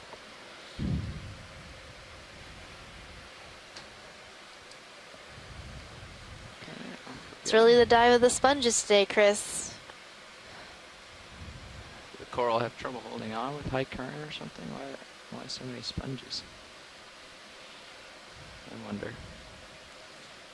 Chris Pilot wants to know why so many sponges. Did you want to tag on another move on top of that? Yeah, probably. Bring a little fun we go. guy in Ready. the view Yeah. here. Go ahead and add another move. Same bearing. Now we're seeing looks a good to me shrimp. still. Copy that. It's a big shrimp. That is a big Bridge RV shrimp. nav. It's at least Go a ahead, RV Nav. We'd like to 20, repeat 30 our count. last move, please. 30 meters, bearing 290 Yeah, it's 20 degrees at 0 decimal 2. centimeters long. Copy, that is 30 meters, bearing That is a 290 at huge decimal 2 shrimp. knots. Good And it's copy. got a really interesting pair of legs that are more mantis shrimp-like.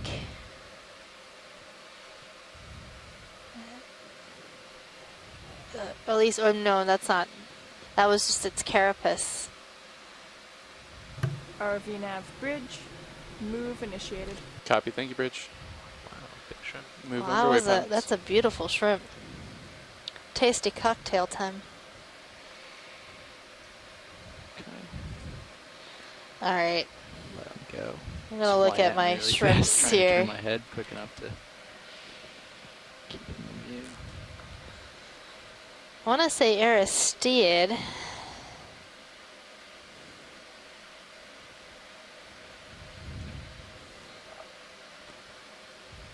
And it was quite large, so maybe Cerataspis monstrosus.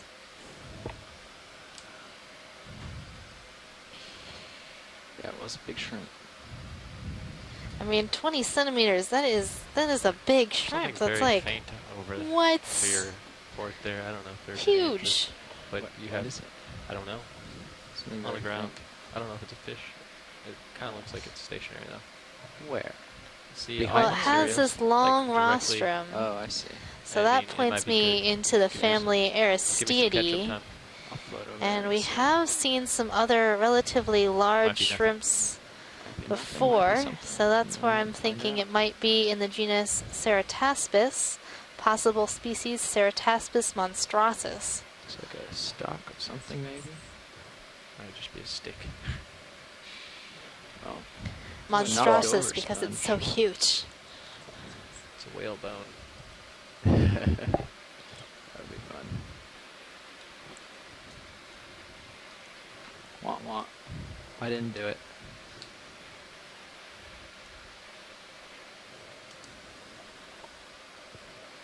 Recently, Small coral just to the dislodged. left of it, and then another one on yeah, I the see rock above it. Another small white anthomastus, a bamboo coral with a crinoid perched on its branches. So I've seen a number of these same bamboo corals. We made a collection of this earlier, very characteristic of this area. two anthomastus, one colored, one white. There's a pink one just dead left of the lasers. Oh, and there's a pink one. Let's look at the pink one. Okay. Yeah, but yeah, you can bring it in as I float over.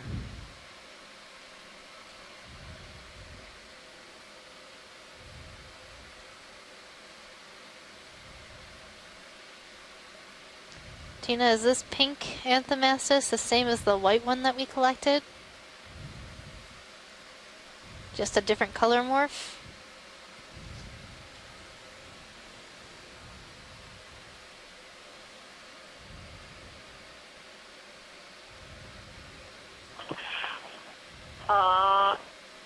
Can we have a little bit more? Yep, just a few seconds. Snail We got on a the better base. zoom.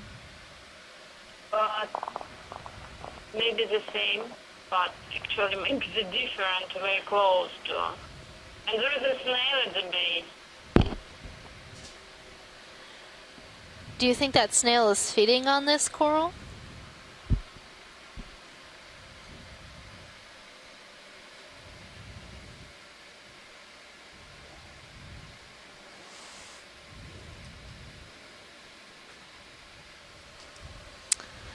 Well, that's a beautiful view of this pink version of Anthomastus. 5. And we just collected a white 30% version required not too this. long ago. For the So thrusters. hopefully we'll learn more about these corals at these depths with that sample.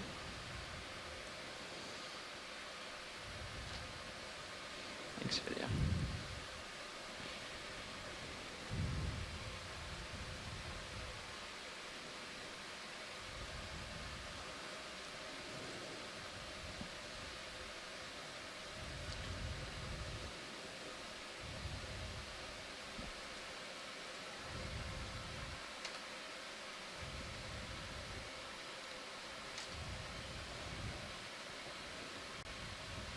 This is the version of the white version that we collected earlier.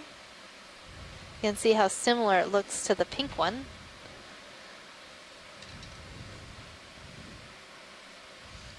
And the common name for these corals is mushroom coral, because when they pull in their polyps, they kind of look like little mushrooms. ROV nav bridge. Go ahead, Bridge.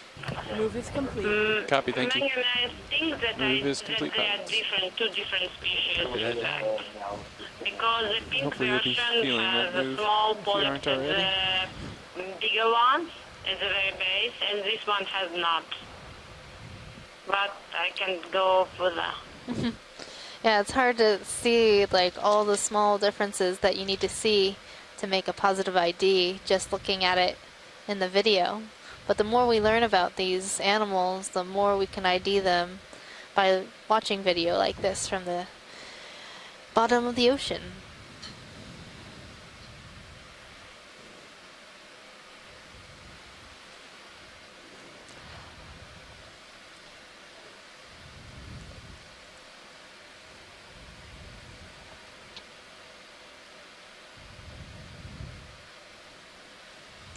I think we're good here.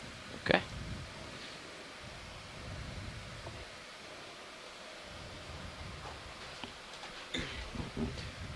Sonar still looks clear out to the distance. Awesome. Pilot. Oh yeah, the ship's caught up some. That's nice. I got some room to play. Let's go see what we can find. I'll have a bit more swing, but do you want to get another one called in? I think here it's soon? time for story time with John. Tell us a story, John. Yeah, sonar's clear. We can keep going. How are we doing on track? A geology story. I have. A really Make fun a one. face. You, you have to We'd have have something. to average about 0.06 to make our waypoint. Yeah, so we might as well keep it going for now, just in case we need to stop for anything. Copy that. Same bearing, same speed, same distance. Sounds good to me. Calling it in. So you've done a lot of work on ships, Bridge, John. RV nav. Yeah. Do you do a lot We'd of like to this repeat type the of move work? Again, 30 meters. Surveying the bearing ocean 290, bottom 0.2. by actually looking at it, or more of mapping? And what's your favorite type of shipboard science? Mostly mapping these days, though I've done a lot of work in manned submersibles, and less so with, actually quite a bit with smaller ROVs, but a lot of dives in the Pisces subs, the Russian Mirror sub, the Japanese Shinkai ROV nav 6500, bridge, and move initiated. a Copy, thank you, Bridge. former Navy Continue our Seacliff journey, pilots. Awesome. submersible, which is now retired. So studying seamounts, submarine volcanoes, giant landslides, and more recently doing habitat studies, kind of that's biogeographic type of If study. we get into an area that I think is a little we've more dense, come with along possible something interesting here. specimens, A just floater. It's in the be water, aware call it an takes a while animal. to stop the Oh, it's a ship and squishy. collect. With how deep we are today. Bloop. Zooming. It's really moving. Yeah. Stopping. I was hoping it was an octopus. I only have you. I mean, I'm just making everything into octopuses. It's almost Octopus Friday, folks. And if you're in Japan or Russia, then it would be Octopus Friday Already. already. It's already tomorrow? UTC. I never know what day it is. It's tomorrow. It's about as good as I get. If we cross the international date line, it would be tomorrow. Yeah.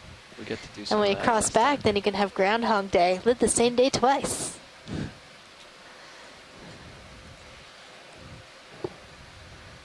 Does that mean 12 more weeks of winter?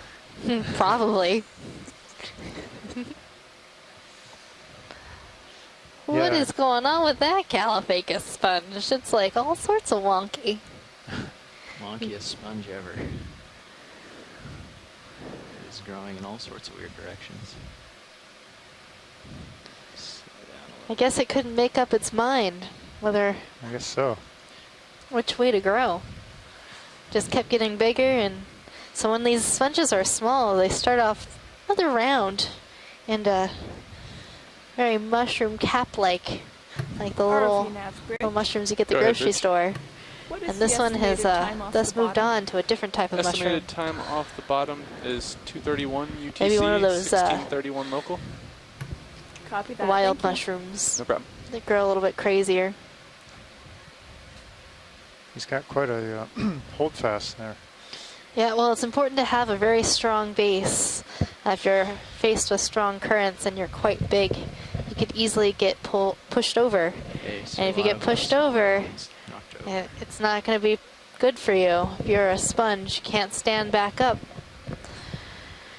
Right. Falling and I can't get up. So might as well put a lot of energy into securing your base so you can stay stuck to the rock throughout your entire life if you're a sponge. Sponge goals. Hashtag sponge goals. You know, it took me a really long time to figure out what hashtags were. Guess I'm just not up on the twittering and whatnot.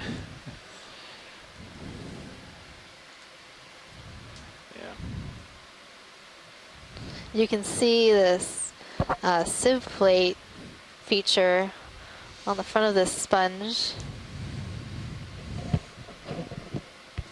covering those holes.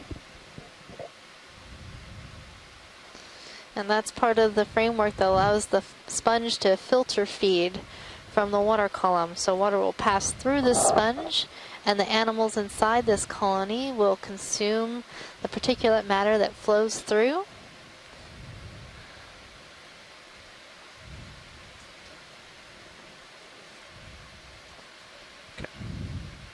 Next video.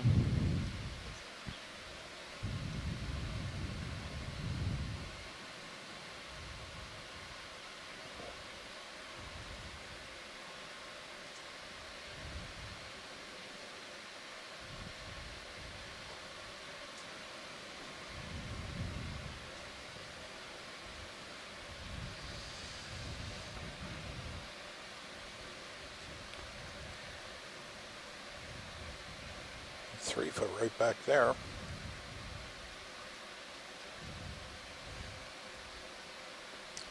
Well, it looks like a different coral, a sort of bushier one. On the right? Yeah, on the right side. Okay. Should I take a look at it? Yeah, let's take a look at this. Okay. Be a little closer.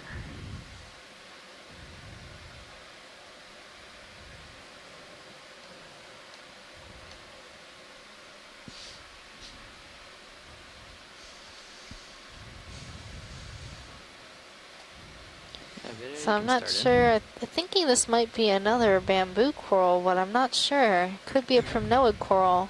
Let's go ROV associate, nav Go ahead, Bridge. Move is complete. Ah, Copy, thank it you. is a primnoid coral, so a coral in the family Primnoidae, and it has an associate anemone wrapped around it, one of the branches. I'm looking closely at the polyps to see if they have 3 tiers of body scales. That would indicate that this might be in the genus Narella.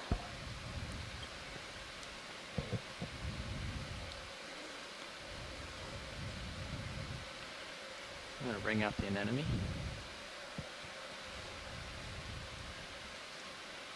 Nice.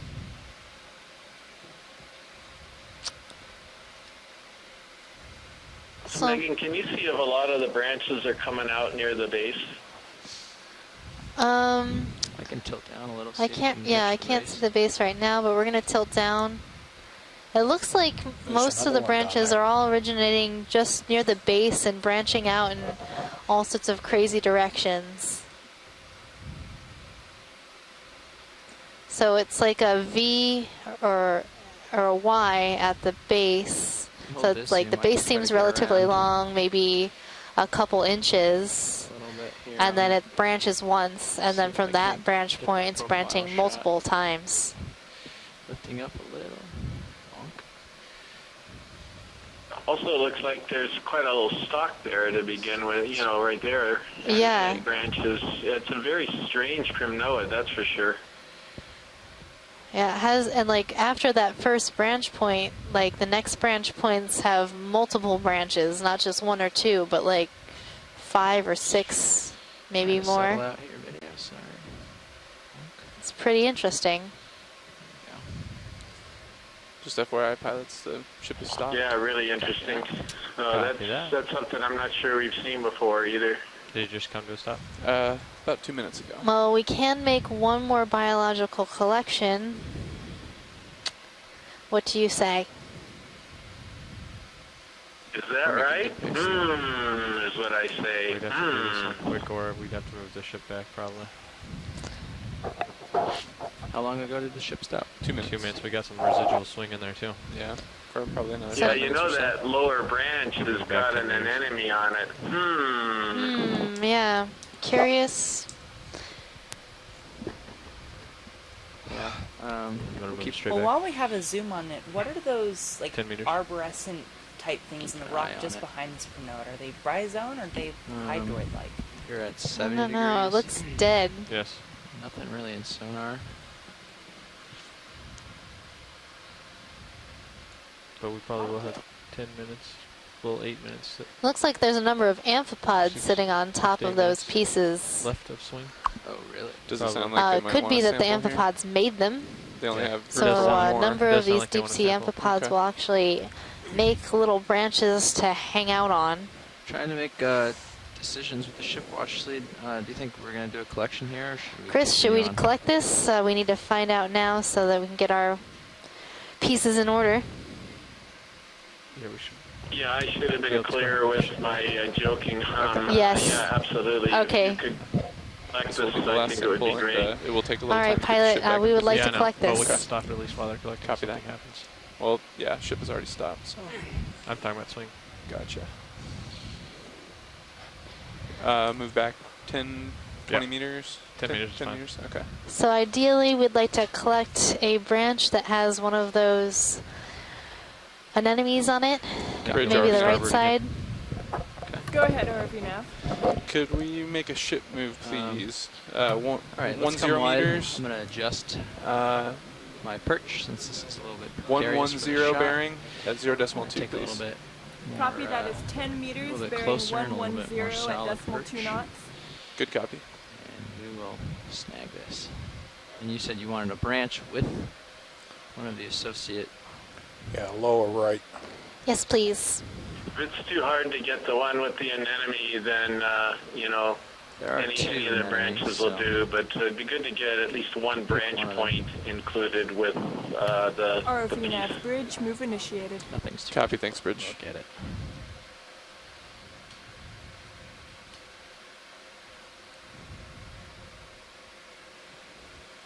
So we are on our way back 10 meters, pilots? Okay. Thank you. Tilting down.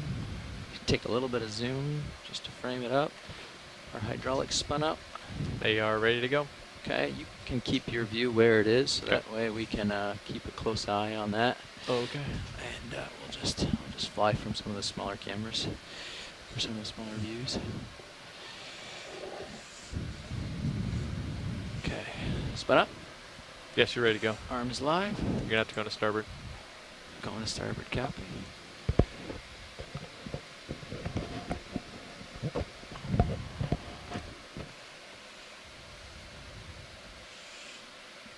Now, let's see what I can do here. Tilt down a smidge. Am I losing my footing?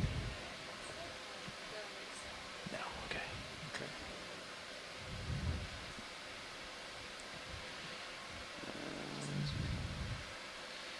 I think this angle is where I want to be. Get the cutters pointing the right way.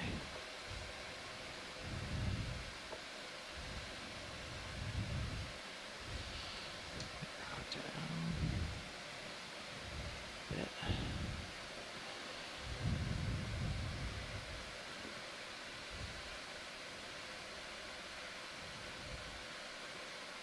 Can you come out partial, please? I'm just trying to see the branch and where my claws have to be to get that branch.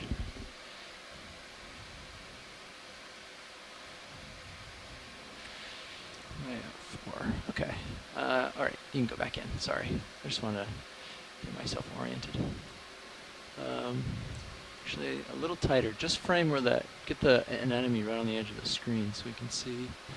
Turn my head a little. Bridge. Go ahead, Bridge. Move is complete. Copy, thank you. Yeah, okay, I see the branch. Move complete, pilots. Copy that. Okay, well, we will try to sneak the jaws in there. See what we can't do.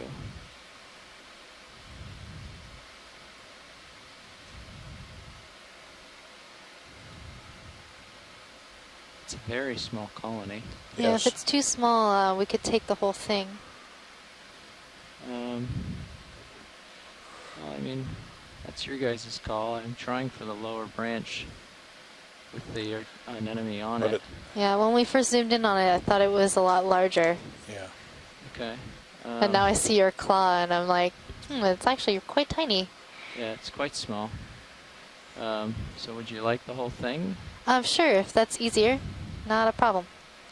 I can try either way. With a small colony, Yeah. it's all sort of I mean, difficult, the whole colony gives us more of a sense of the structure of it, and could be very useful.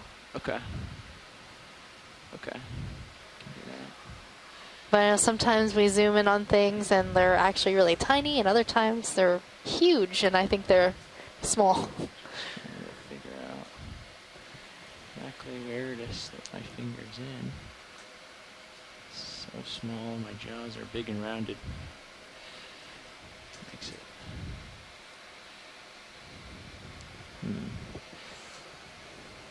Luckily this isn't too brittle of a coral. Otherwise I'd be really messing this up.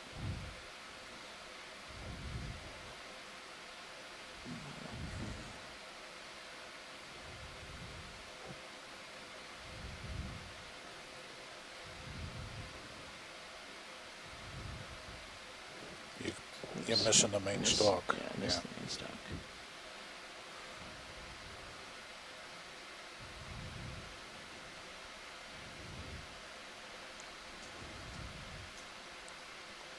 There we go. We're around the main stalk now. And we'll go for a slow grab. Oh, it's just crumbling, isn't it? Yeah, it's very fragile. Okay, well, we'll be very careful. And we'll try to get as much of this as we can, given its crumbly state.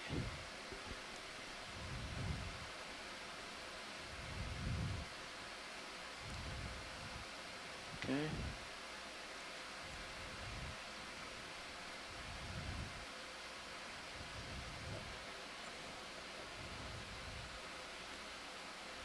Well, it's okay.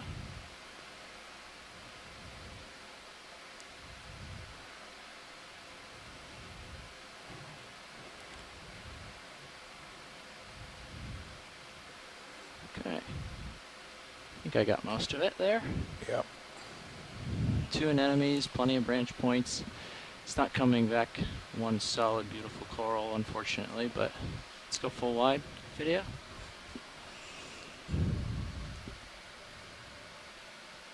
But we got all the paces anyways.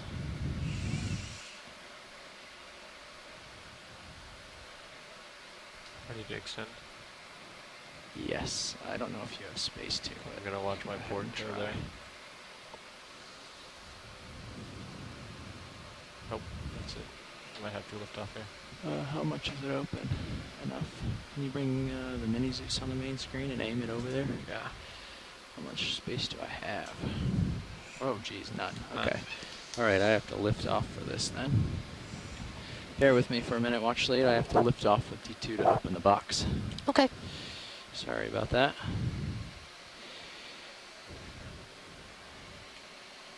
Picking up. Fighting the current a little bit. Might as well push ahead just a little bit too. Okay. This is as far back as I can. I'm just going to try to go into autos here. I can push ahead a smidge. I don't want to lose too much. I don't want to speed off too much. If those wave in the wind, I don't want them to break off. I think I'm just going to try to get into autos. Pick up a little more. Auto depth.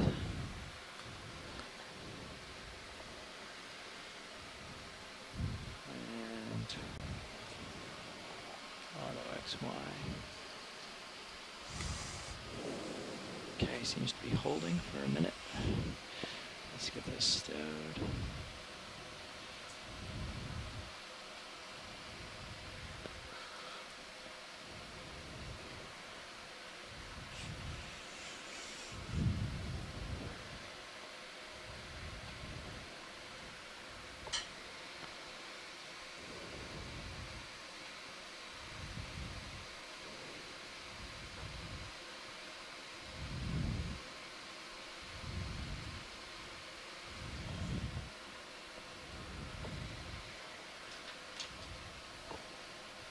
Okay, elbow's maxed out, so I'm going to just do it with a wrist here.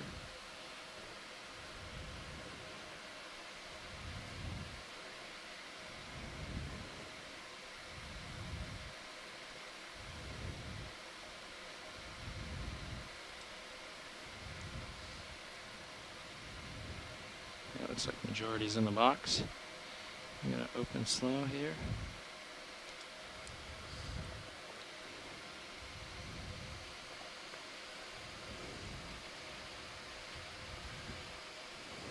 Okay.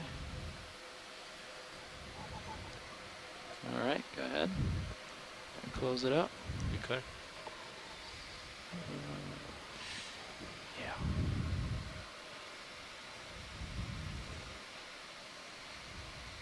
Okay. Arms off. Thank you, pilot. That was beautiful. So the great thing about collecting specimens at this depth is there haven't been that many collections this deep, and a lot of the animals here are not very well characterized. So that's why we have collected a number of organisms today, but that will be our final collection of the dive. And I'll just take off. And in this area, we also saw a Saccocalyx glass sponge, Menodopsis squat lobster, a Chrysogorgic coral, and a Bathypathes black coral. Alright, I got a little behind, so I'm going to do a little race. If you see something you really need to see, I can stop, but otherwise I'm going to full tilt boogie here for a second.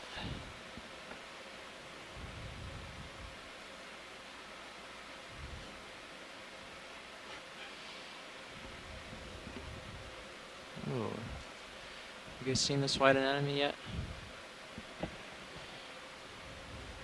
Trying to slow down on my speed a little and get it centered. We can go ahead and zoom if do a snap zoom.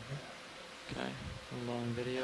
If you want. Still carrying a little momentum, but yeah, we can. If we've seen it, I should catch up. But if we haven't, then I can take a Yeah, snap. just go ahead. I don't know. She left. Oh, so. okay. All right. Just keep going out. Okay.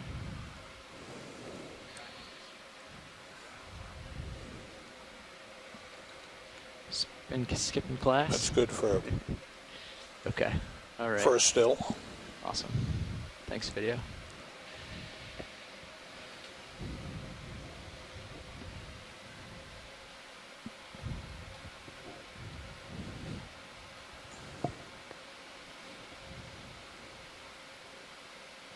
Our large Calophacus sponge.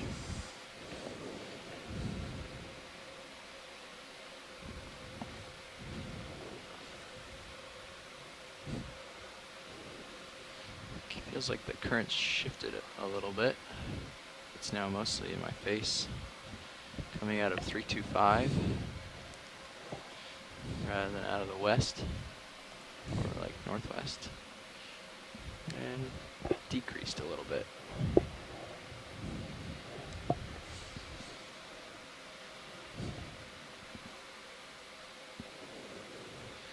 There's some interesting unstocked bamboo, maybe. I don't know if they've seen this, but I'll just pirouette around it if you guys want to get a partial on it. We've looked at those today. Okay.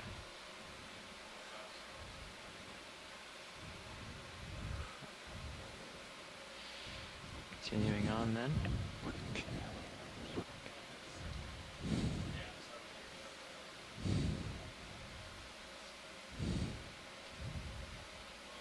Flattening out, huh?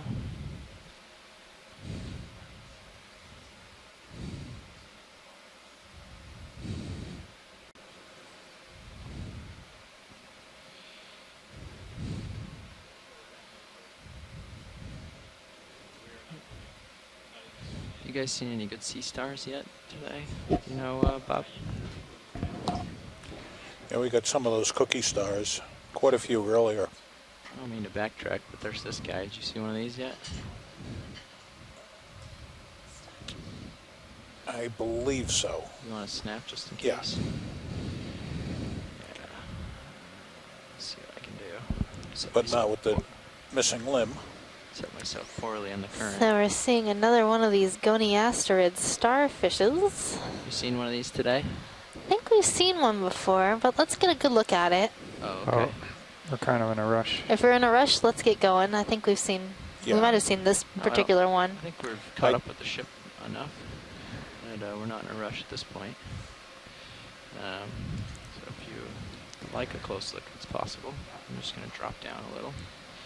Nav, how far away are those erratic points going on D2? Yeah, these cookie stars from these depths are not very well known, so getting some good visuals on it would be great. Yeah, they're about the depth is how far they run off. Getting pushed forward a little as I drop here. Wow. Quite far. There they are. Yeah, we can measure them and maybe And it's really hard to collect these, seeing as they're very small. So the lasers that you're seeing in your view are 10 centimeters or 4 inches apart. Can you take a and this screenshot star using is smaller than snip? that. It's in the start menu, I think.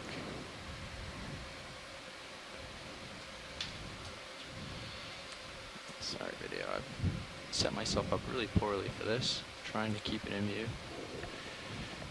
Got my camera tilted all the way down. Okay. Current on my back. Oh.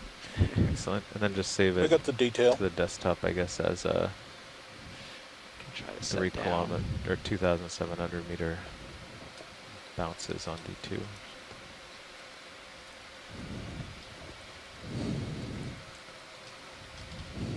Like dive 15, I guess.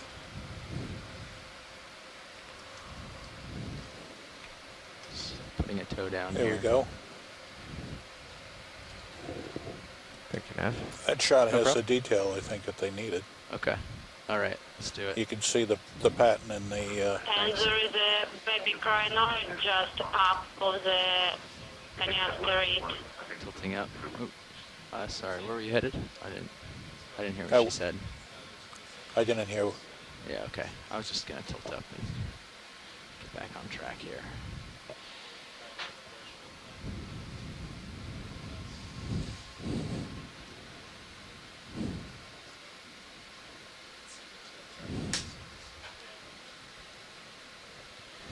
Okay, back facing uphill. Well, this area seems to have a lot more organisms right along this edge line that's coming into Not view. yet. Nope. We should get one going. Seeing more sponges, a little more corals than we did Got myself earlier. spun around backwards for a shot, so now I'm lined up again. I'll spin slightly that way. 295 is probably better. So, do we expect like a crest or something, or I don't know. I feel like we need to be thinking about heading more towards the west, but I don't. How's your sonar look over there? I kind of got downhill ahead. It looks like to me. I mean, this is sort of fine. You're gonna pull. Yeah. You're at the end there. Yeah, I'm just trying to investigate a little. Sorry, I'm trying to get this off on. So, nothing I think too. I'm seeing a really tall bamboo whip off to the left. Sorry, I'm turning right as you say that. We're just trying to figure out the topography real quick. See, we sort of reached a Yeah, it seems like this is a local high here. Alex, do we want to think about another ship move here soon? flat spot. Yeah, we're trying to figure out exactly which way to go. And that's why we're probably seeing more My corals package here. avenue This probably local keep going high in the is same direction, likely but, an area where currents definitely- accelerate over this Whatever high. you guys think is best. And a Certainly lot of west the is corals not and the way we sponges wanna like go these at this areas. point. That's definitely downhill. I'm getting the strongest returns at like 295. Okay. We can keep doing that then. Could just be a relatively flat I spot just see here. that, you know, you're back there where I was, where I Yeah. had strong returns. Now that I'm up here, Maybe I'll see something. Well, I But still probably should go there. you should still come to 295. Let's go ahead and do that then, Nav. We'll get that. 295? Yeah. Copy that. 30 meters? I sort of have the high this way. Sure. Let's do 30 meters. Bridge Towards the ROV direct nav. north. Go ahead, RV nav. Can we do a ship move, please? Sure, go ahead. 30 meters. All right, I'm gonna drop bearing back down to the 295 bottom. degrees, 0.2 knots. Copy, that is 30 meters, bearing 295 at decimal 2 knots. Good copy. See what we can do.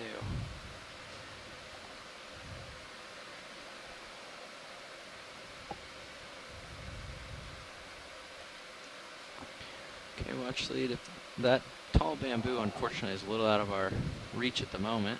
If there's anything in the immediate view that's interesting, I have a little RV time. nav bridge, move initiated. Can we just zoom in a bit and look around? There were some really hard to see chrysogorgic corals around here that I think some people are interested in looking at. Okay. But I'm not seeing one right now, but they're very hard to see. Tilting down. There's one here-ish. Yeah, that one's a bamboo. That's a bamboo. Oh yes, it is. Oh jeez. Well, let's do like a half zoom or something. No, that's where I am. Oh, maybe like a quarter zoom then. Like there, just so we can bring out some detail. Okay. Yeah, like that. Yeah, that looks good. That's a good way to just sort of pan around and see some of these smaller organisms. That's another bamboo there. Yep. We're seeing a lot of these very leggy, brambly looking bamboos in this area. You're looking for something more bushy, like a... And the colony I think we were looking for has a really interesting planar structure. It's with alternating branching. Okay. It was quite interesting. We've seen a couple today, but I'm not sure if we've gotten really good video, and I know that Les would probably be interested in seeing that. Okay. Well, I'm scanning around at the end of my tether here to see. Yeah. We can... This looks like we're looking at that downslope area, and probably right underneath us is where all the good stuff is. Underneath us. Well, that's easy. I can just, now that I've sort of scooted along this way a ways, I can just turn and look uphill and... Oh, here's this really long whip coming into view. Yeah. We could zoom in on the skeleton of that. Okay. See if we can see what the polyp structure looks like. Yeah, stand by 1 second video. I'm stabling myself on. Okay, come on in.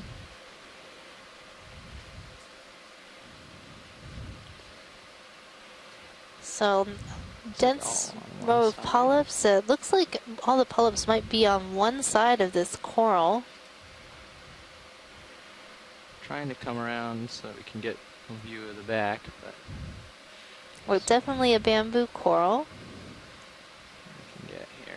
Not seeing very large intertentacular spines. Coming around.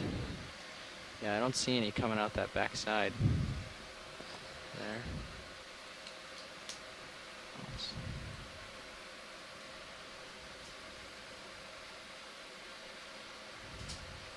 Oh. What's that? Sorry about that. Pulling on the tether a little.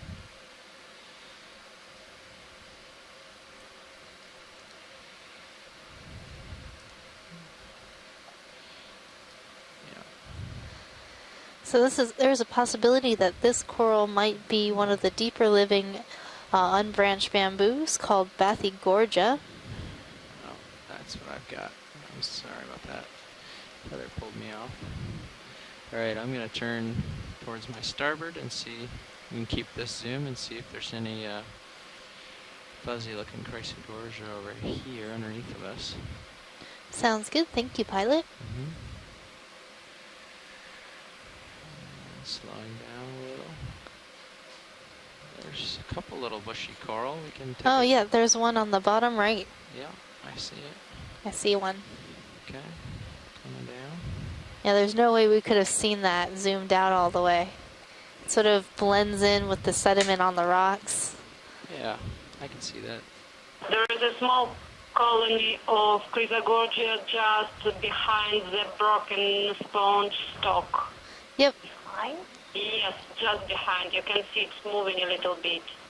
It's not the one that is laying, but that is standing yet. Okay, a little right up.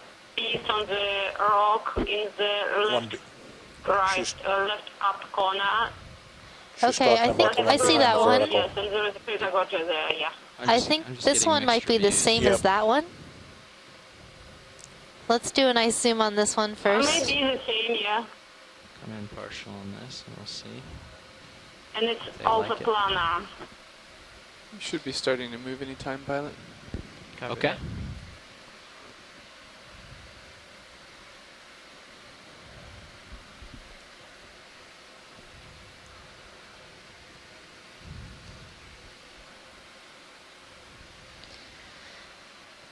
And there was another one just behind that sponge stock. Okay. On the left. I'm gonna try to get stable for so they can get a still of this one. And Yeah, then I'll let's move get a over to nice the other view. one. ROV nav bridge. Go ahead, Bridge. Move is complete. Copy, thank you, Bridge. Okay. Can take it a little more if you want. I think I'm stable. Do you have any more No, zoom? That was max?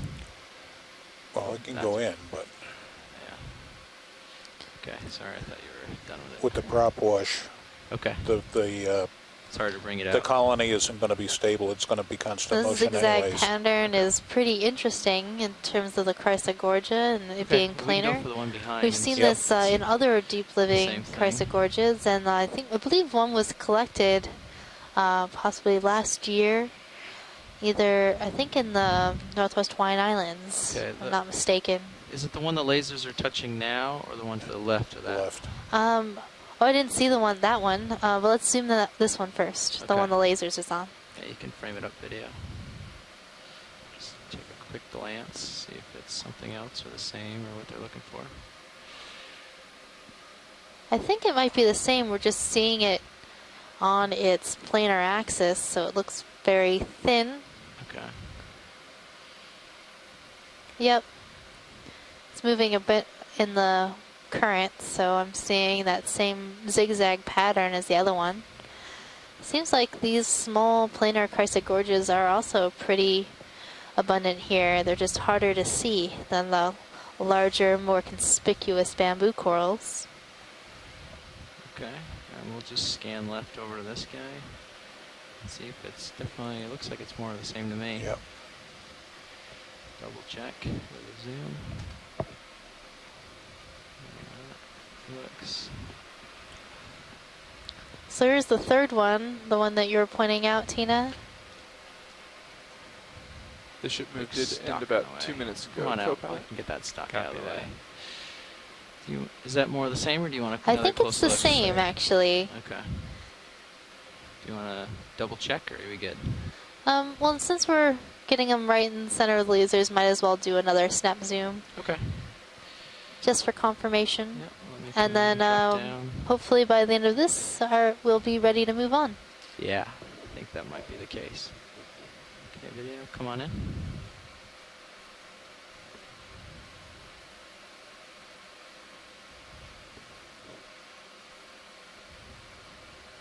I could start cutting the corner there and meeting you over there.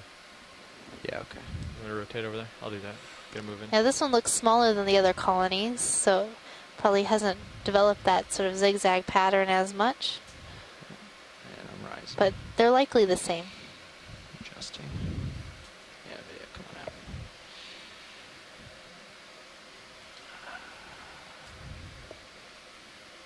Yeah, come wide.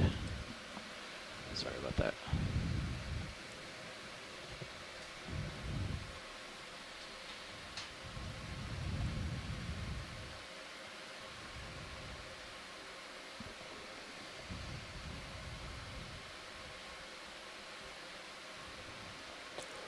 Yeah, that sounds good. Okay. I'm looking at 330. 330. Okay. I'm doing like You're looking at 120, and that's sort of uphill. Okay. That's sort of the wrong direction, isn't it? Yeah. Let me push out a little here and see what we can find. Okay. And then, well, I'll turn a little bit more even. Maybe in the meantime we can get one to 345. Yeah. 345, 30 Yeah. meters? Yeah, let's go and do that. Copy that. Bridge RV nav. So if you're just joining us, you're watching the live feed from the Go ahead, Okeanos RV Explorer. now. We are Ready for another currently ship move, exploring please? in the Musician's Seamounts 30 meters. and diving at a depth Bearing of 345 degrees, 3,650 0.2. meters on Mozart Copy, that is Seamount. 30 This is your meters, bearing biology lead, Megan 345 at Putz. decimal 2 knots. Good copy. John Smith, your geology lead. And we are learning about the different biology that lives here on these deep seamount ridge, and also learning a bit about the geology as well. So this is a really unique dive in that we're investigating the interaction RV nav between a bridge, hot move spot initiated. Copy, thanks, and Bridge. a fracture zone. Underway, pilots. Copy. What's a hot spot, John, and a fracture zone? The hot spot is a plume of Just check out these molten white material dots on of the, magma that stem. comes up through the mantle Barnacles. and Barnacles or something else. Just wanna make sure basically it's not erupts something on the seafloor. all around. And Barnacles. it's Yeah. in most cases thought to be a fixed position as on the Earth as the overriding tectonic plates move in different directions depending which hotspot you're at. But in the case of Hawaii, Okay. the plate moves to the northwest at about 10 centimeters a year, and the hotspot basically continues extruding magma onto the seafloor as lava and builds up the islands as they progress, as the chain progresses to the northwest. So forming a line or a linear chain of seamounts, islands, and Come on in. eventually submerged banks and atolls as they erode back into the ocean. Again, a good ping off to your left. Copy that. Good. So this is an interesting view of a chrysogorgic coral. I'm not sure if it's the same as what we were looking at before. This looks a bit different.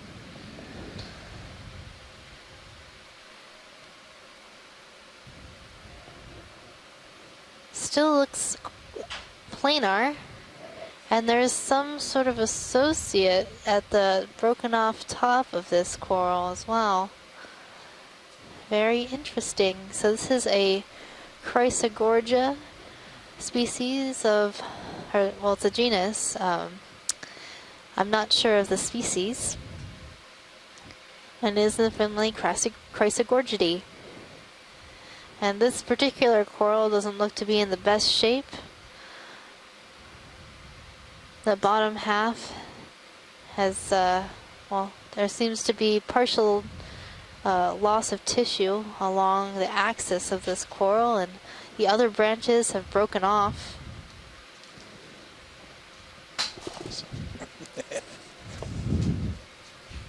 All right, we can go wide. Okay. Thanks. Is that wide? There you go. Perfect. Thank you. I had the lock on the back of the So chair, we're and that's what currently gave on way. a hunt for a rock. We're looking for our final collection today of a piece of rock from the seamount that will help us understand Push out to the turn. difference in the geology between this seamount and the one that we That's surveyed towards the yesterday, west.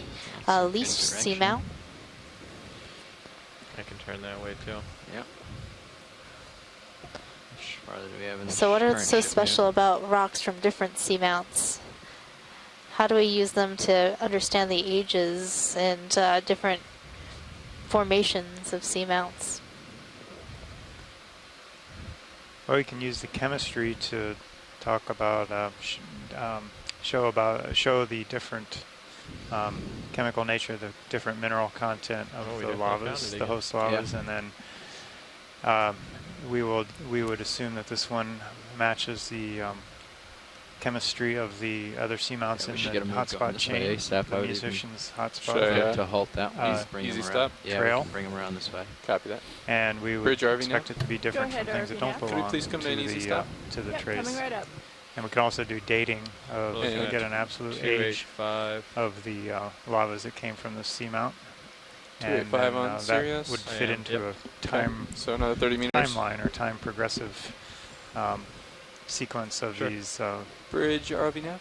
underwater mountains, Go ahead, seamounts, RV becoming now. islands. Are you ready for another maybe ship move, or did you need a erupting moment? onto the Yeah, seafloor. we have come to an easy So stop. Copy that. as the We'd like another ship move, please. chain 30 meters. gets older, the seamounts Bearing are 285 older. degrees, 0.2. The chain moves away from the Copy, hotspot, that the is seamounts get 30 older. meters, bearing 285. So right now we're looking at a really Good copy. strange difference in the morphology of the bottom here. What's going on?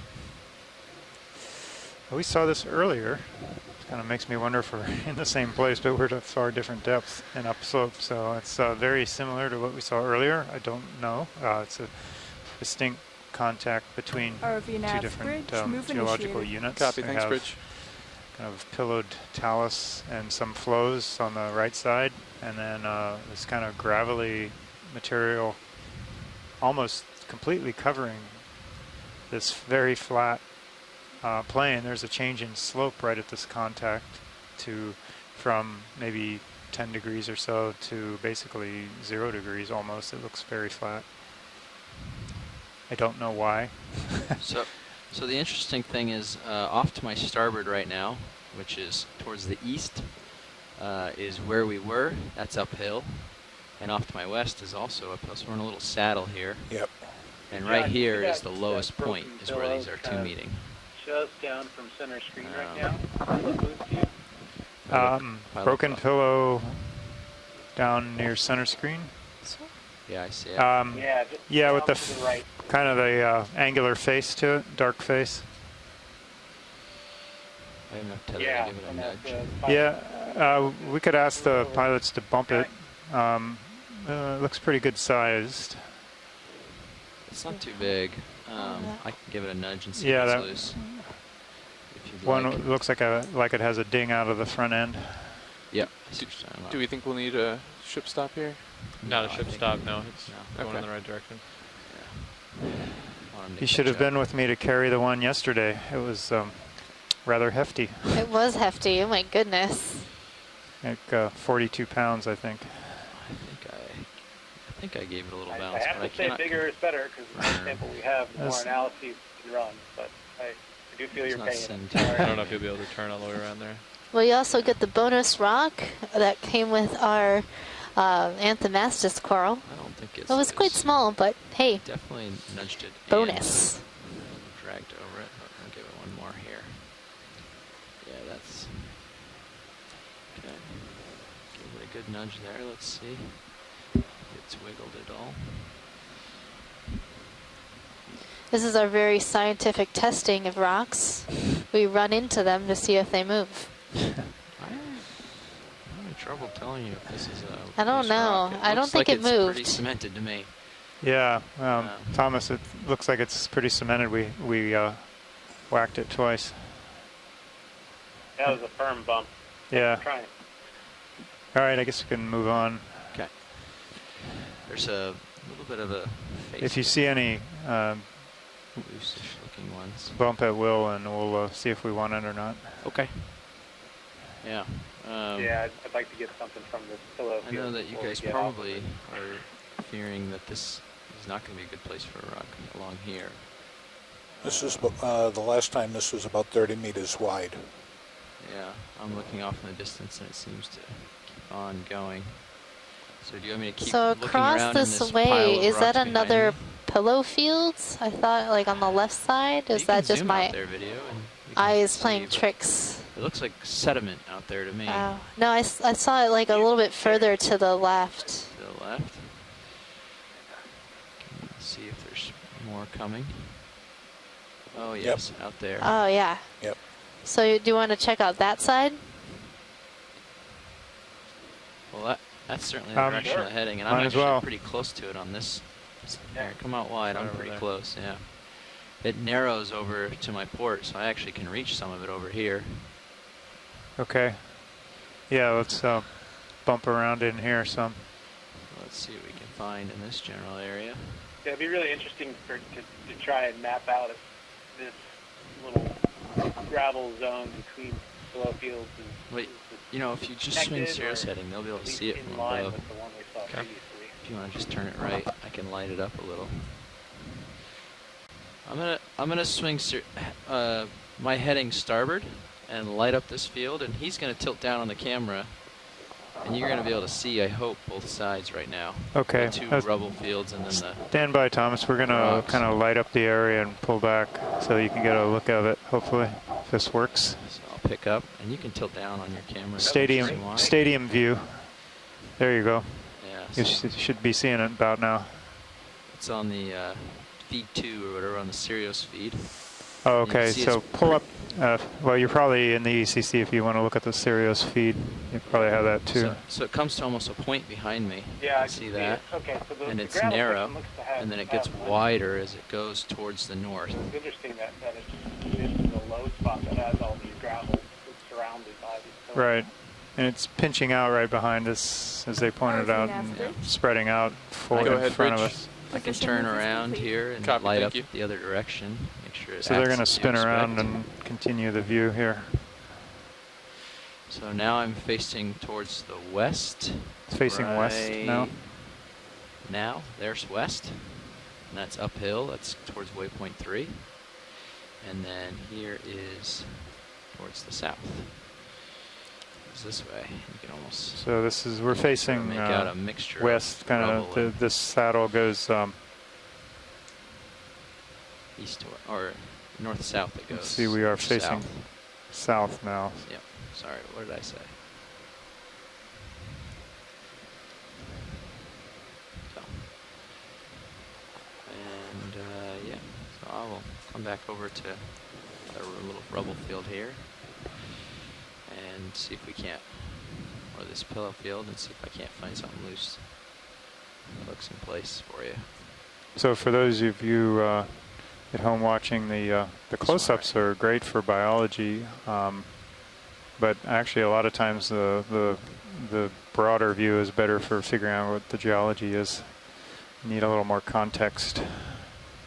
And the upper view is often very helpful if it's well lit from the Sirius vehicle above.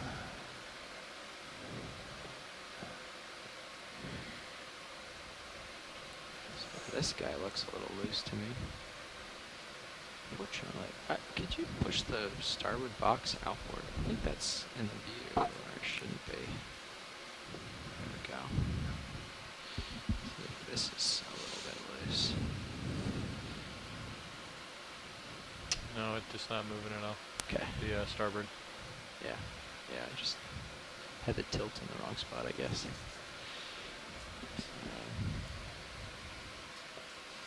How are we doing on our move? The ship came to a stop 2 minutes ago. Okay. Well, if one jumps out at you as something you want to bump, let me know. Otherwise, we'll just keep moseying along. Nothing's jumping out to me. That one's got a good shadow under it. One more bump from my boat, and if you guys see anything, let me know. That one's loose. Is that a candidate? That one looks big. Let's get the lasers on it.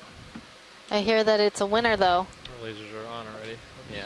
Oh, I meant get the lasers on it. Like, I was going to fly over and aim at it. Yeah, that's about, 25 centimeters. Megan, it's only fair that you and John flip coins as to who carries this up the ladder. Oh, I think Nolan's going to carry it. He volunteered earlier. Yeah, sure, if we can fit it. If it fits at chips? If it fits at chips. Well, I don't think it's too large. Which one are we looking at? This one, right here. The big one in the middle? That big one. Hey, it moved. Wow. We're like, oh. You're carrying it above your head today. We're like, work out. Well, maybe it's bigger than I realize if you guys are making Yeah, comments the problem is they're heavy, but that's not usually the problem. Is that they're so bulky that they're hard to get up and go. They're hard to get up and carry, and when the ship's rolling around. Would you rather move on to a different one? So that you don't have to... I'll call the galley and request extra desserts for you guys.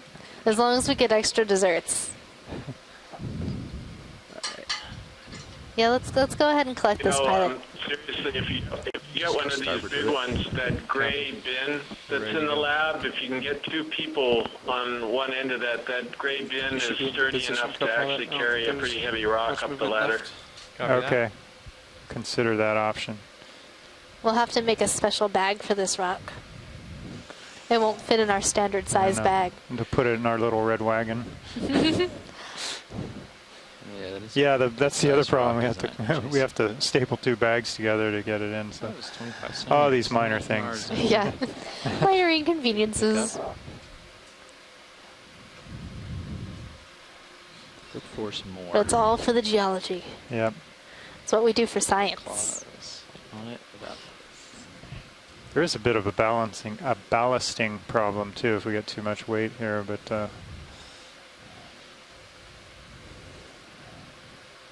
It doesn't feel too heavy on the arm. That's good. Force feedback isn't yelling at me. It is a huge rock. Oh, that is That's a rock. Even bigger than I realized. Look at that. Pilots, are you okay with that or not? Well, I've got it. You had it. I had you it. had it. Well, it dropped like a rock. I think he was trying to dribble it. It is dropped like a basketball, isn't it? All right. Yeah, I got that one. It's a slight delay.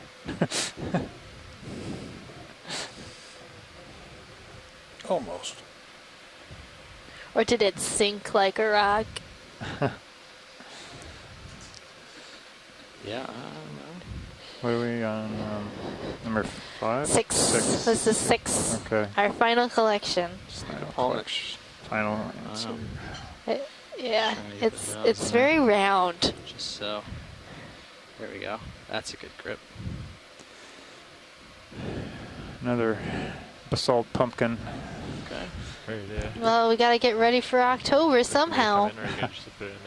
Yeah, you can bring it in. Okay. Slow. There we go. Okay. Let's hope it shuts. Hope it shuts. So heavy, it just presses it down. Fit. This might be a record. You think so? Maybe. Levi had a big one too. I have to say this outcrop is really strange with all these round, intact pillow balls. Pillow balls. And it must be like a cartoon when this thing landslid down. Almost. There. It's very interesting. It's perfect. That was a perfect fit. Beautiful. It was like Yeah. that rock box was made for that pillow. You can use it tonight as a pillow. Nice job. Awesome, thanks. That's incredible. Okay, that was collected at 0. I thought we had the record. Rock in 2015 with that big white one, but I think you guys might have just collected it. The new record. Oh joy. Maybe we've been working our way out. So that one was collected at 0138 UTC from a depth of 3645 meters. I may or may not get a little. Might get in trouble for that one. Off we go. After this, could we You're definitely gonna take have a look to at the pull Prim forward. whip up in the right corner Yep. from Les and Yeah. Tina? I think so. I think we're fine. The coral on the right side. Or do- Coral oh, on the right. That's it. Oh, we're just passing it on the right. we might have to move. If it's ahead, I can That's go. right. If it's behind, I would Oh, like it's to keep behind us going. now. Okay. You should be pretty well settled, co-pilot. Do you guys want to get another move in, or? Well, we can think about that, yeah. Just a second, though. Let him center back up.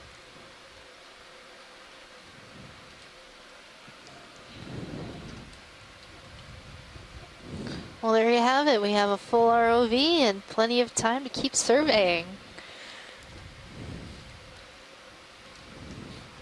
What an efficient day that we've been having. Pretty good. Some great collections. I should point out I misjudged the side of that rock, and we should make a precedent of picking up ones that size in the future. Just as a note for Nolan, our sample breaking manager, I records. mistakenly put that as in port forward where the other one was. That was in starboard forward. forward rock box. Oh. Thanks, John. So I'm looking at 275 right now. I'd be okay with that move. Okay. Due west. Is that sounds okay like for you, the right pilot? direction to me. Yeah. I'm looking at 285 and lined up, so 275 is close enough to me. 275, got it. Bridge RV nav. ROV nav bridge, go ahead. Ready for another ship move? Sure am. What would you like? 30 meters, bearing 275 degrees, 0.2 knots, please. Confirming Already that at is 30 30 meters, bearing degrees. 275 at 0.2 knots. That is correct. All right, Do a little initiating move. float Thanks, test Bridge. here and see how it looks. I think at 15 I'm sort of stable, but it might still be sinking slightly. Sinking still.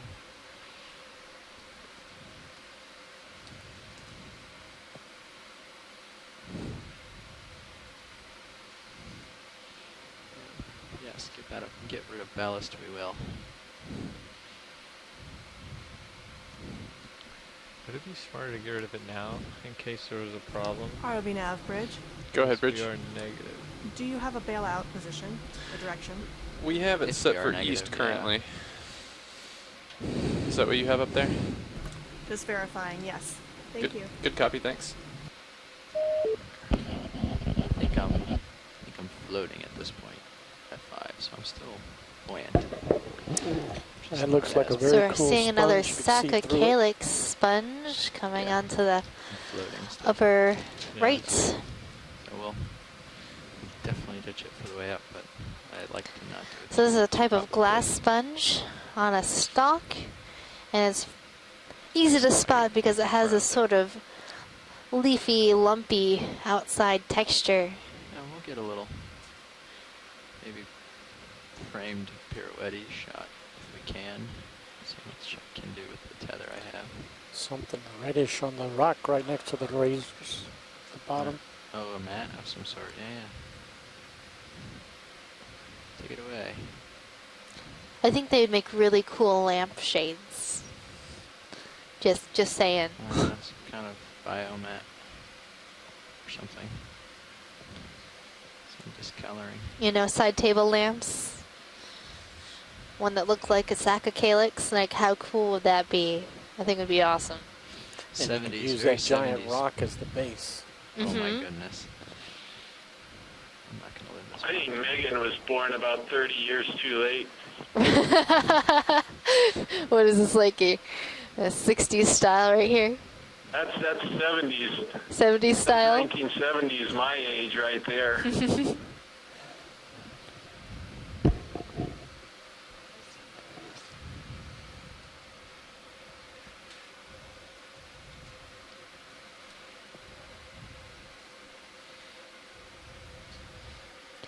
Oh, that does look like it.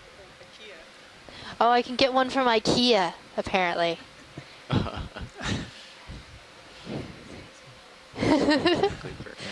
Well, good to know. Now I have to find an IKEA. I don't think there's an IKEA in Hawaii. They're in Sweden.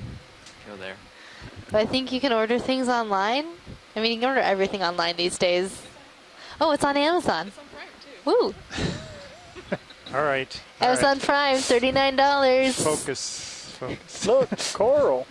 Oh, look, a corals.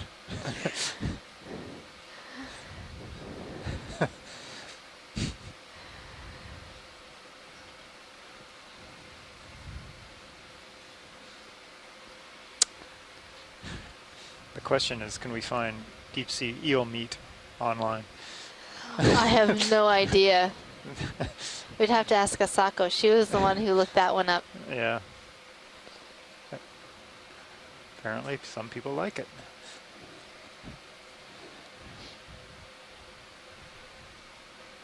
It's a delicacy. I would try it.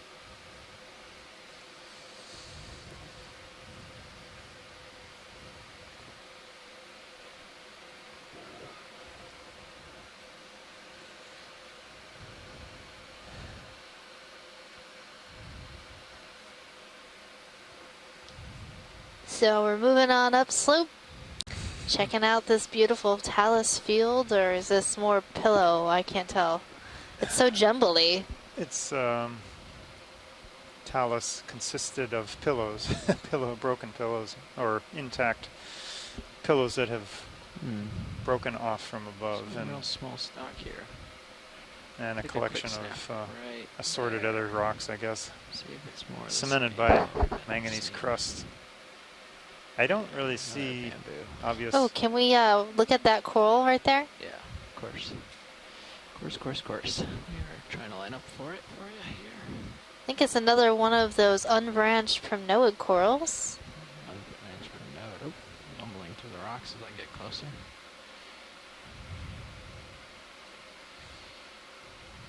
Yeah, come back in. I'm stable. Pretty far away. Oh, okay. Sorry. Yeah, it looks like it. I think this might be the same as the one that we missed just a few minutes ago. It looks like there's some small polyps growing in on the stalk amongst the larger polyps. That's pretty interesting.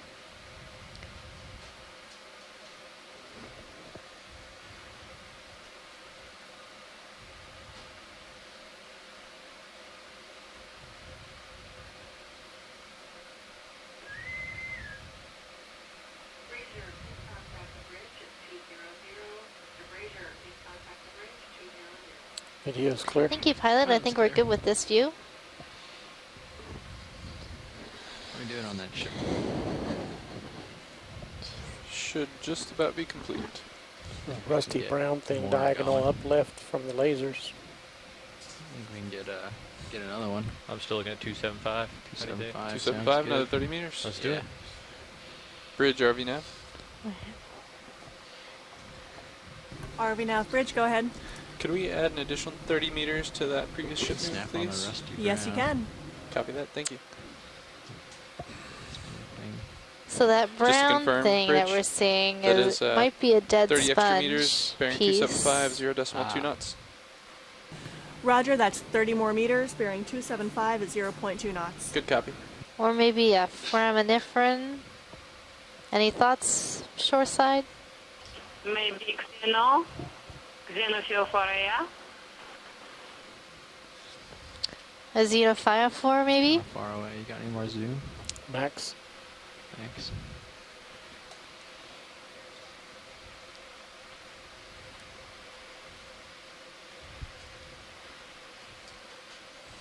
Video's clear.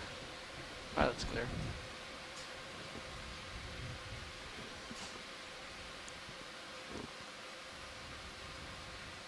So that would be a single cellular organism that's grown this large house for itself. Is that a big snail below the laser?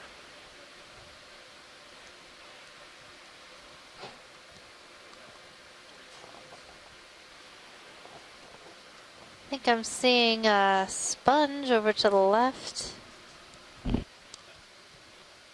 And another sort of carpet of maybe dead sponge, perhaps? That is quite large. What? And look at that My clompy goodness. material to the left. That's some crazy stuff right there.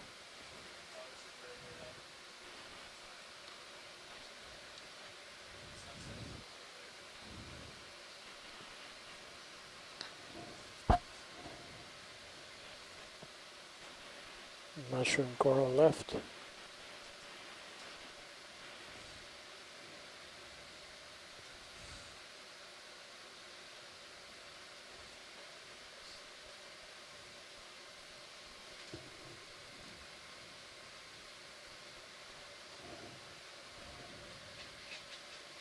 Pink Seeing a pleurogorgic coral on the left side near that dead sponge stalks, and right now going through a pilot change.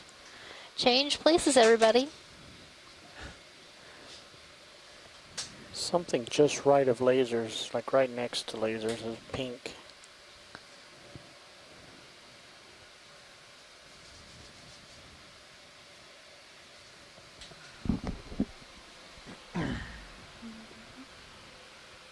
Do you see it flowing? What's that? Something pink flowing just to the right of lasers. I do not see them. Yeah, push in. Yeah, go ahead. To the right. Oh, up top there? Yeah. Didn't know So we're seeing another small, unbranched from Noah coral with a crinoid perched on top. This little feather star has found a nice place to hang out, get high up off the ground, and gather food in the water column. Okay, I guess we're clear. Come on out.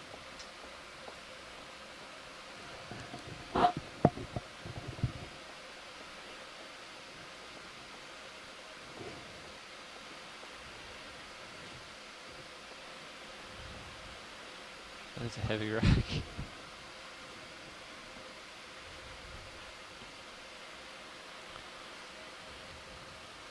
I think there's just a downwelling. I think you're fine. Oh, is that what that is? Yeah.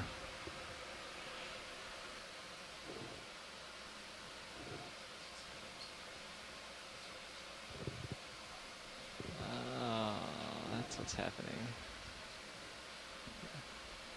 Understandable. Oh yeah, definitely.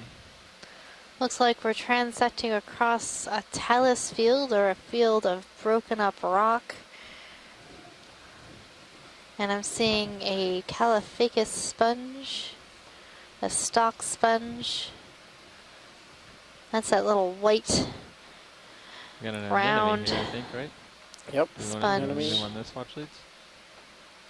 Yeah, let's zoom on this anemone. Why not? Why not? So it's really hard to identify anemones, especially I'll drop certain down. ones that have a very, similar look to other ones. And I'm not an identifier of anemones. And then underneath this anemone, I'm seeing a Nematocarcinus shrimp.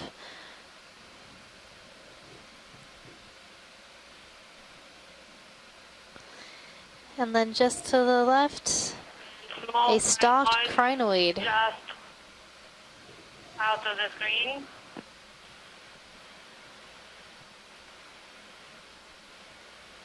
They'll never see these Nematocarcinus shrimps quite the same way after the Carnivorous last sponge to the upper right dive on where the we rock. saw one that had been parasitized.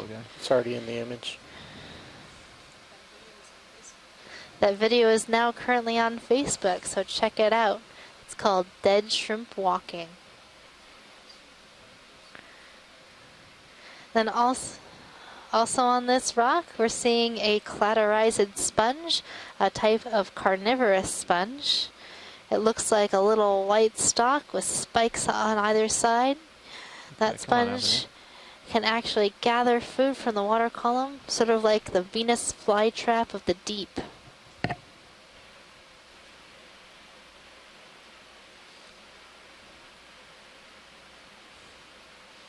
So it eats small animals. What a crazy sponge.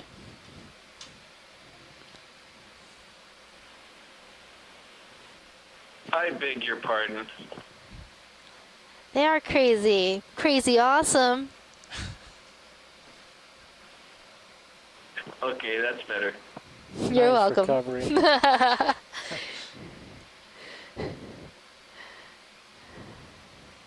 I mean, I think cladorized sponges are pretty cool. They have very different morphologies, and we still don't know that much about them. So the taxonomy is still up in the air. So if you're a young scientist looking for a project, sponge taxonomy might be your calling. What is that? Sponge. Chris, we're looking at a sponge. What is this sponge? It's looks like it has a framework. It's quite small.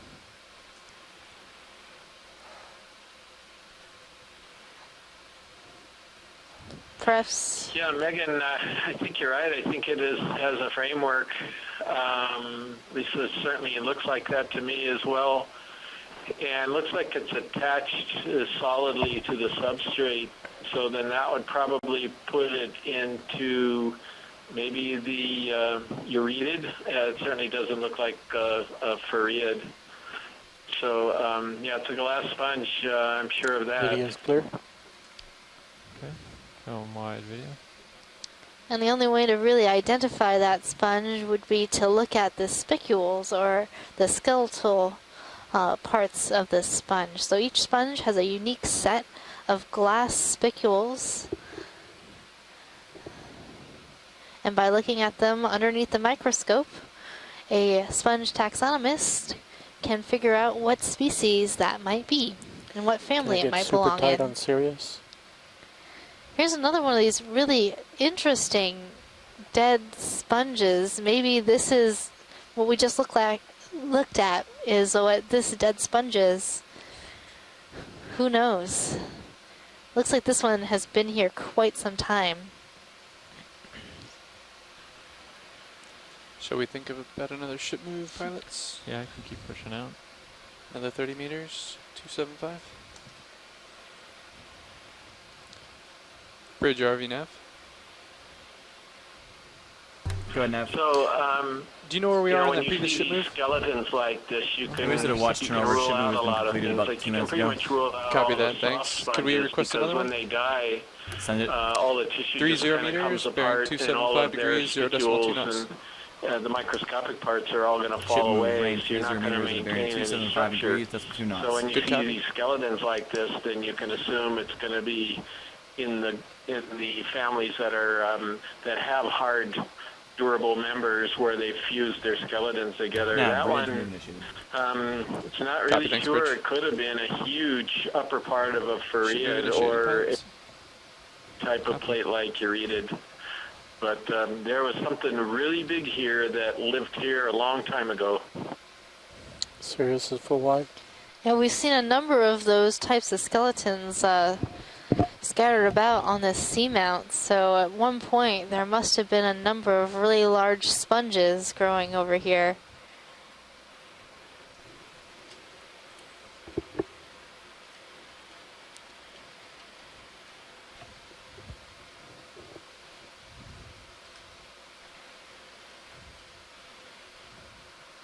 There's lots of little corals on the upper right.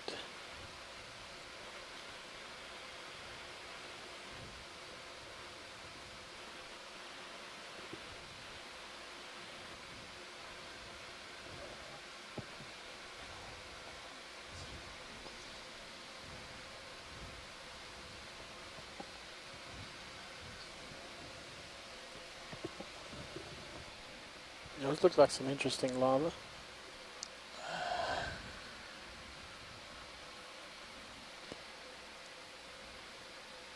Seeing another one of those planar chrysogorgic corals on the left. Did you want to zoom, or did we have enough? I think we've seen a lot of those recently. 260. Some really interesting Yeah, flow I see that. features, broken pillows. It's a large pillow or a small kind of a tube, probably just a large pillow.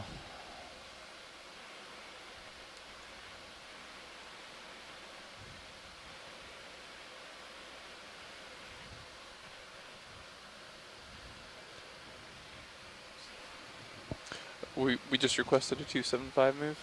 Would you like me to? Maybe rise up a little higher and sort of look further out into the distance. Sure. Probably about halfway through. I'm curious to see what's upslope. Maybe there are some more Or maybe, large turn sponges side that to we side. haven't seen. Well, here's the lava flow front where a lot of this, basically all of this lava, all this talus is broken off and made its way down slope. Some may have rolled on top of this flow from farther above, but you can see where it's broken here. It's kind of disintegrating.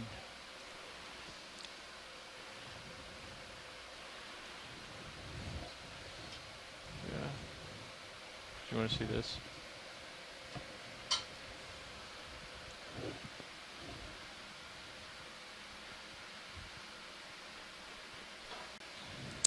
So we have about half an hour left in our dive today. Plenty of time to see a lot of interesting stuff. Yeah.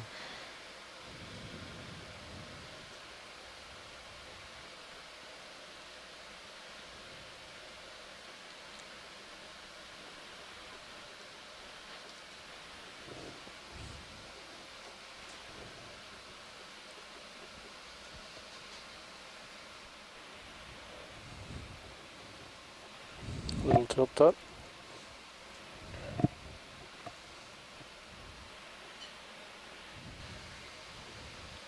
Now we're looking at one of these really white, beautiful anemones. Has a really interesting texture on the outside of this anemone.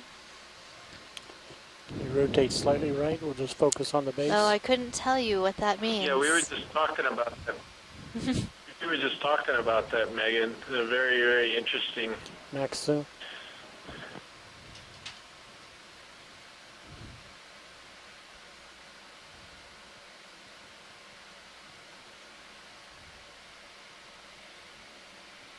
Video's clear. Come on out. Half the tentacles are poking up, half the tentacles are poking down. So do you guys have any theories of what's going on with that anemone? Zoomed in any on Why is Sirius? it so bumpy and Sirius is fuzzy on the full white. outside? I mean, one possibility is it could be something similar to Alicia, but I don't think it's anywhere closely related to that. But those could be nematocyst batteries along the stalk. It's a white dot floating on the left. I don't know. I don't have any better guess than that. Tina, if you have any guess. Yeah, Copy, don't thanks, hear Rich. calling for it. They're not calling No, for it? she doesn't have anything. Oh, they are calling for it? I have not heard them. Oh. It seems like a Ship good, move a complete pretty pilots? good guess. There was something under the rock to the left. I was Check out hoping this to be a sponge, daisy. Chris. It's got a really interesting attachment on the rock here. You can see it on the right side. Yeah. So this is kind of like a vase-shaped Stachycalyx. I really wouldn't call that a stalk. In fact, it actually looks like it could potentially have a vase shape. Unless we're seeing an extremely young Stachycalyx where the head of the sponge forms very quickly and then the stalk starts growing longer and longer as you were asking about earlier on. But yeah, this is an odd one, or it could be a completely different species as well, just one of them that's related, but different type of structure or morphology. Okay, come on out, video.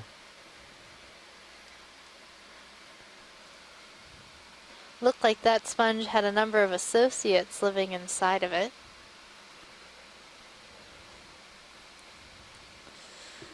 Very interesting. Be interesting to see if we came back in a few years what that sponge would look like.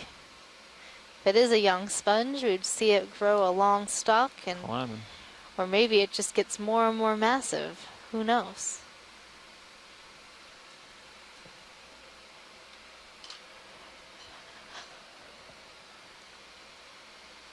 What do we have to average to hit waypoint 2? Yeah. Recalculating right now, but last time I checked about 0.06. Oh, okay.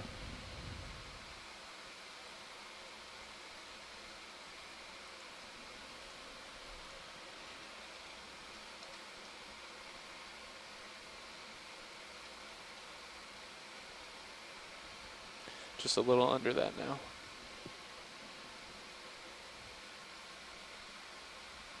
Hard to tell. The USBL is bouncing around quite a bit, so I try to take a average. Nothing special that I know of. Oh, there's a fish. If we hit it, we can decide to keep going Go or ahead, not. video. I was hoping we'd see a fish. What? Oh, it's a swimming fish. I know. Oh, look Oh, at and him. its He's got little balls going. Oh, that's so awesome. Highlight video of today. I have never seen it move its little lure like that. He's just That is so strolling. cool. So this fish is called Chaunacops coloratus. It is in the anglerfish family. My location. And you can see it moving its lure to try to attract prey, perhaps. Copy that. Still zooming Bruce, out. are you still on? Yes, I am. So, Megan, you're right. It's a Chaunacops. I don't think it's coloratus, although it might I like his be. swim style. It's got a gray nice. color, darkish around the head and all. There are Full two other light. species in the Indo-Pacific. fish. One of them recorded from the Pacific, Chaunacops melanostomus. And I'm going to have to look up the other one. It's something more recently described from the Indian Ocean, but that may be as well. We've seen this dark one, or this grayish one, I think once before this year. That may have been down in the Minor Phoenix Islands. But the coloratus are usually a pink color. We saw an unusual bright red one a few days ago, a little while ago. And now we've got a different color Chaunacops. So this could be a different species. But probably want to send some pictures to some of the experts to find out what's going on with that. Yeah, I wasn't sure if the difference in the color was just a function of the lighting on the fish, given that it was moving through the water column and not sitting on the bottom like we normally see them. Yeah, that could be, although they usually show up as a fairly distinctive pink color for the coloratus. But you're right, we see them on the bottom, and we're also, when they're sitting, we get closer to them, and that would change perhaps the way that the color looks. So it's a little unclear of what species that was. Okay. They're called sea toads or coffin fish. I can take a look at this guy while we wait.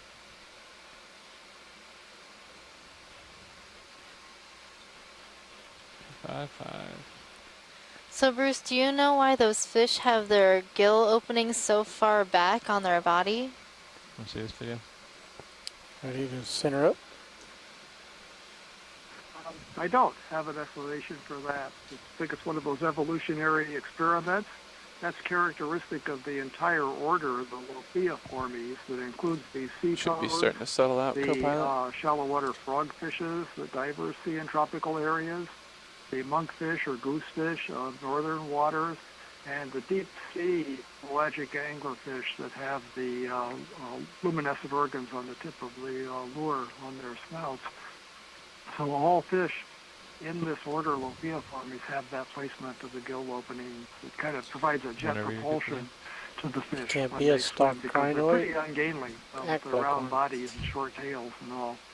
So it may be some adaptive advantage having the gills placed far back like that to help with swimming when they have a need to escape.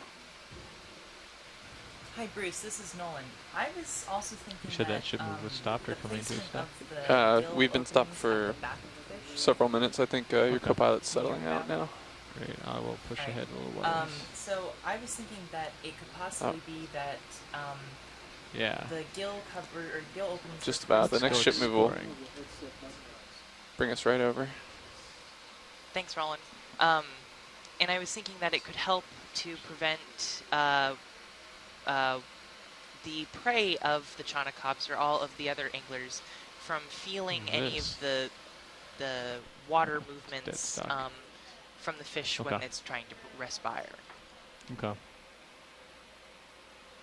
See if we see something. No, that's a possibility too. And of course, there's the reason why multiple functions can't arise from an adaptation like that. So it's a good idea, though. Thank you.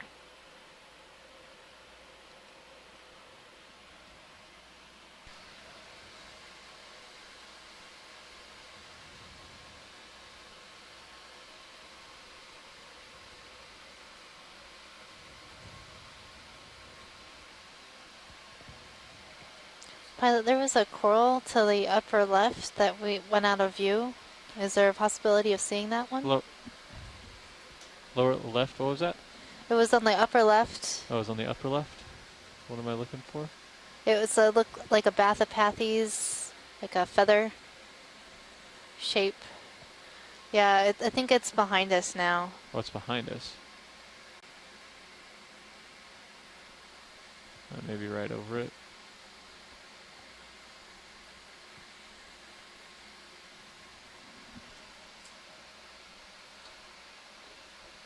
She said there was something here to the left. It was up and to the left, a Bathypathes coral, a black coral.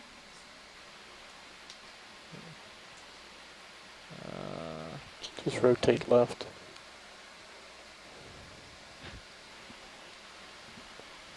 There it is, upper left. Upper left. It's top edge of the screen. Near the top of the screen. Oh, way up there.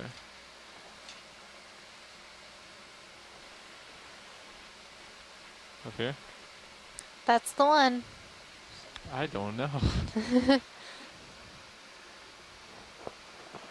Yes, Mac, agree. It is Bathypathes.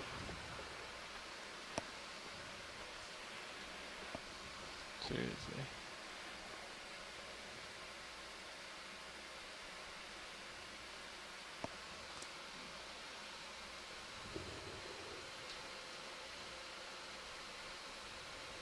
Go ahead, video.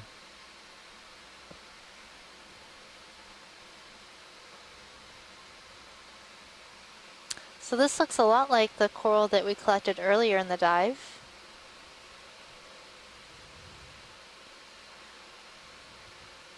It's a very It's listed to the species because we understand what the species is when we are looking at the smallest spot, these black skeleton. And also they are very tiny, less than half of millimeters. So it's very hard to tell just immediately.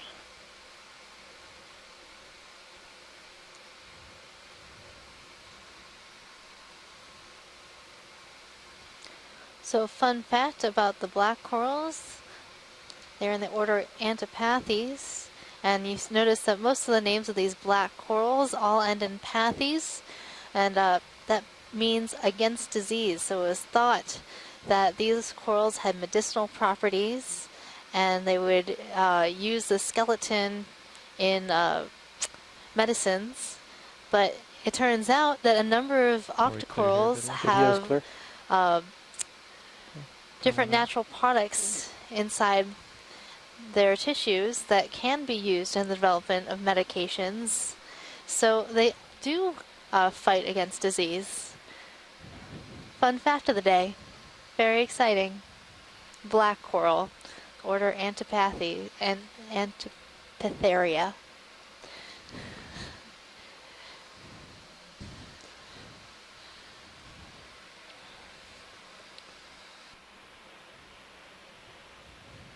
How do you guys feel about another ship move?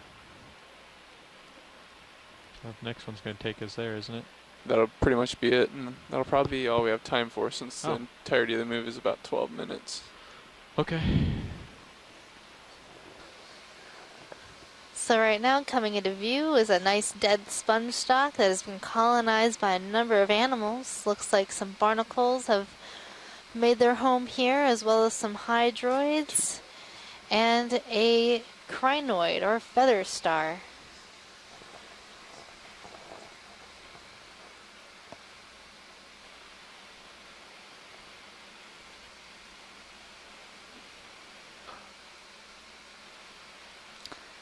Looks like there's also a small anemone. 250.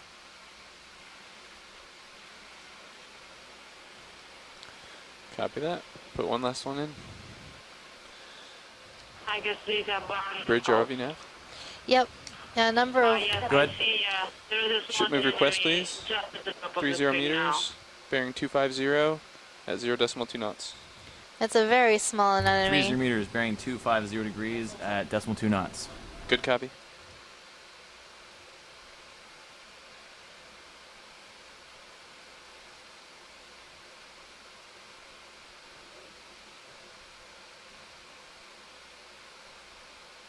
Swimming crinoid. Oh, now we're seeing the left. beautiful dance of a swimming crinoid. Copy, thanks, Bridge. So crinoids can actually swim by undulating their arms. So those are the feather stars doing the feather star dance. And Chris, you can't see me, but John and I are going to do the feather star dance. Come on, John. Do do it? Very good. I can imagine you doing it in my mind. Okay, good. Can you do it for us one more time? No, you got to do it again because now he's got the video on. All right. We can see you now. Let's see it. Like this. Is it good?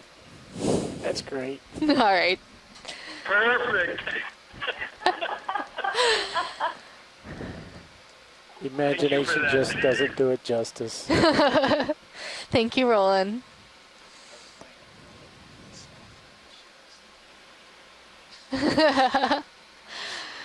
John, you gotta participate in the interpretive dances for the animals.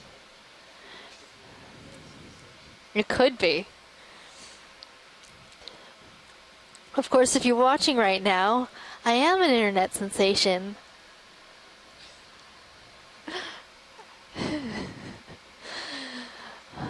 My goodness. Anyway, in terms of biology right here, we're seeing some stalk sponges, and I think I'm spotting a couple small corals as well. We've been seeing these stalk sponges quite often on this dive. Seems like the area for Caulophacus stalk sponges and other sponges that also have stalks that are not Caulophacus. It's a good place to be a stalked sponge. And if you're a crinoid, you can take advantage of those stalks and hang out on them.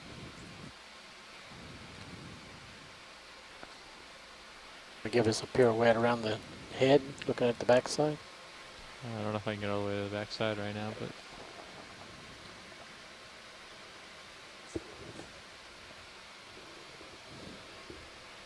so we can go right to the left. Left side is the front side. The left side? Right side is the back side. Back side's the interesting side. Well, this is what we got.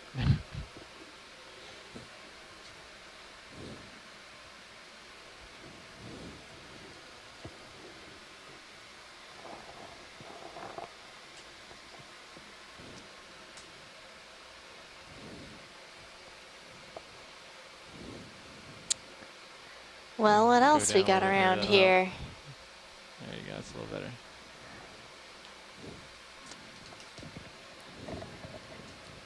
I stole your pen.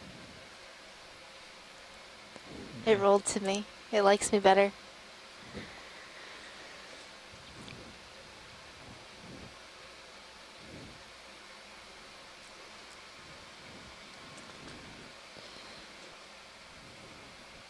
A little more than halfway. Well, it's time for your fun fact of the day, John. Tell us a fun fact about geology. Here you go, Roland. I'll get the back Mic's side of this not one for open, you. John. Going to tell you a fun fact about the control room. So while we had the little lull in geologic variability, I counted all the screens in the room. Guess how many there are? 27. No, there's exactly 50. I think you forgot to turn around and look behind you. What about that one? Did you count that one? 51. 51? Not including our 2 laptops. What about these? Did you count these yeah, ones? I counted the little ones too. Those are the ones I Did can you call it all of Roland's? Yeah, he's got like 12 or more. And So then they're of various size. Did you count our laptops? No, that's 53 then. What about your phone? I did not count the phones. 55. Or more. What if the pilots have phones? Well, there we go. 1, 2, 3, 4 more. Of course, Maybe they're probably 5. not looking at their phones while they're driving. No.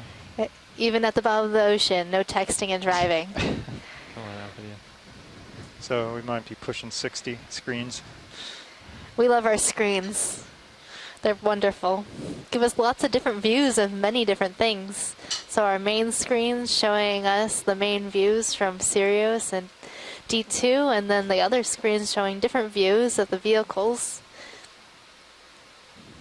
And also our onboard views of the tether line.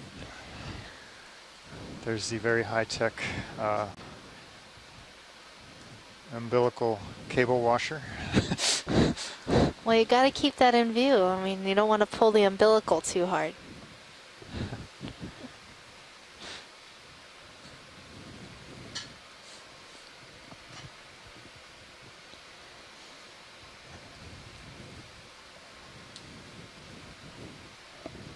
Nah, bridge move complete. Well, I think that was a decent fun Copy, thanks, fact, Bridge. but how about a Should we geologic complete fact? It doesn't have to be about what we're seeing. Because geology rocks. Okay. Yeah, there's a That new moves video that coming to out. what? Ah, okay. 250.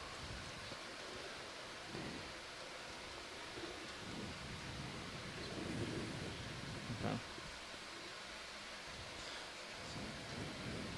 Yeah, I'm just going back and forth.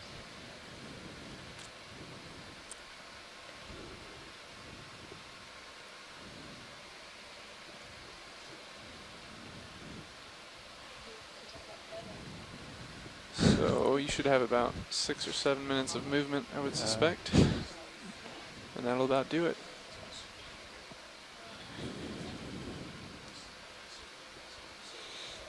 What's your favorite mineral, John? Olivine.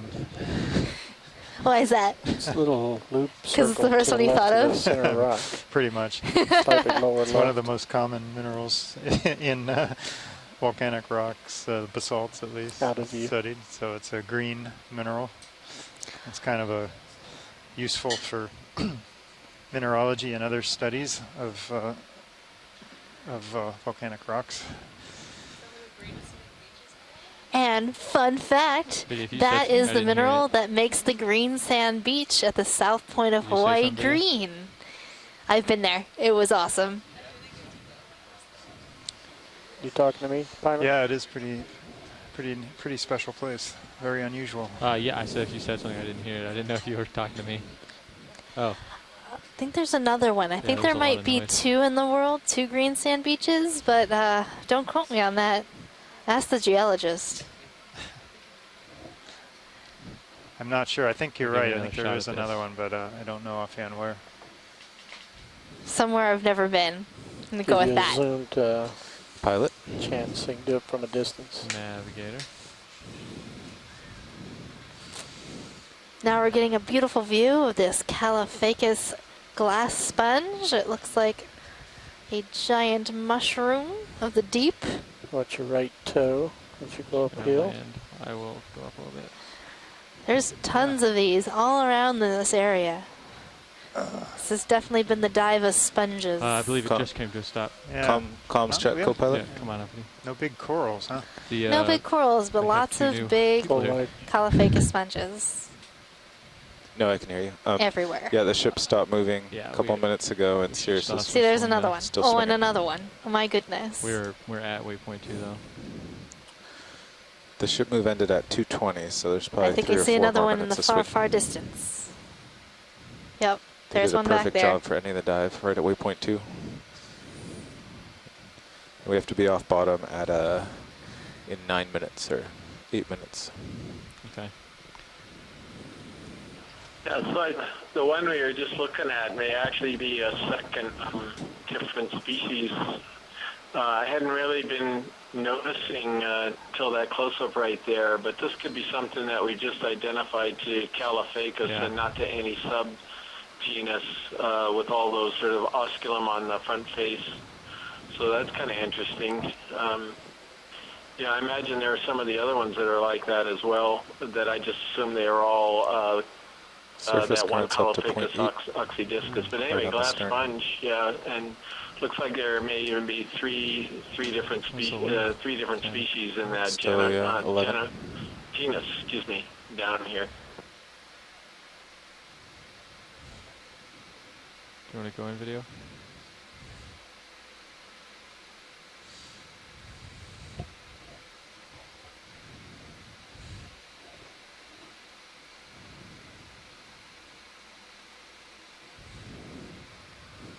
A little bumpy. Now, is this a bolosoma?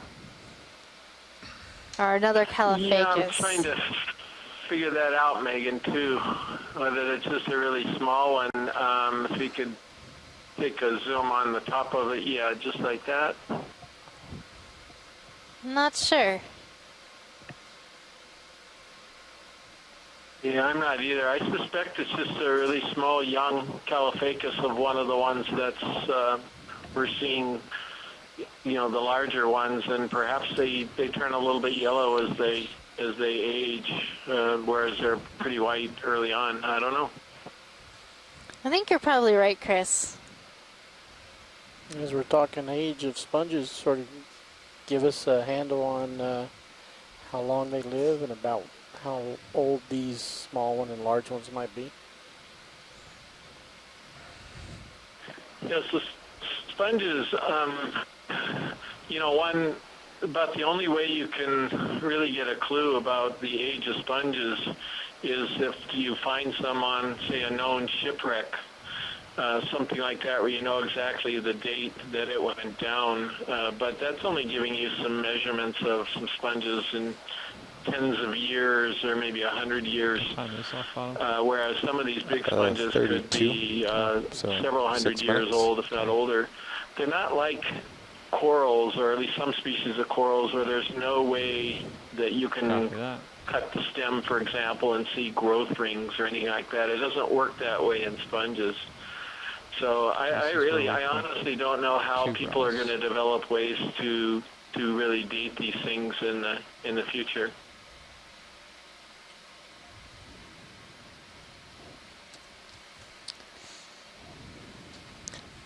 Was there a second rock you got?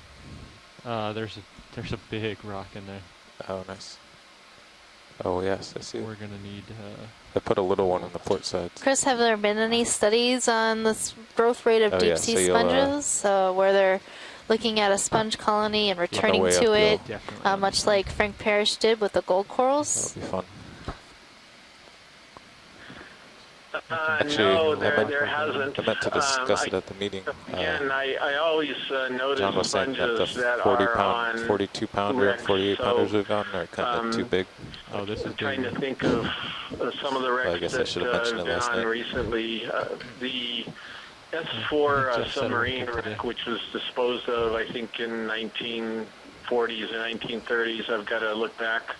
That's got some Walteria sponges on it, some pretty good sized Walteria sponges, so you know that, let's just say it was the 1930s, then you know that that sponge can't be more than 80 years old, assuming that it settled right after it was sunk. The Japanese midget sub, by the way, has got some Regadrella, some base-shaped sponges on that one. And at the exact day in which that sub reached the bottom is also well known. That's December 7th of 1941. So there's other types of disposed shipwrecks off of Hawaii, and other than that, I think they grow so slowly. I'm not sure it would be productive to try to go back and try to measure them. I just think it would be too small of an increment, even if you came back 5 years later. Yeah, here. So there you have it, folks. These things grow so slowly that it'd be very difficult to study their growth rate in a human lifetime, or your own scientific career. Take a look at white. Yep, just let me. And then getting back to the same place on the bottom of the ocean, thousands of meters down, could be quite difficult. Difficult to get the money to do the same work over and over again. Tends to be the main factor stopping these types of studies.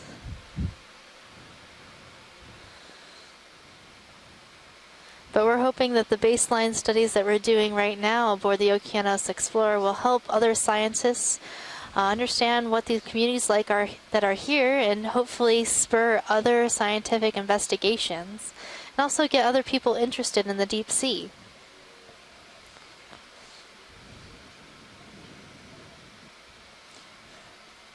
Right, having a little bit of data to prove that things are down here, or that your ideas are valid further study helps a lot when you're trying to apply for research grants that could cost hundreds of thousands of dollars, if not more.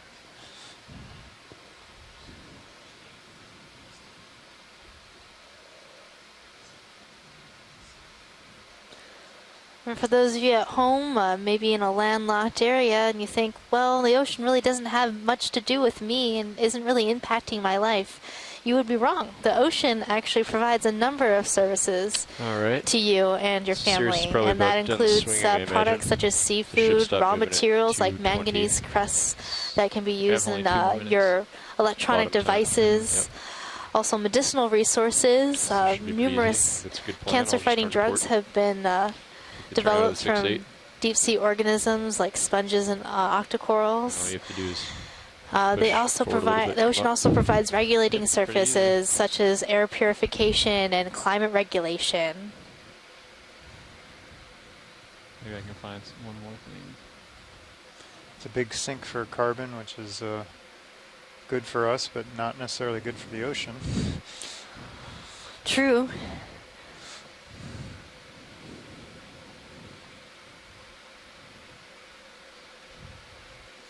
The ocean's also a great place to find some recreation and also, like we're doing right now, aesthetic appreciation. Some of these corals and sponges down here are just extremely beautiful, and do please check out our website at oceanexplorer.noaa.gov to explore more with us and see all the different really cool animals that are down here.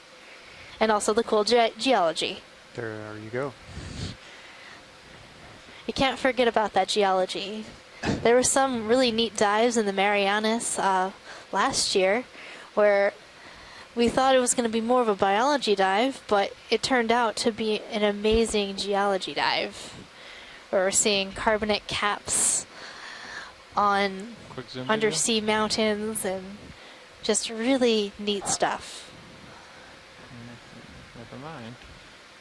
This will probably be the last. Come on. So Megan, you got me curious, so I started Googling aging glass sponges. We can make a little time on and there's actually a National Geographic story that comes up pretty quickly in the list where somebody had estimated the age for this one Monoraptus glass sponge at 11,000 years, which I find hard to believe. But there it is, and the internet never lies. Just a hole in the rock. Okay. Come on out, video. How did they get to the conclusion of 11,000 years? I'm not sure because they wanted me to sign up to really read the whole article, but I was just reading the first part of it. Just want to let you know we're setting up to come up off the bottom. No problem. Well, let us know the issue. It's probably in somebody's parents' attic or basement. Well, the study, actually, I'm seeing where it supposedly came from, that National Geographic was reporting it from, and it looks like it was in the Journal of Aging Research Reviews. And I'm seeing if I can actually get to the article a different way. Oh, yeah, we should be able to access that. Okay, swing arms are all stowed. Copy that. Well, I need to get a subscription. All right, ready? I'm ready. So I'm going to because I'm starting to review my aging. Okay. Just give you a little bit of tether here. Yeah. I will come up just slightly as well right now.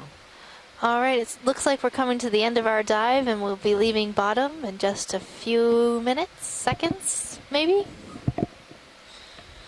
So please enjoy this last view of these Calophacus glass sponges. They could be thousands of years old.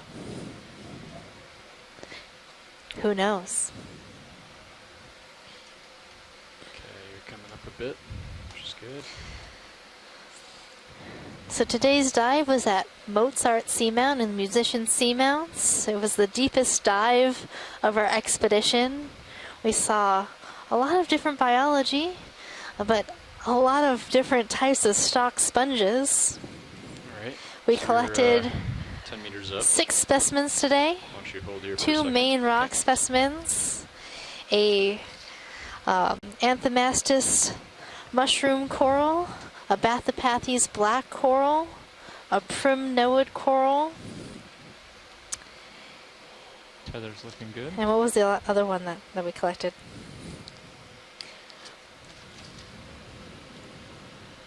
Bridge ROV. Oh, and a bamboo coral. I was like, we collected a bunch of different corals today. I was forgetting one. And so these corals are Yeah, just want to let you all know the possible ROVs are off new the bottom. We're sightings setting here. up to begin our ascent. Or maybe a new range extension. We don't know that much about the different species down here at these depths, so these specimens are going to be really useful to us. A little current right here. I got a rock. Well, we got lots of rocks, actually. So 2 of our biological specimens came with rock specimens attached to them. Bonus rocks. Bonus we'll rocks. take care of it in a second. So a great dive for the geologists today. Great dive for the biologists. All around happiness. So join us tomorrow for our water column dive. It will be Water Column Wonderland Part 2. 60 is fine. Okay, back up a little bit. So let's learn a little bit more about the largest biome on our planet, the water column. Makes up over 90% of the livable space on Earth. We'll see numerous jellies and fishes, and maybe something unexpected.